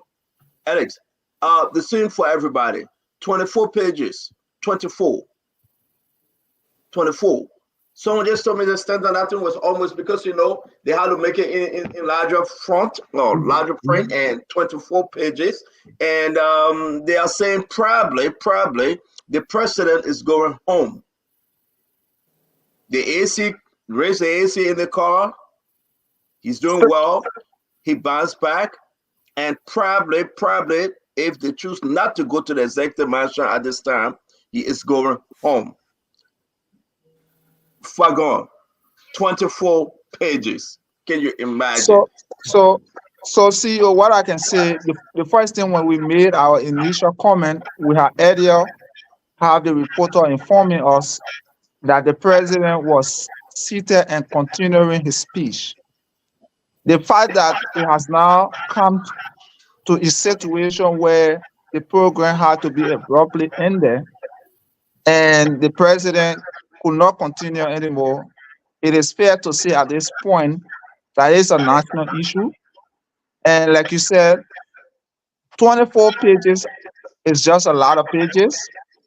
And we can only hope at this point and pray that the president is well, the president is strong, and that we can see the president addressing the nation shortly. That would be my initial comment at this stage. Thank you very much, Alice. Go ahead, Fagon. They issued that 24 pages. Where we are right now, we are receiving information that everything that we are saying. Yes, listen, guys, listen. We are all in this together. It was a scary moment, Fagon. Say what you want to say. It was scary. World leaders left, and they are leaving. What was not scary for me was the constitutional aspect and those who want to continue to play politics. Article 50 is very specific, and that's why everyone was waiting for that moment. We now have a president. God forbid, had something happened over there today, the vice president would have been sworn in by tonight. It's constitutional.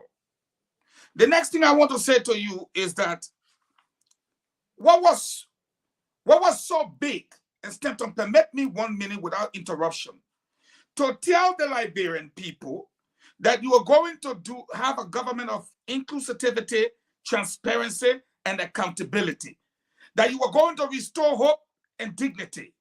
You thank President Salif for her stewardship of you, and thank President Weah for the time he took to make sure there was a peaceful transition. What was so big to tell Liberians that you were about to write a bigger history, that we were bigger than what divided us, and that you were looking forward to a hand of cooperation, having had a heated debate? What was so big that in the middle of your speech, you told Liberians that there was no blue Liberia, there was no green Liberia, there was no country or Congo, there was now one Liberia? You talk about a lot of other things that we saw. But hey, man, this is not the first time. I like Liberians to know. The Zambian president collapsed in the middle of his speech. Y'all go Google it, y'all will find it. Again, not only the Zambian president, the Portuguese president collapsed. The same thing, heat. We saw Biden fall at an event. We saw George Bush in the same thing. This president was 64 years old. What I think has happened is that we should learn a lesson, like all of you are saying. But for me, this is the third time. When we launched the campaign, Stanton, anybody can go back to that tape, review the tape. Joseph Boakai spoke until he nearly collapsed at the launching of the campaign. Who's writing these speeches? To say a few words, and you are writing as if to say you want historical details, so you give a 24, I don't want to call it pages, a scroll of 24 leaves to be read to the public, to tell the Liberian people that their votes were protected, that the phenomenon is taking a new shape, that there will be no more business as usual, that you will have this government that will give equality, justice, and transparency for all, that the first 50 years had all these things. You compacted a speech with so many words. You could have economized on the words. I would like a copy of the 24 pages. I will condense it to 12, saying the same thing, and I will give it to Gibson. This speechwriter should consider himself an embarrassment. I'm not going The to mince speech my words. writer we are receiving was Sylvester Grisby. Sylvester Grisby and order put up this speech. They wrote it, they went over it, they reviewed it. The President Joseph Yiman Boakai, I can announce to all those listening to us, is okay. The President Joseph Yiman Boakai is under air condition. The President Joseph Yiman Boakai is speaking well. He's hearing well. There is no disability in his speech or his hearing. The president is back 100%, and he will be addressing the nation with a statement in the next couple of hours. Probably they put out a press statement. I can see him joking about it tonight at the dinner. And I would tell you, he's back. He stayed insisting he want to go to the executive mansion. When his protocol deem it fit as a VAD, they will take him to the executive mansion to walk through. But again, regardless of the situation as a VAD, we have a moment right now that yes, indeed, the heat got him. Yes. And there was a shift in protocol. But look, the protocol can shift any kind of way. We have to be realistic in this situation. President Boakai is a national asset and needs to be protected to the maximum. There is no need for anybody to prove that, oh, he's healthy. The reality is, this is a man in his late 70s. If he was dehydrated today or affected in one way or the other, there's no need for him to come out this evening to make a speech, to prove fitness or to prove anything. He should get some medical attention and be reserved because we need him as the leader. I don't care what anybody say. We don't want him incapacitated in any way. Jeremiah Kuhn is not ready in no shape, fashion, manner, or wherever. So let's just protect to the best of our ability. Let him get the best medical advice, not political advice today. Today is for professionals, medical people who can tell President Boakai in a very, objective manner with no self-interest that he doesn't have to prove anything. Get your rest, get your hydration, and be strengthened for the task ahead because it's huge, as you can see from what happened today. So let the president pick himself. He shouldn't be influenced, or his people should not be influenced. But I think a statement would do. I think a statement with not a speech, right? Or a written statement, a release, or Ava. That's what I'm talking about. But it is important, like you said, he have to go and rest, right? We are in conversation right now as to the next step, and we'll be bringing out. Look at what is happening on the international stage. Like Fagon said rightly, these guys and what? Listen, Bio, you got to go back to the embassy, or you got to go back to your hotel. You're from Sierra Leone. We don't know what's happening. Obasanjo, he were out. The Chinese premier, gone. Lena Thomas Greenfield going right back to the embassy. And all these different shifts. It wasn't a plan. They came to have a full program. But it is important to note, Patrick, before we go to Gibson, after he was sworn into office, and Fagon is right, regardless, we can say that Jeremiah Kuhn is not ready, but he's the next person in line to take over. Period, Patrick. Patrick, you're muted. Patrick, you're muted. I'm on that. No, Patrick. After Patrick, you're coming, right. Gibson. You are right. If we had something greater to happen today, thank God it didn't happen. I know some people who are celebrating. I'm not going to call names, but thank God nothing greater happened. I give thanks to God for that. Kuhn would have been declared. He would have been the next person sworn in as president of Liberia. I know some people who have celebrated, even right here where we sit, where some people watching or some people online with us will be celebrating. But thank God the dream didn't come through. And Asik, I mean, I got so my respect for you, but man, has grown exponentially. Asif, thank you ever so much. You put politics aside and speaking truth to power. May God bless you. Serious, from my heart. May God bless you, Asik. Only few people with good hearts like you will say what you said. I don't want to call anybody else's name. I don't want to get really mad at this because for people to sit and celebrate or to somebody in sin with to behave as if you talking truth or what. It's no time to say who this one. No time for shifting blame. Let's pray. He's president of Liberia. You love him or not, he is the president of Liberia. It's up to you.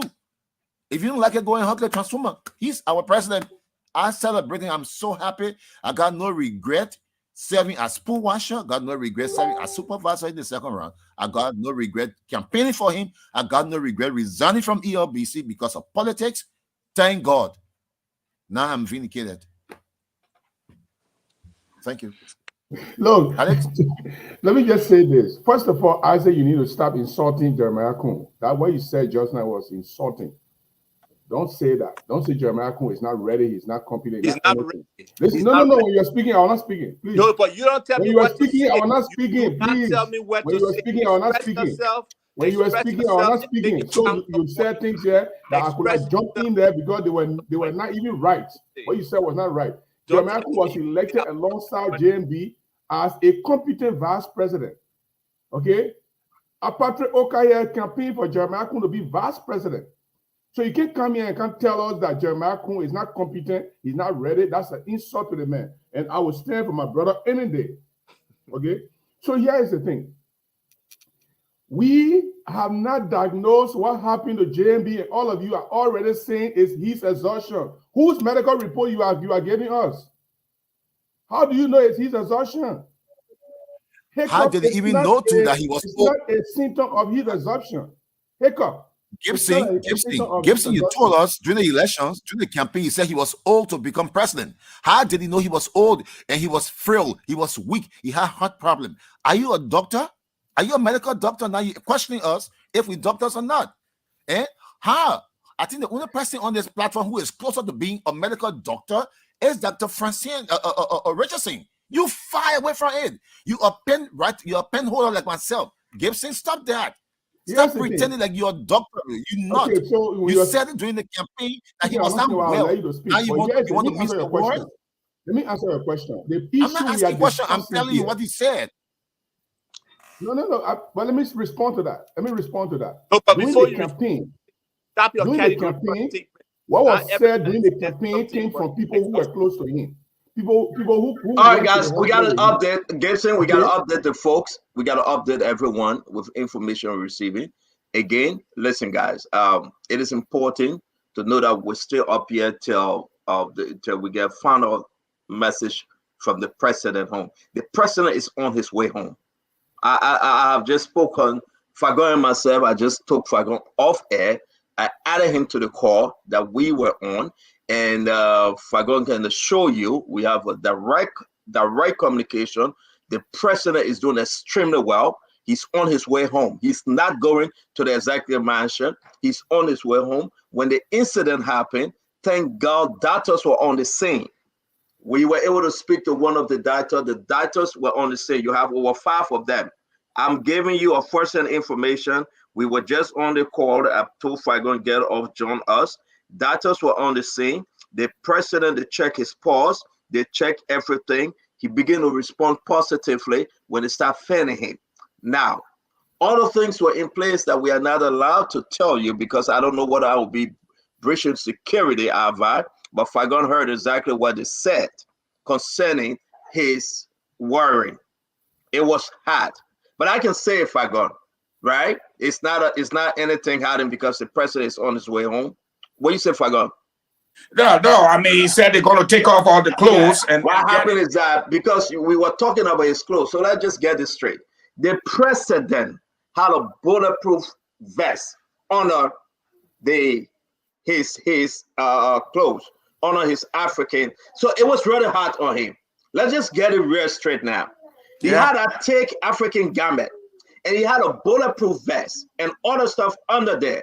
So imagine the flow of air. I have to say as it is. Stanton, I have to say. Stanton, can I ask you? Did you ask if that was his first time wearing a vest, or had he been wearing it to prepare his body? With that kind of garment, it was his first time. You are right. You are asking a direct question. But here's the key, folks. In Liberia's home and abroad need to hear this. Because again, we'll be going back into the president's home. He's well. He's responding. He's talking. He's hearing. He's well. They are taking him to his residence. Okay? That's the beauty of it. It was heat exhaustion, nothing else. Jeremiah Kuhn went there. Madam First Lady said, okay, we're going to take over. The family doctor, who is one of the sons, he was right there. Okay? Everything was in place. President Joseph Yima Bwaka right now in the car. He's well, he's talking. But you have a team of medical doctors going to the house to do more eval. They are now on their way to his house to do more eval. So if I'm gonna come in because maybe I'm missing something, you are on the conversation, talk to us. Well, it's important for everybody to note that doctors already know that it was caused by terrible heat exhaustion, dehydration, and they've already settled in. And Isaac, it's like you were in the van with them. We spoke with the doctor next to him. They said he's not coming out.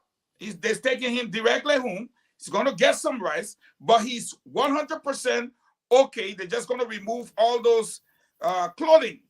Those were the exact words. Yes. From on him, get him some fresh air, and get him rehydrated. Let me just correct if I go. While in the car, they removed some of it already, and he started getting. Yes. And there was no need for anyone to panic. He's just fine. But I'd like to add that Stanton, during the cabinet retreat in Basso, if anybody have that video, send it. George Weah got up from the terrible heat and exhaustion. He collapsed. No, but they said I wanted. No, they said Joey, I will charge you. No, but I want to campaign now. So, campaign. So George Weah was falling. Now you're laughing. You're laughing and me calling George Weah a drunkard. You're laughing. You calling? Don't spoil. Let me finish. No charge. What do you mean no charge? Somebody being charged doesn't mean they are drunk. The mayor had heat exhaustion. If you live in the former president, my man, that talk on the issue here, man. I beg you guys. It's very important. And so he leaned forward and was falling face forward when the security grabbed him. And immediately in the middle of a cabinet retreat, he had to be moved to his vehicle. His clothing had to be removed. He was jetting from Buchanan immediately to Monrovia for medical attention. My man, you will not be information minister. All that thing you're talking about black. My man, do not distract us. I beg you, Gibson. I beg you. This is Gibson, but do not interrupt him, Gibson. Gibson, do not interrupt him. I beg you. We come to you. Gibson, Gibson, I beg you, my man. Gibson, you will not switch this thing. We'll come to you, please. Gibson, I know your intent here is to create a distraction from the reality we face, even though it worries the nation. Gibson, immediately after a president is sworn into office, without even naming his cabinet, we have a situation on hand. And you think this is politics as usual? No, it's not politics as usual. The campaign is over. We're talking about the health of a president here. And if anything had happened over there today, Gibson, and tonight, that would have happened, Jeremiah Kuhn would have been sworn in as your next president by law. And that is why the Chief Justice was very careful when she said, I don't care whether you want to wait for the time or not, I am going by the what? Constitution. 12th May.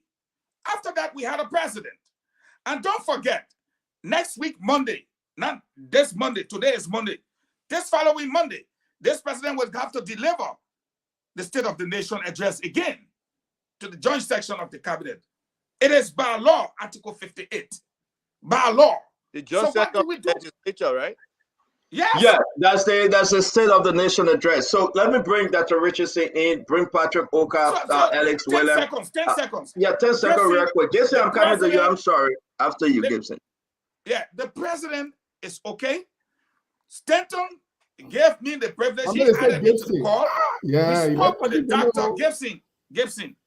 Go The ahead, Liberian Honorable people Pagan. are yearning for information, Gibson. Let's not do this to them. They are yearning for the information. This is the biggest network and the biggest platform. I am begging you, I'm appealing to you. Let's not make this funny. Let's not take the reality out of this thing. The Liberian people in 15 counties want to know what happened. I'm begging you. Let us let them know what happened. Gibson, do us a favor. Go ahead, talk to us, and then you can leave us. We'll see you at 3 o'clock. Give us your partner statement, Gibson. I refuse to leave, but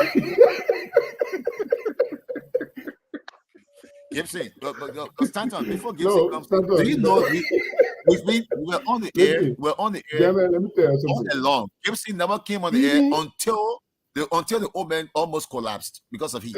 Gibson only came for the bad thing. That's all, bro. Gibson here. That's So, a fancy like Gibson gave us this pattern statement. Patrick, Gibson, he saw the old man collapsing. Gibson came. Not for the bad. Not for the negative. Patrick. No, I will let him talk. Let him talk. I will let him talk more. Patrick, like Gibson gave us his pattern statement. Go ahead, Gibson. Listen, I will play nice so I can stay.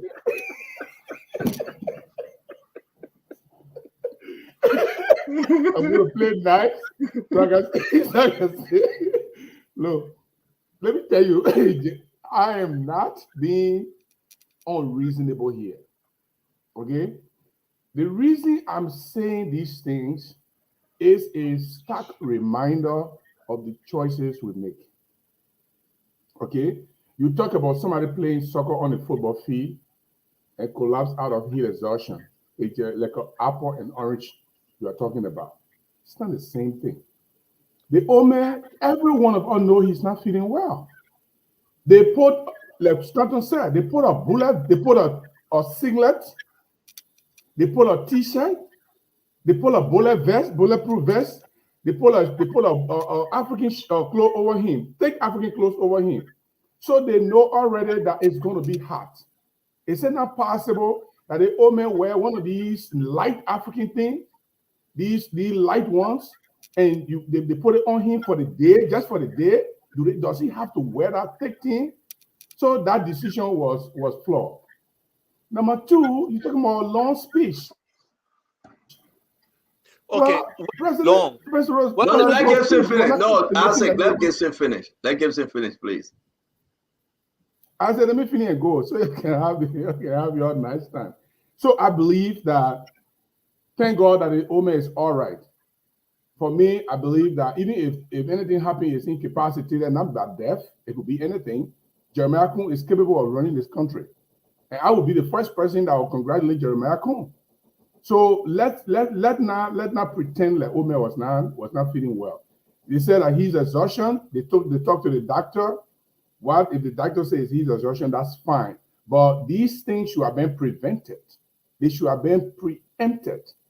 And if they were not preempted, we are here to be able to remind them that they should have been preempted. Even on the show, we should be patient and tolerant to everything that people say. I still believe that the old man was not well and he needs to go to hospital immediately after here and check himself. Or Liberian hospital is not as equipped. I think they should fly him out to Ghana. No, they are not flying out Gibson. The old man is well. He's at home. He's going home. He's going to be home. There's no need for flight out. They are not there yet. The issue is that I don't want you to think, because you are not speaking to people that are around the Omer, right? We are. The Omer is responding well. There will be no need to fly out. All right, guys. So since I got to leave you guys so I can be listening to the Kumaya. No, you don't have to leave. And I was just kidding when I say your partner's statement. Again, folks, we will thank you. Thank you. We will remind you, Gibson. Thank you. We'll see you tonight. So Gibson will be joining us tonight. Can you give us your partner's statement, Alex?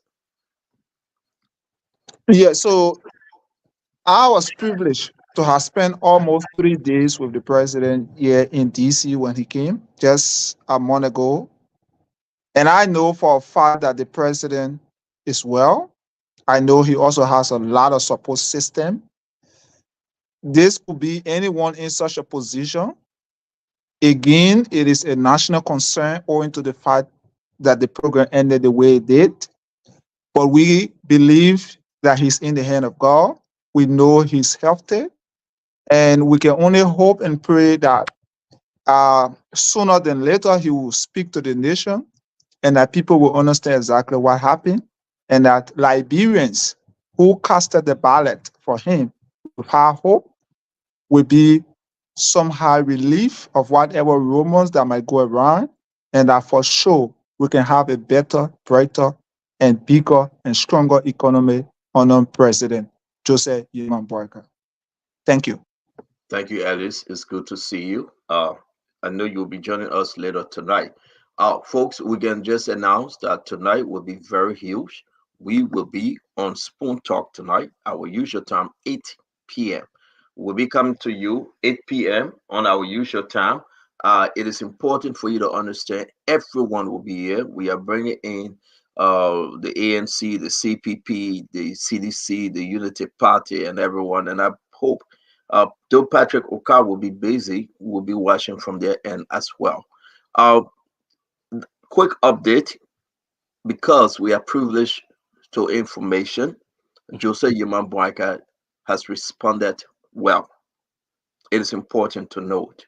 The reason why we are saying this in this context is that those doctors that are around Jose Yeman Boyka, they were able to do a quick intervention.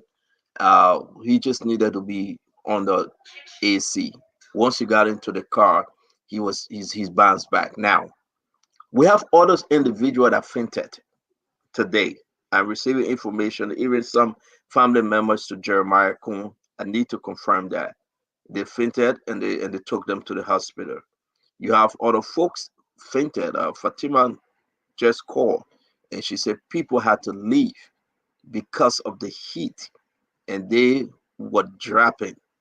So yeah, we are Dr. Richardson. Now we are hearing the family members of Vice President Jeremiah Kuhn and others that was around the capital fintech. What say you, Dr. Richardson? Well, first of all, it is good to know that the president is under good care and love by his family. And I apologize that I'm not actually as interested in, the family members of other people who fainted. For me, this is a historical day for Liberia. Whatever happens to President Boka moving forward is intertwined with the pulse of Liberians. So I'm happy that all is well. I think that lessons should be learned from what happened today, which is he's going to speak again, according to what I heard from Fakon and what I also have noticed historically, to the legislature. And I hope that the speech writers take note of what happened today. That the speech should be succinct. This is 2024 again. Speeches are no longer drawn out like when Fidel Castro spoke because he was known for his very long speeches. Speeches are no longer drawn out. They need to be sustained and, make sure that you're attentive to the needs of the crowd or your audience. And so I hope that the speech writer take notes. I hope that his handlers are watching, dress President Boka in a way that he's comfortable. We know that he's going to be wearing an additional garment. We just heard today that he had the bulletproof garment on him. And again, that in itself is, heat absorbent. So all of those things have to be taken into consideration. Yes, I appreciate what he was wearing today. He was actually putting our country back and Liberianization back on the map. But even with that, there has to be some cautions made with that. So yes, I'm happy. And I was also happy, Fakon also mentioned that he was taken away quickly because anything could have happened today. Any kind of crisis could have happened today, would have changed the trajectory of our history in Liberia. That I'm not sure if that's what we wanted to hear today. The program was going on very well. I like it, initially, but I'm sure this is going to be a little, like a little short clip in history when we look back. So thanks. Thank you, Dr. Richardson. Patrick the Boy Okai, the buzz. Talk to us. Yeah, thank you. I know we've spoken so much on his health condition, especially for what almost happened to him over there. Thank God, from what I'm hearing, he's safe. Thank God, he's okay. But I just want to point out three things that he talked about during his speech. He said the time for politicking is over. It's time to work. It's time for us to be united. He also talked about he said he's president not for only he's president for all Liberians within the confines of Liberia and Liberians outside of Liberia as well. And he said we should discourage the culture of unfinished business. That really caught me. We have so many things in this country, so many projects, so many things that we talked about that we didn't touch. For political reasons, Stanton want to become president. Say, I will be the road from here to Lofa County, carry rest stop his also and leave it. Someone wants to be president again. Say, yeah, I will be the road from here, Nima County. He carries it and stops it, maybe right around Bon County, just for political reasons. And so many things happen. And today, we have so many unfinished projects in Liberia, all due to politics. But on the overall, I want to give thanks to God that President Walker is okay. And again, I would say to the public, I have no regret putting my life, my profession, my family, my friendship, everything on the line to promoting, to supporting, to defend him, and to campaign for him. Today, I am the happiest of all human beings. I don't know how you feel, anyone else feels. I'm so happy. Thank you ever so much for giving me this opportunity. By the way, I'm serving as the master of ceremony tonight at the inaugural ball by the grace of God. My clothes are already in the car. So from me, I'm going to get dressed, be around. Yeah, I'm going all the way we'll back. we'll be finishing. We'll be done. We'll be done in the next 28 minutes. We have to go. The folks are going to work. We'll be back 8 p.m. That will be 3 p.m. our time. So hang with us for 28 more minutes. We are getting, before we get to you, Isaac, we are getting our fee coming from Rabat International Airport. As delegates departed, they are leaving. They are leaving. They are leaving. Once you got to come in better than that. Whosoever at the airport, uh,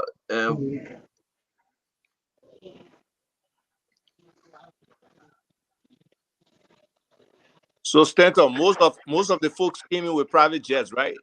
yeah, most of them came in. Most of them came in this morning, by the way, too, and expect to be leaving. So they are leaving. This is the new building, the new VIP, I believe. That's the VIP that George Manaway dedicated like 3 days ago. Here we are, folks are leaving. We talk to us, Isaac. Isaac, talk to us. Oh, Isaac gone. Fagon, let's bring you in. You're saying folks are leaving, Fagon. Yes, I mean, look, who wouldn't leave? I mean, we're talking about over 90 degrees, 95 degrees heat. I have been reliably informed, no joke.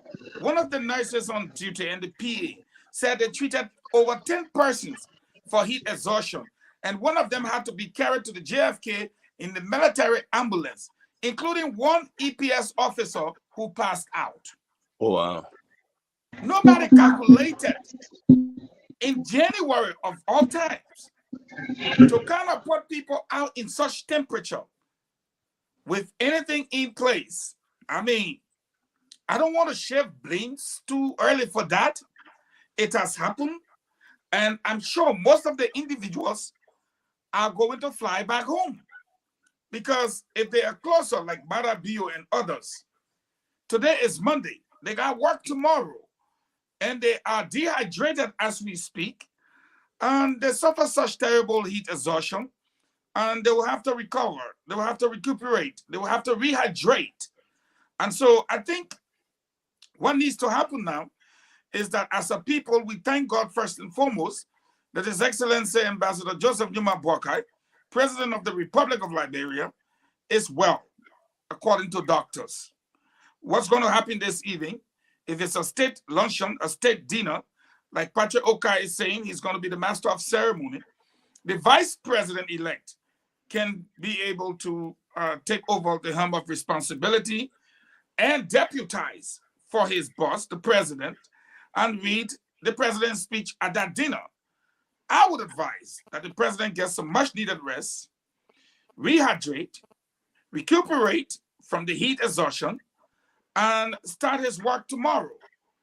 as far as meeting with the other dignitaries that may spend the night tonight, tomorrow a meeting can be arranged. Remember, my understanding was that the Canadian Prime Minister is in the country, Linda Thomas-Greenfield. If I was in the country, I would be making some Are you arrangements. saying the Canadian Prime Minister is in the country, but he didn't attend the program?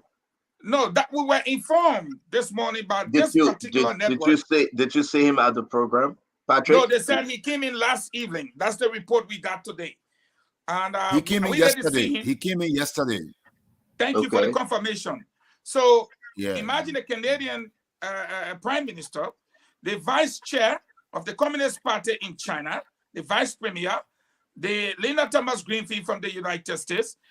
A protocol now should now arrange a meeting of this evening of goodwill. That is, they're going to wish him well. I can assure you there was a scheduled meeting, Fagon, because we received the information, not with the Canadian Prime Minister, but there was a scheduled meeting of Linda Thomas-Greenfield and the rest of them after the program today. I don't know whether it will continue because of the health situation right now. And that's exactly what I'm talking about. As far as you and I spoke to the doctor, he's fine. He's going to get like 2 hours rest. Later this evening, instead of going to the state dinner, someone should arrange a meeting where he can meet. This is an opportunity you cannot lose. After he's rested, rehydrated with some oral rehydration salt, after he's rehydrated, arrange this meeting for 7 o'clock tonight or 8 o'clock. So instead of going to the state function, you can have a meeting with these people and lay out some of your plans, concerns, and wishes for your country so that they can be helpful to you. Look, Stanton, there is no better time than to sit opposite the Chinese Vice Premier, the Prime Minister of Canada, Linda Thomas-Greenfield, and a host of other important dignitaries and heads of state. It is an opportunity that you don't want to blow. So let's go ahead and bring in Isaac. Isaac, where are you? Well, in terms of mindset, I think this represents an opportunity. You know, when things happen, we have to learn the lessons from there. So there's lessons on preparation. There are lessons on doing the right environmental scan to understand where you're getting yourself into and looking at all the different possibilities of things that could fail and having some kind of reaction or some plan to react to. Look, whether we like it or not, we're in a situation we are in, and we really, really do have to protect our national assets. This also represents an opportunity for Jeremiah Kuhn to show his leadership skills, how he can step in and substitute for the president and be able to represent us as a country. You know, hey, this could be his training ground, and he needs to look at it as that and be receptive to it. Yeah, from our viewpoint, yeah, he's not ready. But the fact is, he is the second in command, and he has to be the one who has to step in. He has the one who has to be shoulder that responsibility. And those around him need to probably help him, coach him up, that he can meet whatever demands are required for him at this critical time, especially starting a new administration that there are huge expectations of in terms of what the people want. And this was the decision of the people. So they have some expectation of President Boyka and his team. And so different members of that team, whoever they will be naming, should be ready. The load will be heavy and they have to carry it. But today, again, is a special day. You know, it's a special day in our history. And we just hope that this paradigm shift from where we have come from to where we are today with the optimism that so many people have. And like Eugene was just saying, the presence of those foreign dignitaries here, I mean, they represent the two real world powers today. The second in command in China and the representative to the United Nations for the U.S., that's significant. We know Linda Greenfield's interest, her personal interest in Liberia, besides the quote-unquote, you know, historical relationship we have with the United States. But there's an opportunity for Mr. President Boyka to make the case for his government to start on the right footing. And hopefully that case has already been documented by the people around him or the people who understand the economy, understand the needs, understand where this government is leaving us, that they are able to make a pitch, a wonderful pitch about how we move forward in our interaction with, the international community, in balancing the Chinese interest versus the U.S. interest, and seeing how we can leverage our foreign affairs or our relationships with these two countries that sometimes seem like they're in a cold war with each other. So it's very important right now to demonstrate, diplomacy as well as the interests of this country and what direction President Boyka wants to lead the country. And also his people need to step up and be right there with him, supportive of him, and don't put him at any risk that is unnecessary. These folks are here. We should take advantage of engaging them. I don't know who has left so far, but for those who are present, all those bilateral discussions, they should try to have them for something to happen in the interest of this country, for us to know over the next couple of days what direction the president is going, what direction his team is going, what we can expect of them, and the suggestion you made. If they can really put their heads together, they can come up with a release, in the next 3-4 hours to say something about this situation, to say what will happen in the next instance or what they will avoid, and also what the expectation for this coming week, the reality of the situation. That's what Liberian people want. So, hopefully we can get more information. And as you have been doing, people are feeding you information and you are sharing it with the people. And we hope that will continue from this government to provide clear information, factual information to share with the public, because the Liberian people really need to know as things occur and how it will affect them. Isaac, you put it well.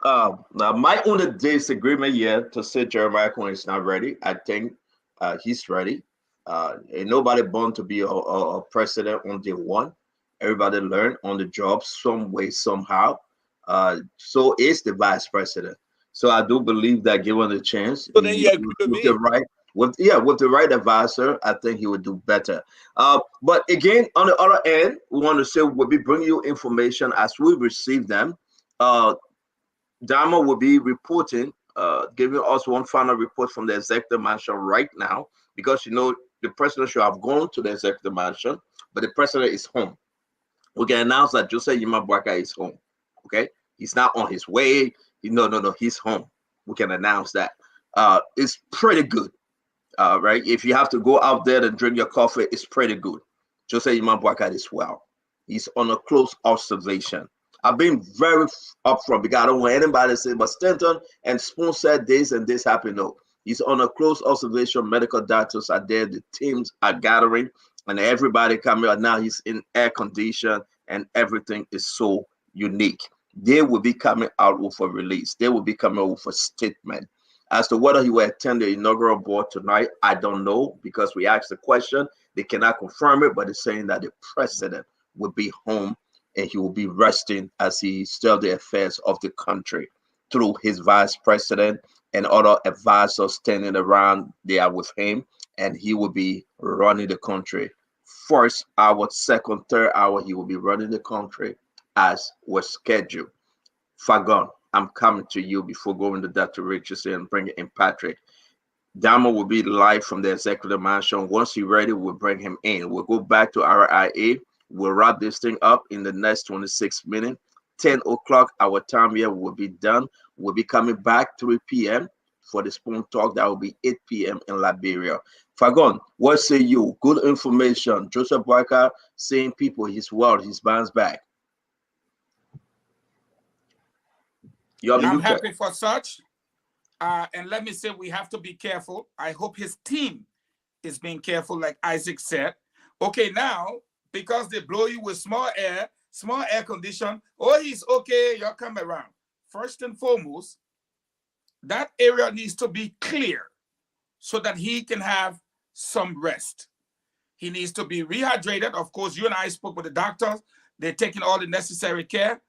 People should stay away from there, because I know Liberian people, they go into full on our yard, make noise. And if I was there, I'll put everybody outside for him to get the much needed rest. The second thing is, we should be careful how we manage the PR. I hope they will, Patrick, since you on the ground, call your friends and tell them not to write more than 2 paragraphs. For immediate release, Office of the President. His Excellency suffer from heat exhaustion today as a result of a 95-degree blah, blah, blah. He suffered dehydration in the middle of his speech. As it stands right now, the president is yada, yada, yada. The doctors can confirm that he's responding, he's been rehydrated, and he's getting the much needed rest. Hopefully, the public will be notified as we go forward. Finish. Don't pour whole Jackie Chan and bring Abraham Lincoln and John Kezer's story. I think Liberian people getting fed up with this. It should not be more than 2 paragraphs. Maximum one. It's easy for you and I and Isaac and Dr. Chinaway to talk about it than it is for them to go write 17 paragraphs again explaining the jing-jang that they don't need to explain. I will say, for a matter of fact, that it was a national embarrassment, but it is not new. Like I said, the Portuguese president collapsed on stage. The Zambian president collapsed on stage. President Weah collapsed at a cabinet retreat. We've seen these things. Joe Biden just fell at a program in last year. So it's not new. But the circumstances surrounding our situation is what got people like Isaac and you, Patrick, and Dr. Francine talking, because it defies common sense to put people in a 95-degree temperature and expect them to survive without rehydration, without proper ventilation, like Isaac said, and those things. Should we learn from our mistake? Yes, I think we should learn from our mistake. And I would like to close on this note, on this subject matter, by saying the Constitution said that the president in Article 50 shall be sworn in on the 3rd working Monday at 12 noon. It didn't say you will put the people in 90-degree heat. It only called for that oath to be taken in the joint session of. I think it's time, maybe you guys would disagree with me, that we improve our television system where the legislature will meet and the rotunda will be full of our foreign dignitaries and all the people that can be fighting for invitation. I'm closing on this note because I want to draw you guys' attention to something. Why give people 5,000 invitations to an event that they can most likely watch by television? Because the dignitaries coming to town alone will be 1,000 plus. The Chinese delegation was 27. So why bring everybody, the werewolf, the grandchild, everybody coming, and you don't have the facility? Maybe we need to, and I'm sure Isaac and Patrick Opka and Dr. Francine, we're all in this age group where we remember the Unity Conference Center. Government upon government have refused to renovate that place or to put money in that place. If the place is so damaged, then it's time now. We are a country. And I'm sure maybe when President Boakai looks back, he will talk to the Chinese government and say, we need a place for an indoor facility that will incorporate at least 2,500 people. And I respectfully submit on this note, wishing His Excellency President Ambassador Joseph Numa Boakai speedy recovery in the context of rehydration and being able to get back on the job. I hope, like Isaac said, and I said it too, Jeremiah Kun will pick up the phone and quickly arrange something. Don't let those people go without talking to them. It will be a huge mistake. And we still got time because right now in the nation's capital is 9, 10, 11, 12. Let me interrupt you. Let me interrupt you, Fagon. Again, we want to say that the party chairman, Robin Tappet, the vice president, Jeremiah Kwankun, and the rest of the other leaders, they are at the first luncheon with foreign guests. They are there right now as we speak. And thereafter, the vice president handling that affairs, representing his boss. They are at the first. Patrick, maybe you want to speak about this. Let me bring you in. What is the first luncheon now? Where are they? Can you help us understand? Because we have Jeremiah. I must admit. Right. Go ahead, Patrick. I don't want to make up stories because I don't have any idea on this one yet. But let's go get in touch with Diamond. I think You can say No, we no, get no. in I'm touch with asking you. Damo. I said where. I said where. I know. I just spoke to them. They are. I'm saying to you, where is the first? Where are they right now having the luncheon? I only know Because of Tomato. we saw three At the different. executive at We Ellie. saw three different type of luncheon, right? They are with some foreign guests. They are there. It They are should be the seated mansion because I remember we went at at the the executive mansion. mansion. They just I text me. They think say at the mansion.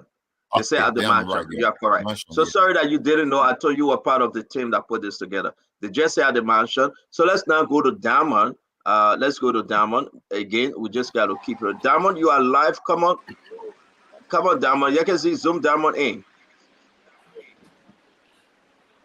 Talk to us, Diamond. You are live.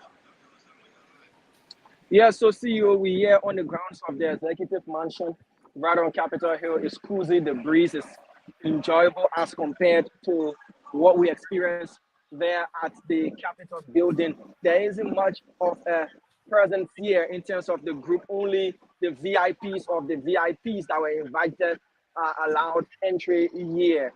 So there is a luncheon ongoing. People are having lunch, having fun, enjoying themselves, but at least with some sort of concern on their faces as to, thank you, as to how the president is coping as we speak. We got information that he's at home resting and he's okay. All right, thank you, Diamond. Stay well. Don't you leave. Now, you got to give us a little more.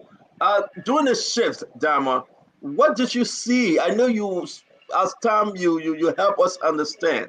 Give us a little story now. Jose Yima Baga froze a little bit. They escorted him to the seat.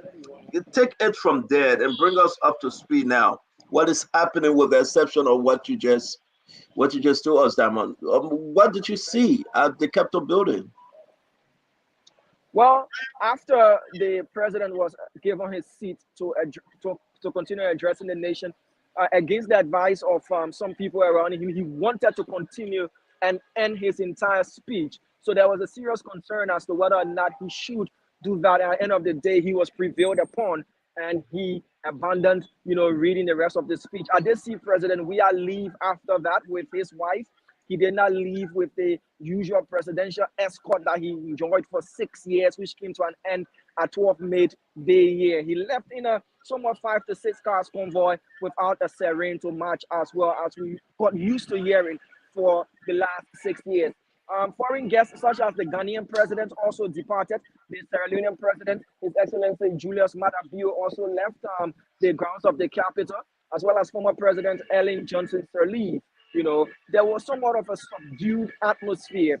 The president was weeks away, and as you know, he's safe, as I said. So the grounds of the executive mansion here, there is somewhat of a celebration, but it's not really, really, upbeat, as many people are just quietly having their lunch and listening to whatever information they can get concerning the welfare of President Joseph Human Boykai. Was George Manawea invited at this first luncheon? Of course, President Weah, as I do see the House Speaker is here, he opted to leave. I've been told this would have been where he would have, sat with the new president, to enjoy a meal. And prior to coming tonight, we've been told there is another event planned. As to whether that will happen, we stand to be corrected. But President Weah, his own judgment, decided to leave, as well as President Ellen Johnson Sirleaf as well decided to leave. The question is, who was he going to have lunch with when the current president is not at this function? So the best thing to have done was to leave and go home. Hold on 1 minute, Dama. Let me bring in Fagon. Dr. Richardson, you come in first. Come in first, Dr. Richardson, Fagon, and as invited, Patrick Okar will take us home. Dr. Richardson? Yeah, it's important to know that we are having a paradigm shift in the history of our country. We elected one of the youngest presidents, George Weah, who was also an athlete, and people have said here that he also, suffered from heat exhaustion and fell off at an occasion. And now we also have elected, the oldest president of our country, President Boakai, So we have to have a paradigm shift in how we think about things in the country. For example, I'm thinking about making sure that he gets enough rest tonight, making sure that his wife or his family members be strong because they know him best. Don't let politics or the handlers of politics dictate like, oh, he has to do this or he has to speak for the people. If he feels that he's not feeling well, I know he wants to do that. As Dharma said, he wanted to finish his speech, but maybe it was wise for him to just stop and go get some rest. Now, I believe that if we put our technology together, he can zoom in. If he doesn't have the opportunity to go to the next event, I think his handler should try to find a way where they can have like a StreamYard or Google Meet or something and have him zoom in to speak to his people.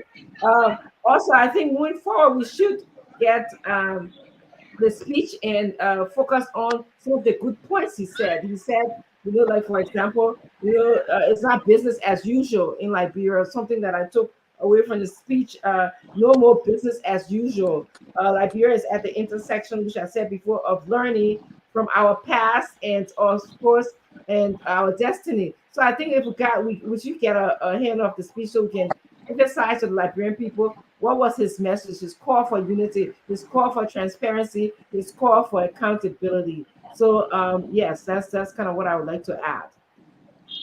Okay, Fagon. Yeah, I thought Damo would have stayed on so we can ask him if he had seen any Damo one of is listening the to you. Ask him. He's listening to you. He's on. high-profile dignitaries and heads of state heading towards the mansion. We see a lot of people coming in, but we cannot state for sure whether some heads of states are with them and what because the president himself is not there. Is the vice president there, Diamond? Well, I haven't seen Vice President Jeremiah Pankun enter the grounds of the executive mansion as of yet.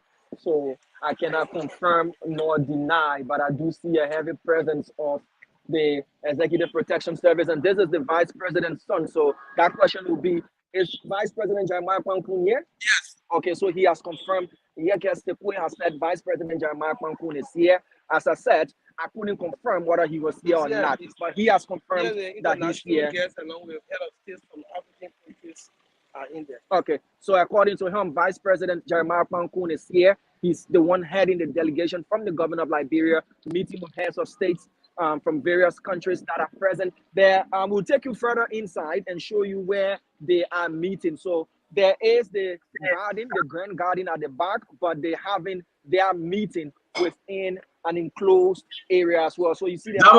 Damo, let me interrupt you.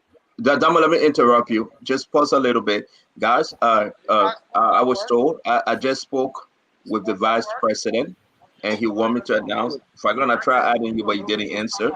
I just spoke with the vice president, and he said he's in the executive mansion currently as a vice. He said everything is on course. The president is doing extremely well. He will leave from there in the next 30 minutes to 1 hour, and he's going to go to the president's house before he attends the next event. Okay?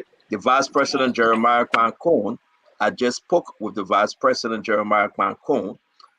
He wanted to be very optimistic with the Liberian people, saying he is fully been briefed. The president is at home and well. Everything is okay. He will leave this program in the next 30 minutes to 1 hour to go to the president's house before attending the next event. So everything is on course. Everything is unique. He is sitting right there where you see Dama going. Maybe Dama will capture them on camera, but everything is fine and he can assure the nation. I am saying it because he called me and told me with authority that everything is fine and everything is on course. I do believe message like this from the vice president, and he's saying that they will address this issue, but the president is okay. Jeremiah Pankun message have been given to the nation. Fagon, let me bring you in real quick. Again, the Vice President Jeremiah Pankun, seated on his right-hand side is the party chairman, Reverend Luther Tappe, and they are assuring the nation everything is unique. Talk to me. Yeah, sorry I couldn't talk to you. I was interacting with the party chairman at the time, Reverend Luther Tappe. And he was telling me that, yes, they understand that it has a little bit of feeling with the Liberian people, but everything is okay. And as you can see, the cameras is following Diamond, to where everything is happening. So basically, I think what we were saying that, in fact, not we, but Isaac said, Jeremiah Kun needs to step up and take charge as of now. And I think let me just add this. Jeremiah Kun, what Isaac said. So go ahead.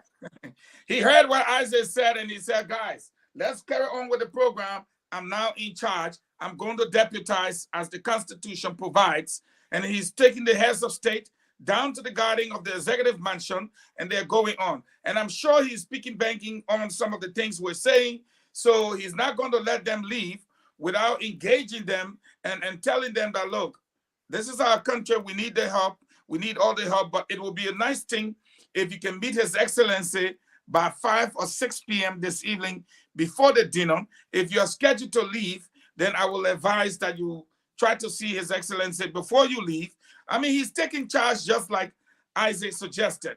And so I can say now that things are going on, even though it was not expected to go this way.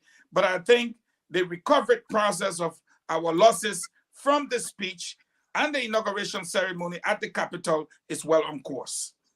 So, Isaac, what you made? Sorry, Patrick, we're coming to you. What you made of the Patrick, the VP, Jeremiah Kun, assuring the nation he will be going to the president's house. The president is doing fine. Yeah, we are. Talk to me, Patrick. I am very, very impressed. Oh, Isaac or Patrick? Is it Isaac? Patrick, you talk to me. I'm very impressed. I just told someone in the studio, I said, Jeremiah is learning. This fast, he's learning this fast. But I'm so concerned about the health of the president. I'm so concerned about his health. And it was time I want to ask something, do you think President Walker had some breaking news for us, Stanton or Isaac or Dr. Richardson and Eugene? You think the president has some breaking news for us in his speech that we did not hear because of the condition, you think? What are you saying, Isaac? Are you hearing me? I'm receiving the speech, the copy. We are receiving it, but I want to be they're trying to, how you can put that thing on WhatsApp, right? Because what it's saying, I can't go through it. It's like different, WhatsApp text messages. I want the whole thing for us to be able to get it perfectly. I don't know the breaking news that were in there. If you're hearing something, fine. I'm asking if we think collectively, if he had something breaking in there to tell, maybe appointments, maybe some actions to take, or maybe just something that I have no idea. We are the biggest network. Maybe your thoughts, maybe other people, mindset. I have no idea. Again, I cannot say. But what I'm looking at here, I'm not seeing anything strange. It was just the kind of normal speech, and unique, precise on the issues concerning Liberia. But I'm going to wait. There's a reason why they are not sending it to us like they usually do. So let's wait and see. But I don't think they will share this speech totally because the president didn't complete right, Isaac. He didn't complete his speech. I think they will have to share it completely because they probably put an embargo on it that they share with the press before, because usually right after this speech the actual documentation will have come out in newspapers. So the newspapers had an embargo not to publish that speech, but I believe they have a copy of that final speech. But what I'm saying is that because he didn't complete his speech. But it's still a message to the public, though. But if they choose to, if you had anything that Patrick's saying that's some kind of surprise in there, I don't think you want it to go. No, I'm not saying. I'm asking. Please. Well, you asking. I'm only asking. Like you're asking. Like you're asking. Patrick, you're an old school journalist. We gotta run through your mind. You know where you're coming from. So if the speech was 24 pages and the president had given 21 pages already, you got 3 more. I got 3 more. Then those 3 must have been really action packed or something. But the surprises would have been maybe a commitment to prosecuting people who have played around with Liberian people money. That would have been, something big. Sanctions in terms of going after people who are sanctioned to make sure they don't represent in this government. The whole thing about war crimes code, if you are going to double down on it, then the issue of accountability and transparency and how he will lead, and then just hitting us with a few points of exactly what he intends to accomplish in these first 100 days or first 90 days. But I think he has said enough. I think the information on the president meter that I think Central or Nemo have put out, and even though the Unity Party tried to reject it, but those were promises that were made. So there's a lot to come from the president. But just to go back to Vice President Kuhn, I think he's doing well to step up. I think that's his role. He got to be there for his leader, for his boss, and he got to represent himself, because it is, whether we like it or not, is an audition for him. And it doesn't seem like he would be a parked car. So there are expectations for him. He has to be involved. He has to even push himself into the picture sometimes to make sure he's just not pushed to the side. And, learn as much as he can. Because there will be instances, we just have to be realistic. There may be other instances like this where he may have to step in. He may have to do some things on the spur of the moment. And being kind of prepared, psyching himself up for that opportunity to be ready in case of any eventuality is one of the key things. But what I would like to ask Dama, I don't know if he had opportunity to speak to some of the key guests. What was their mentality? Because I don't like the fact that we just keep saying it's an embarrassment. Things happen. In a couple of days, this situation will probably go away. We still have to run the country. The president still has to execute his responsibilities, regardless of what.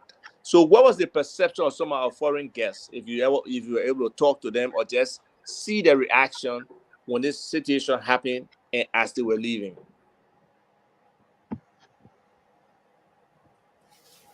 You're on mute. So my producer will unmute the microphone for a minute. So if it's unmuted, then I can go ahead, Mr. Vatipa. Go ahead, Dama, you're good. Go ahead.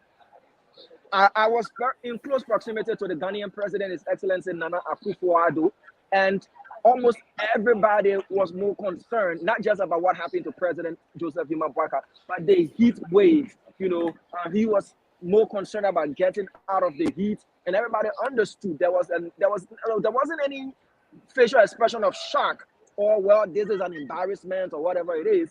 Many of them, these world leaders, including President Julius Maada Bio, who was waving as he embarked his official vehicle to leave the grounds of the Capitol building, didn't wear a frown, didn't look surprised, didn't look embarrassed as people are saying it to be.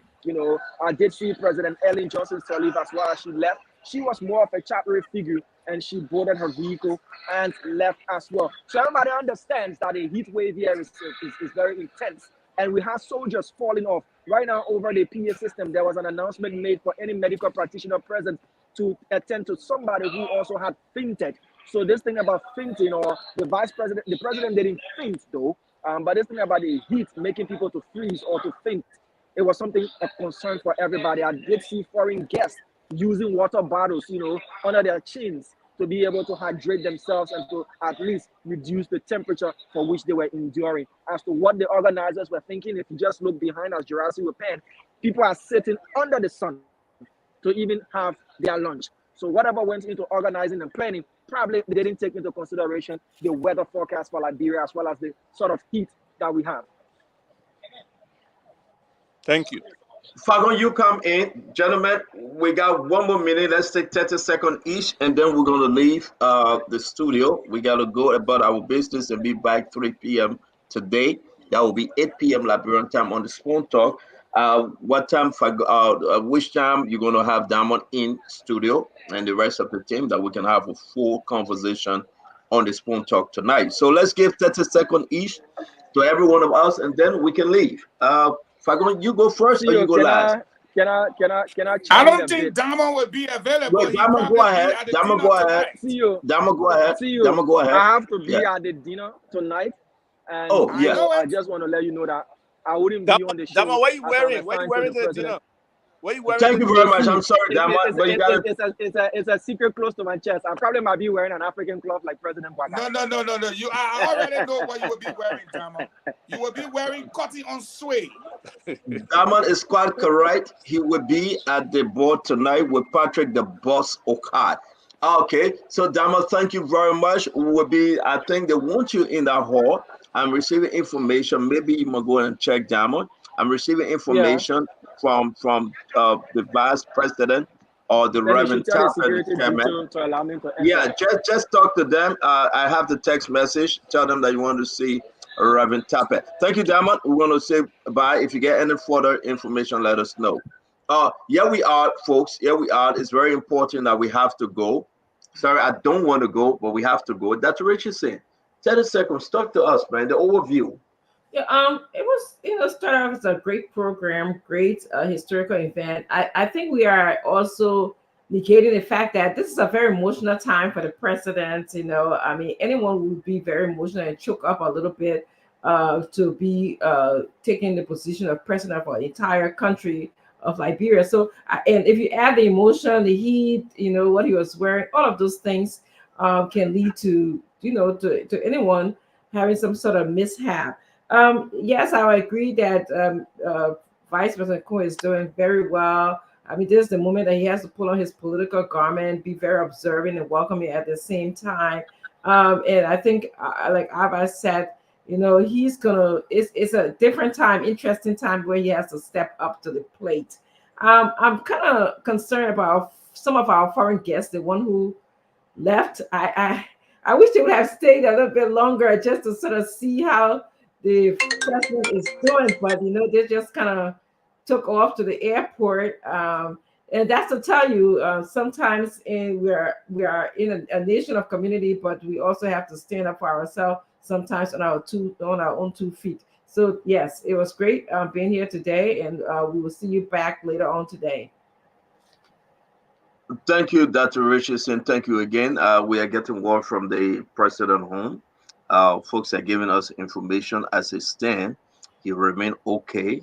He's up. He's speaking. We can assure Liberians home and abroad. These are information we are giving you. They are directly from the president home. Let me go to Isaac via Isaac.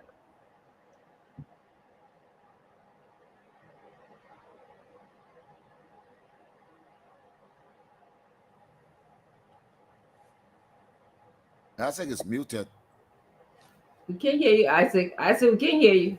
You're muted. Oh, I'm sorry. I'm sorry, folks. Yeah, I just want to say I appreciate the opportunity, and I see all my comments here, 5,000 plus comments. So people are really vested into this process. People really care about what's happening, and people want to keep informed. So hopefully we'll continue to provide that opportunity, to let them know what's happening, what the real truth is behind some of these things, and also to start to project some things. Hopefully by the time we come back around 8 p.m. on, Liberia time, there will be a copy of the speech that we can share. And then, even the part that we listen to, the first, 75%, 80% of the speech, there's enough stuff there to talk about as well. So thank you for the time. Thank the audience. Thank the panelists. And, we really appreciate the foreign guests that came. We think there was a high-level delegation that were present from the international community. And that's, I think that shows a little bit of interest and a little bit of confidence in the leadership of Joseph Boyka to move some things forward. So hopefully we'll get that full cooperation and really be able to move our country forward. Thank you very much. Patrick, the boss. Yeah, thank you very much as well. Just to have us all informed, the heat level, according to the weather forecasters, now they've upgraded it to life-threatening. Right now, life-threatening in Liberia. Yeah, it's upgraded to life-threatening. So can you imagine? It's hot. It's really, really hot. I was at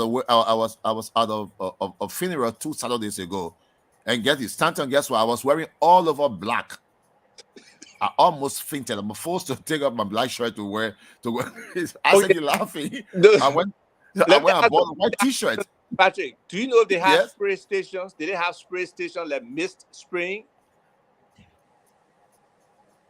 Like what? I didn't. Mist. You breaking up? Like different spray stations around where they were just spraying mist to cool the people that are in the direct sun. Do you know?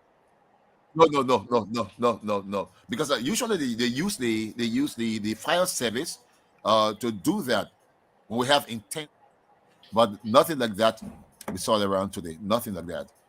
But on the overall, I want to say thank God that no bad news from the end of the president, unlike what Fagon said about the EPS guy or someone who died. Fagon, is that really confirmed now? Nobody died. No, There is no death. nobody's There is dead. no death.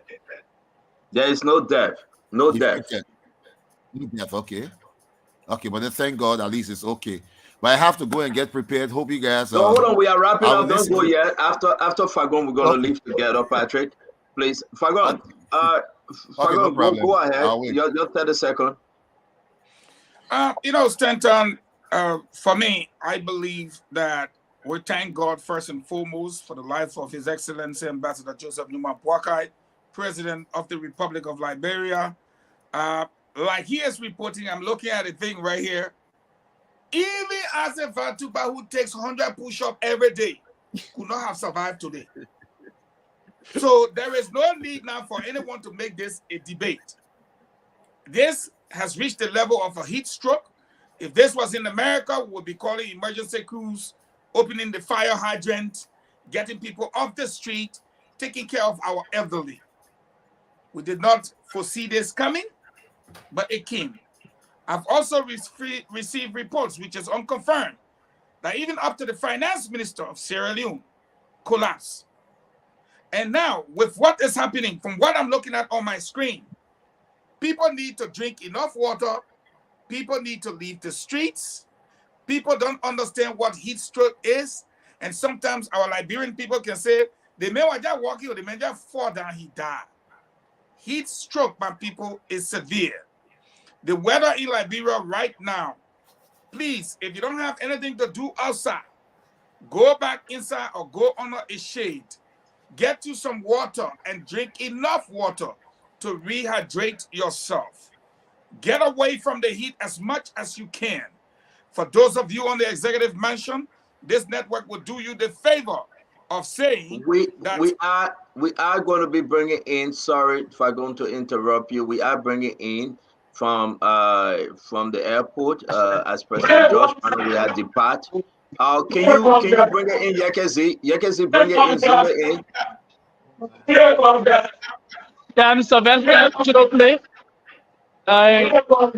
we are coming to you live from the Roberts International Airport, where Liberian former President George Weah is about to depart the country. And so, as you can see, we have the former commissioner Leggy running, with some militants of the CDC here to accompany their leader. And this is what's going on exactly here at the Roberts International Airport. Can you hear us? As you report, the president, is he at the airport right now? I'm not yet. So it's just.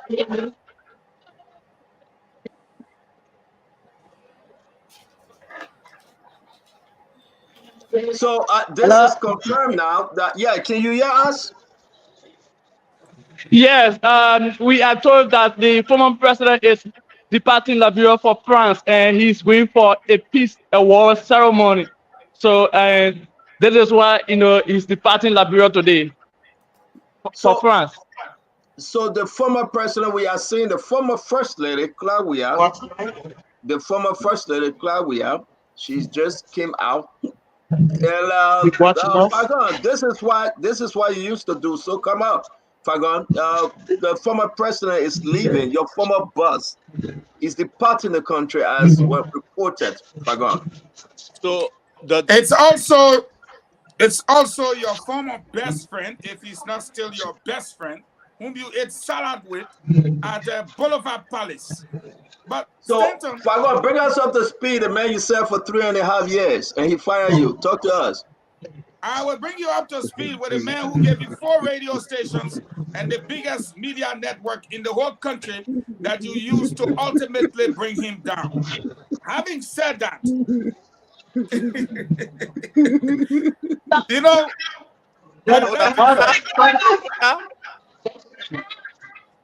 say what you want, but in my opinion, and this is my opinion, please respect my opinion. This is a national disgrace on an industrial scale. A national disgrace on an industrial scale. To have guests in the country to turn over power, to see the president at his home, and you are rushing out of the country as if the award is far more important than the call to national duty. I hope Liberians watching will remember what I said to them. If the Peace Award is far more important than our national cause, then today I rise. I will interrupt you, Fagon. Let me interrupt you because, and I hope Isaac listening, Dr. Richardson, and Patrick, the boss, is listening. What you want Joe Weah to do right now? Hang around for what? It is not hang around because a president passed off. This is a national ceremony. You are still the former president. A program befitting this national occasion is not over. Did the program end with the speech of Vice President Boakai? No. There was not a Vice President Boakai, but President Boakai. That's what I'm saying. Did the program end with the speech? No. Our national program, Stanton, is not over. I repeat, our national program, our inauguration program is not over. Do I need to speak Va or Pele? And for you to, in the middle of the national program, depart the country to take on some peace stuff that you think is far more important than our country, then you are mistaken. And it should be condemned by all patriotic Liberians. This is our national program. It is not over. And you are still using our tax dollars. Don't forget, you saw the Minister of State. You saw the Minister of Foreign Affairs. We've not named one yet. You've seen all our EPS officers, Biggie. You've seen everybody that is still on government payroll, escorting and accompanying him and his wife. This is a disgrace on an industrial scale. This is a slap in the face of the people. I don't think, let me go to the other guys, because you are calling this a disgrace. The president, the former president, George Mane Weah, is about to depart. He's done. His mission is over. Why don't he go for 100 days? I mean, no one will question him. He has turned to be a civilian as per the Constitution with the title former president. As a VA, do you agree with Fagon? Yeah, Patrick. You're using all of our people. No, Mama, I just listen. We want to understand something. We can have our we can have our different opinion. As a VA, comment and Patrick. Yeah, the question is were there other activities or events today that he was committed to attend, especially events with foreign dignitaries? If none, then, you know, as an individual, as a citizen, he has the right to leave, right? But the optics, and that's something. The state dinner, I said the state dinner. Okay, so well, I don't remember Madame Salif being at the dinner in 2018, but maybe I could be wrong. But all I'm saying is the departure from the country on the same day. Yeah, maybe, yeah. So let's say that. So let's use ours. Let's use ours. Or why the program is going on. So obviously this was planned. This is not just an spur of the moment thing. This was something that was known. It should have been something that was public in my mind. Unfortunately, they haven't shared it. And again, I don't know if it's a national disgrace. It just seems embarrassing to me that this will be happening at this time. But Vatupa, anything that is embarrassing is disgraceful. So let's move on to Patrick, the boss, Patrick. Your take. Yes, something I heard what Eugene said. Eugene, you're right, but former President Weah is not forced, though it's not appropriate. But he's not forced. This man planned his trip already. And why are you so surprised? There's so many things happening that we were surprised, that made us to be so surprised about President Weah. I mean, this is the least of the things, man, brother. Trust me on that. I'm not being sarcastic in any manner, but it's not appropriate, but he's not forced. He's no more president of Liberia. He doesn't have guests in the country. The guests are all guests of they are all people. The people are all guests of, why you call him President Bwaka. You can't force him. I was at the executive pavilion. I was at the executive pavilion last night when I was told that he was traveling immediately after the program today, and he was going to Italy. Now I'm hearing he's going to France. So at least he's traveling. That is confirmed. Though it's not appropriate, but we cannot hold former President Weah for anything. I think on this one year, I would say two things. It's not appropriate, but he's not forced. All right, can I use 30 seconds? Let's hear from Dr. Richardson. Let's hear from Dr. Richardson first. Okay. Dr. Richardson, what's going on from your end as to the president leaving now or the president leaving tomorrow? Yeah, I tend to side with the opinion that although he wasn't forced, but it is questioning, what does it say to us for ex-president to leave the country in the middle of the celebration? He still has a calling, a public calling to duty, he still is collecting Liberian people's taxpayer money. He's getting pension. So I want to consider all of those things. I mean, to me, I can't help but beg to ask why. Why is he just leaving right now? What kind of message is he sending to Liberian people? But someone could argue he's been sending messages to us all the time. He has not been a great communicator. He has not told us the state of our economy. He has not told us the state of our security. He has not even told us the state of our health care. So I don't expect him to come and say, please excuse me. I have an urgent trip to make. I'm being recognized to get a trophy in France. I didn't expect that. He has not been a good communicator at all. I also want to add that what I saw Eugene Nangwe also was very disturbing. Again, using our young people at this last hour. Our young people, I hope you're taking heed. I hope you're understanding. Taking note of what is happening to you. We have someone who sits and eat lobster, as Eugene Falcon says. That means will tell you. That means supposed to tell you. But calling you to go sing, I don't know what kind of rally song or whatever at the leaving of the president from the country. And lastly, I just wanted to add that. We also have to consider like the weather when we start planning. I know this is off the subject, but I just wanted to put this in there. In other countries, they have like preparation. We got the weather report. If it's going to be life-threatening, 100 degrees, we have to really, really consider, whether should you have a rain day on the program or, should we have mist or spray and what have you. I just wanted to add that the weather needs to be considered because we know the climate, the environment is changing very fast. Thank you, Dr. Richardson. We gotta go, but this, we will. Can I have my 30 seconds, please? Fagon, you will. Fagon, I will come to you. I'm just trying to address this, folks. Bear with us. Let's see the departure of the former president, George Manneh Weah. This too is historical. There's the reason why we're wrong with this. We'll give you more update on Joseph Yema Boakai, the president, Joseph Yema Boakai, and we'll give you more update from the executive mansion. Fagon, we will interrupt you if the president step up. So your 30 seconds. Look, do you know why Madam Ellen Johnson Sirleaf attended the ceremony today? She wasn't forced. No, not by any stretch of an imagination. Look at all of our officers. Look at all of our people still on taxpayers' money, and they're not catering to the program. I see someone like the police chief. I see someone like the current foreign minister who should remain a foreign. It was only the president that is sworn in.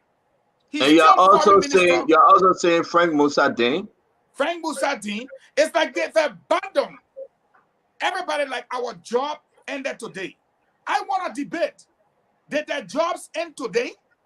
No. Until they are replaced, they are still working.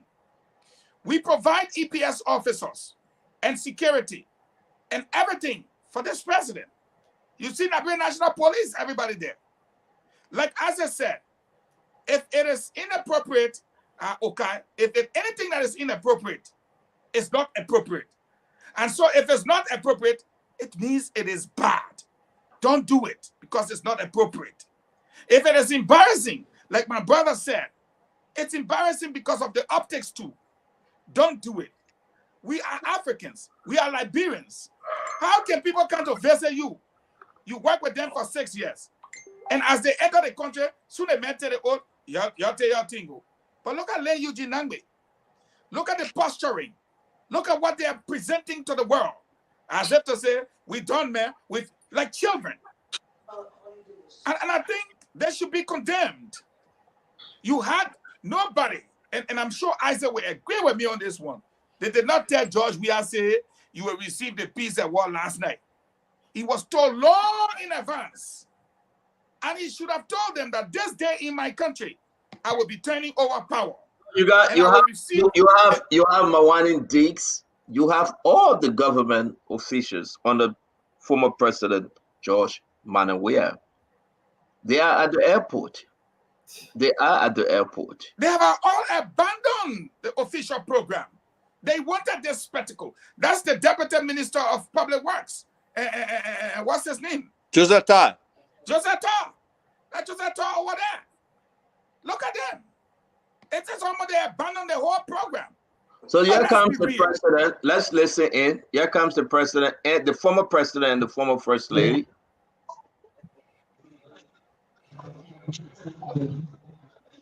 Let's go. So the former Liberia president is being accompanied by the former city mayor of Monrovia.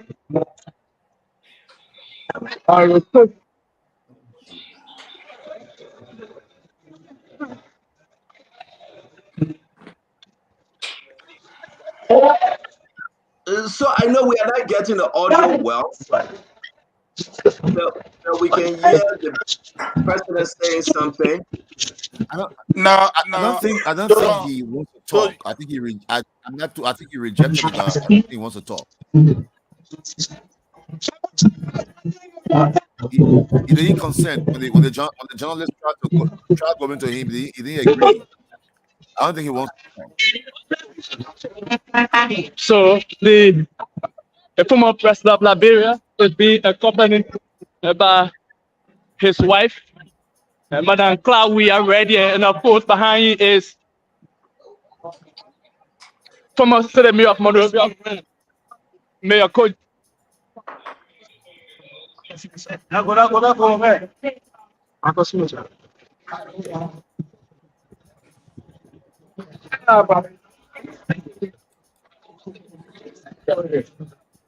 So he's also meeting with the former justice minister.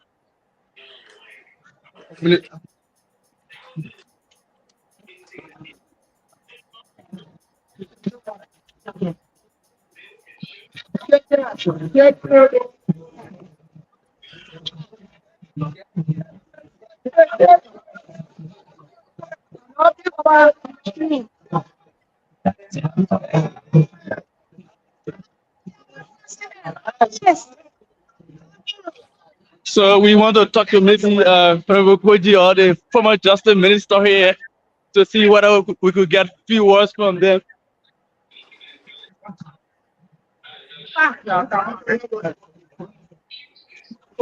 Man, that's what it is. What's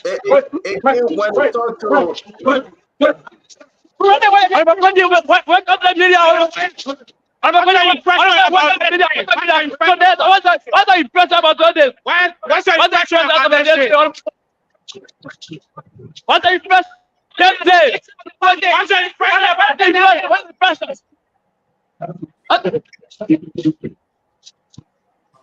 All right, we gotta leave from Koji. He's not that important as to for us to get his impression. It's not that important.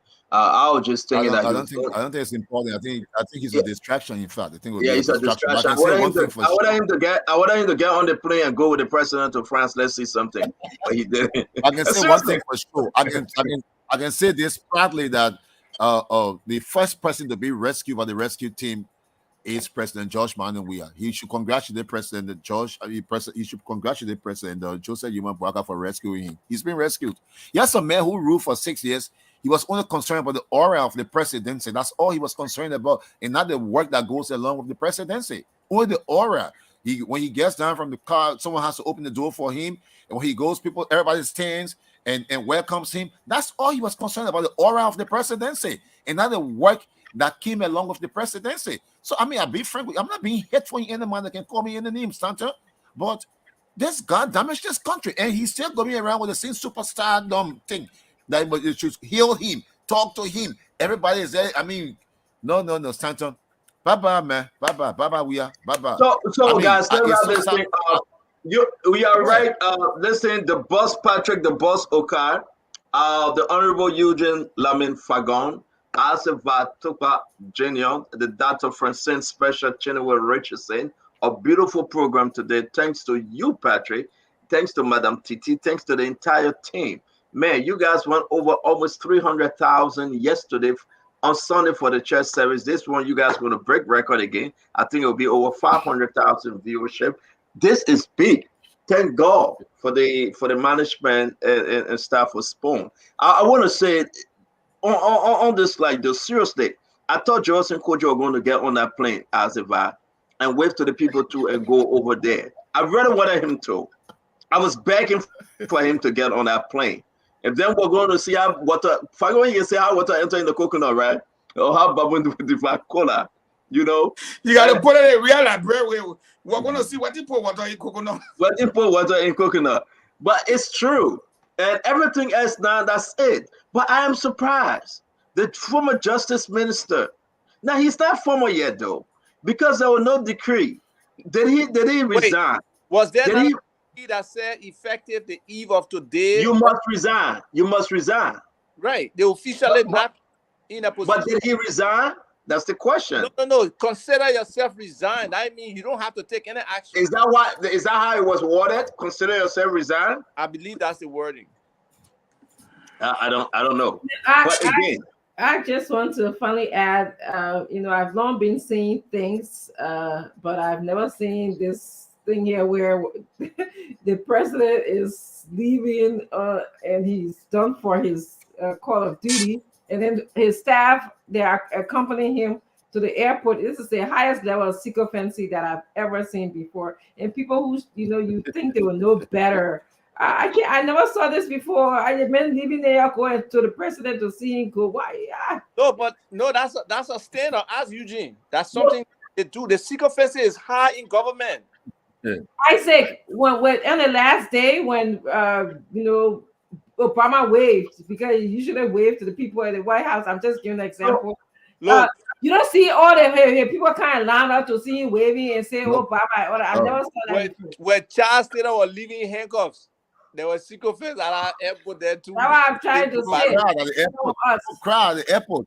But Dr. Richardson, Dr. Richardson, to what you just said, they said non-tenure presidential appointees shall be presumed to have resigned as of the date of inauguration. So you're correct. Presumed. No, yeah, it is presumed to have been resigned. That's presumption. Yes. It's not fact. Right. You are presumed to be resigned. Right. But like Dr. Chino was saying, look, my brother, you decide, okay, you will go. When Obama left, his program was over. Yes. Our program is still on. In fact, the people went for lunch. Eugene, You pack your bag. We You say you going. agree with you on And then the you carry other people with you to the airport and wave bye to you. Let me Yes, finish this for small you one. optics. Then This you was got you planned. number where our maritime money doing a hand like this to the airport. To the airport. When they ordered Kana, I don't know what Patrick Okaden will say. I would say to my brother Eugene, if I go on the show, I'm in favor of audit. when I was going through, when I was listening to President Joseph Yima Boyka, he said campaign time is over. Yep. We will discuss election later. And he also said, through what I heard him saying, he said that we are all one. One. There is no green Liberia. There is no blue Liberia. We are all the Republic of Liberia. So on this note, to each his own. Eugene Lane Namwe and the rest of them, whether they resign or they resign, Liberia have turned a new page. And we are moving forward under the leadership of Joseph Yima Boyka and Jeremiah Kwankun. I want to say to everyone, thank God the worst never took place today. Like Patrick said. That's a fact. Thank God that we are now saying Joseph Yima Boyka, the president of the Republic of Liberia, is well in his home. Thank God that Jeremiah Kwankun is attending event with foreign dignitaries. Thank God the stability of Liberia remains. This is a message to everyone. We will be back here at 8 p.m. Liberian time, 3 p.m. Eastern United States time. Join us for one of the most important information coming your way.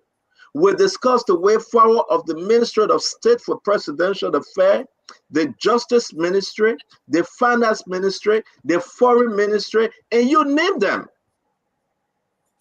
Today, as we speak, the Ministry of Finance must have someone today moving forward to run the affairs of the country, the financial affairs of the country. Joseph Yima Boyka is back. He's going through his document, through his appointment books. Something I'm not privileged to tell you folks. But as we speak right now, you will start receiving statement, press release, press statement. And the nation will be receiving information as to who will be heading those ministry. Join us tonight, please. Be part of the program tonight. Apart from the celebration that our brother Patrick, that our boss Oka going to have fun, he's going to eat, he's going to dance. Join us tonight for some real politics. We'll give you nothing for the bags. Guys, thank you. I got to go to the Wawa and get my bagel. It's 10:53. I want to say thanks to everyone. Yegazi, you got anything you want to add? Thank you for producing on this beautiful Look sharp. Thank you, thank you. Guys, But that's smart money. You want to add anything? All the money we raise, Stanton said, because we were in Toga Flyer, let it You got to mention food. What did she say? Now people carry food so That's the reason why I keep saying goodbye, goodbye. I want to eat. Titi brought food for us. I mean, she fed us very well today. CEO, thank you, Titi. She brought food. Yeah, I want to say thank you to the entire. Wait, the people rest. We donated to them, so you to your course. Yeah, I check it in fish out. I check it in fish. I will eating. What your problem? If I go, you let trouble. You boy. Healthy. I'll call Gibson on you just now. I'll call Gibson on you. Gibson had technical problem. But guys, thank you. A wonderful show, man. Nothing else. Y'all have fun. We'll be back again My tonight. 10 seconds is there is one thing I took from the inauguration today, and that was when President Ellen Johnson Sirleaf went in front of Joe Parker and George Weah, stood in front of both men, grabbed the hand. I don't know what that woman said, but she must say it before she died. She must tell us when she grabbed George Weah's hand and grabbed Joseph Parker's hand. What did she say to them? When I get to town, I will force journalists to sleep to her house. She must tell us what she said. Thank you very much, Fagon. Thank you, folks. A beautiful show. Yekazi. I see you guys tonight. Good day from my end. Okay,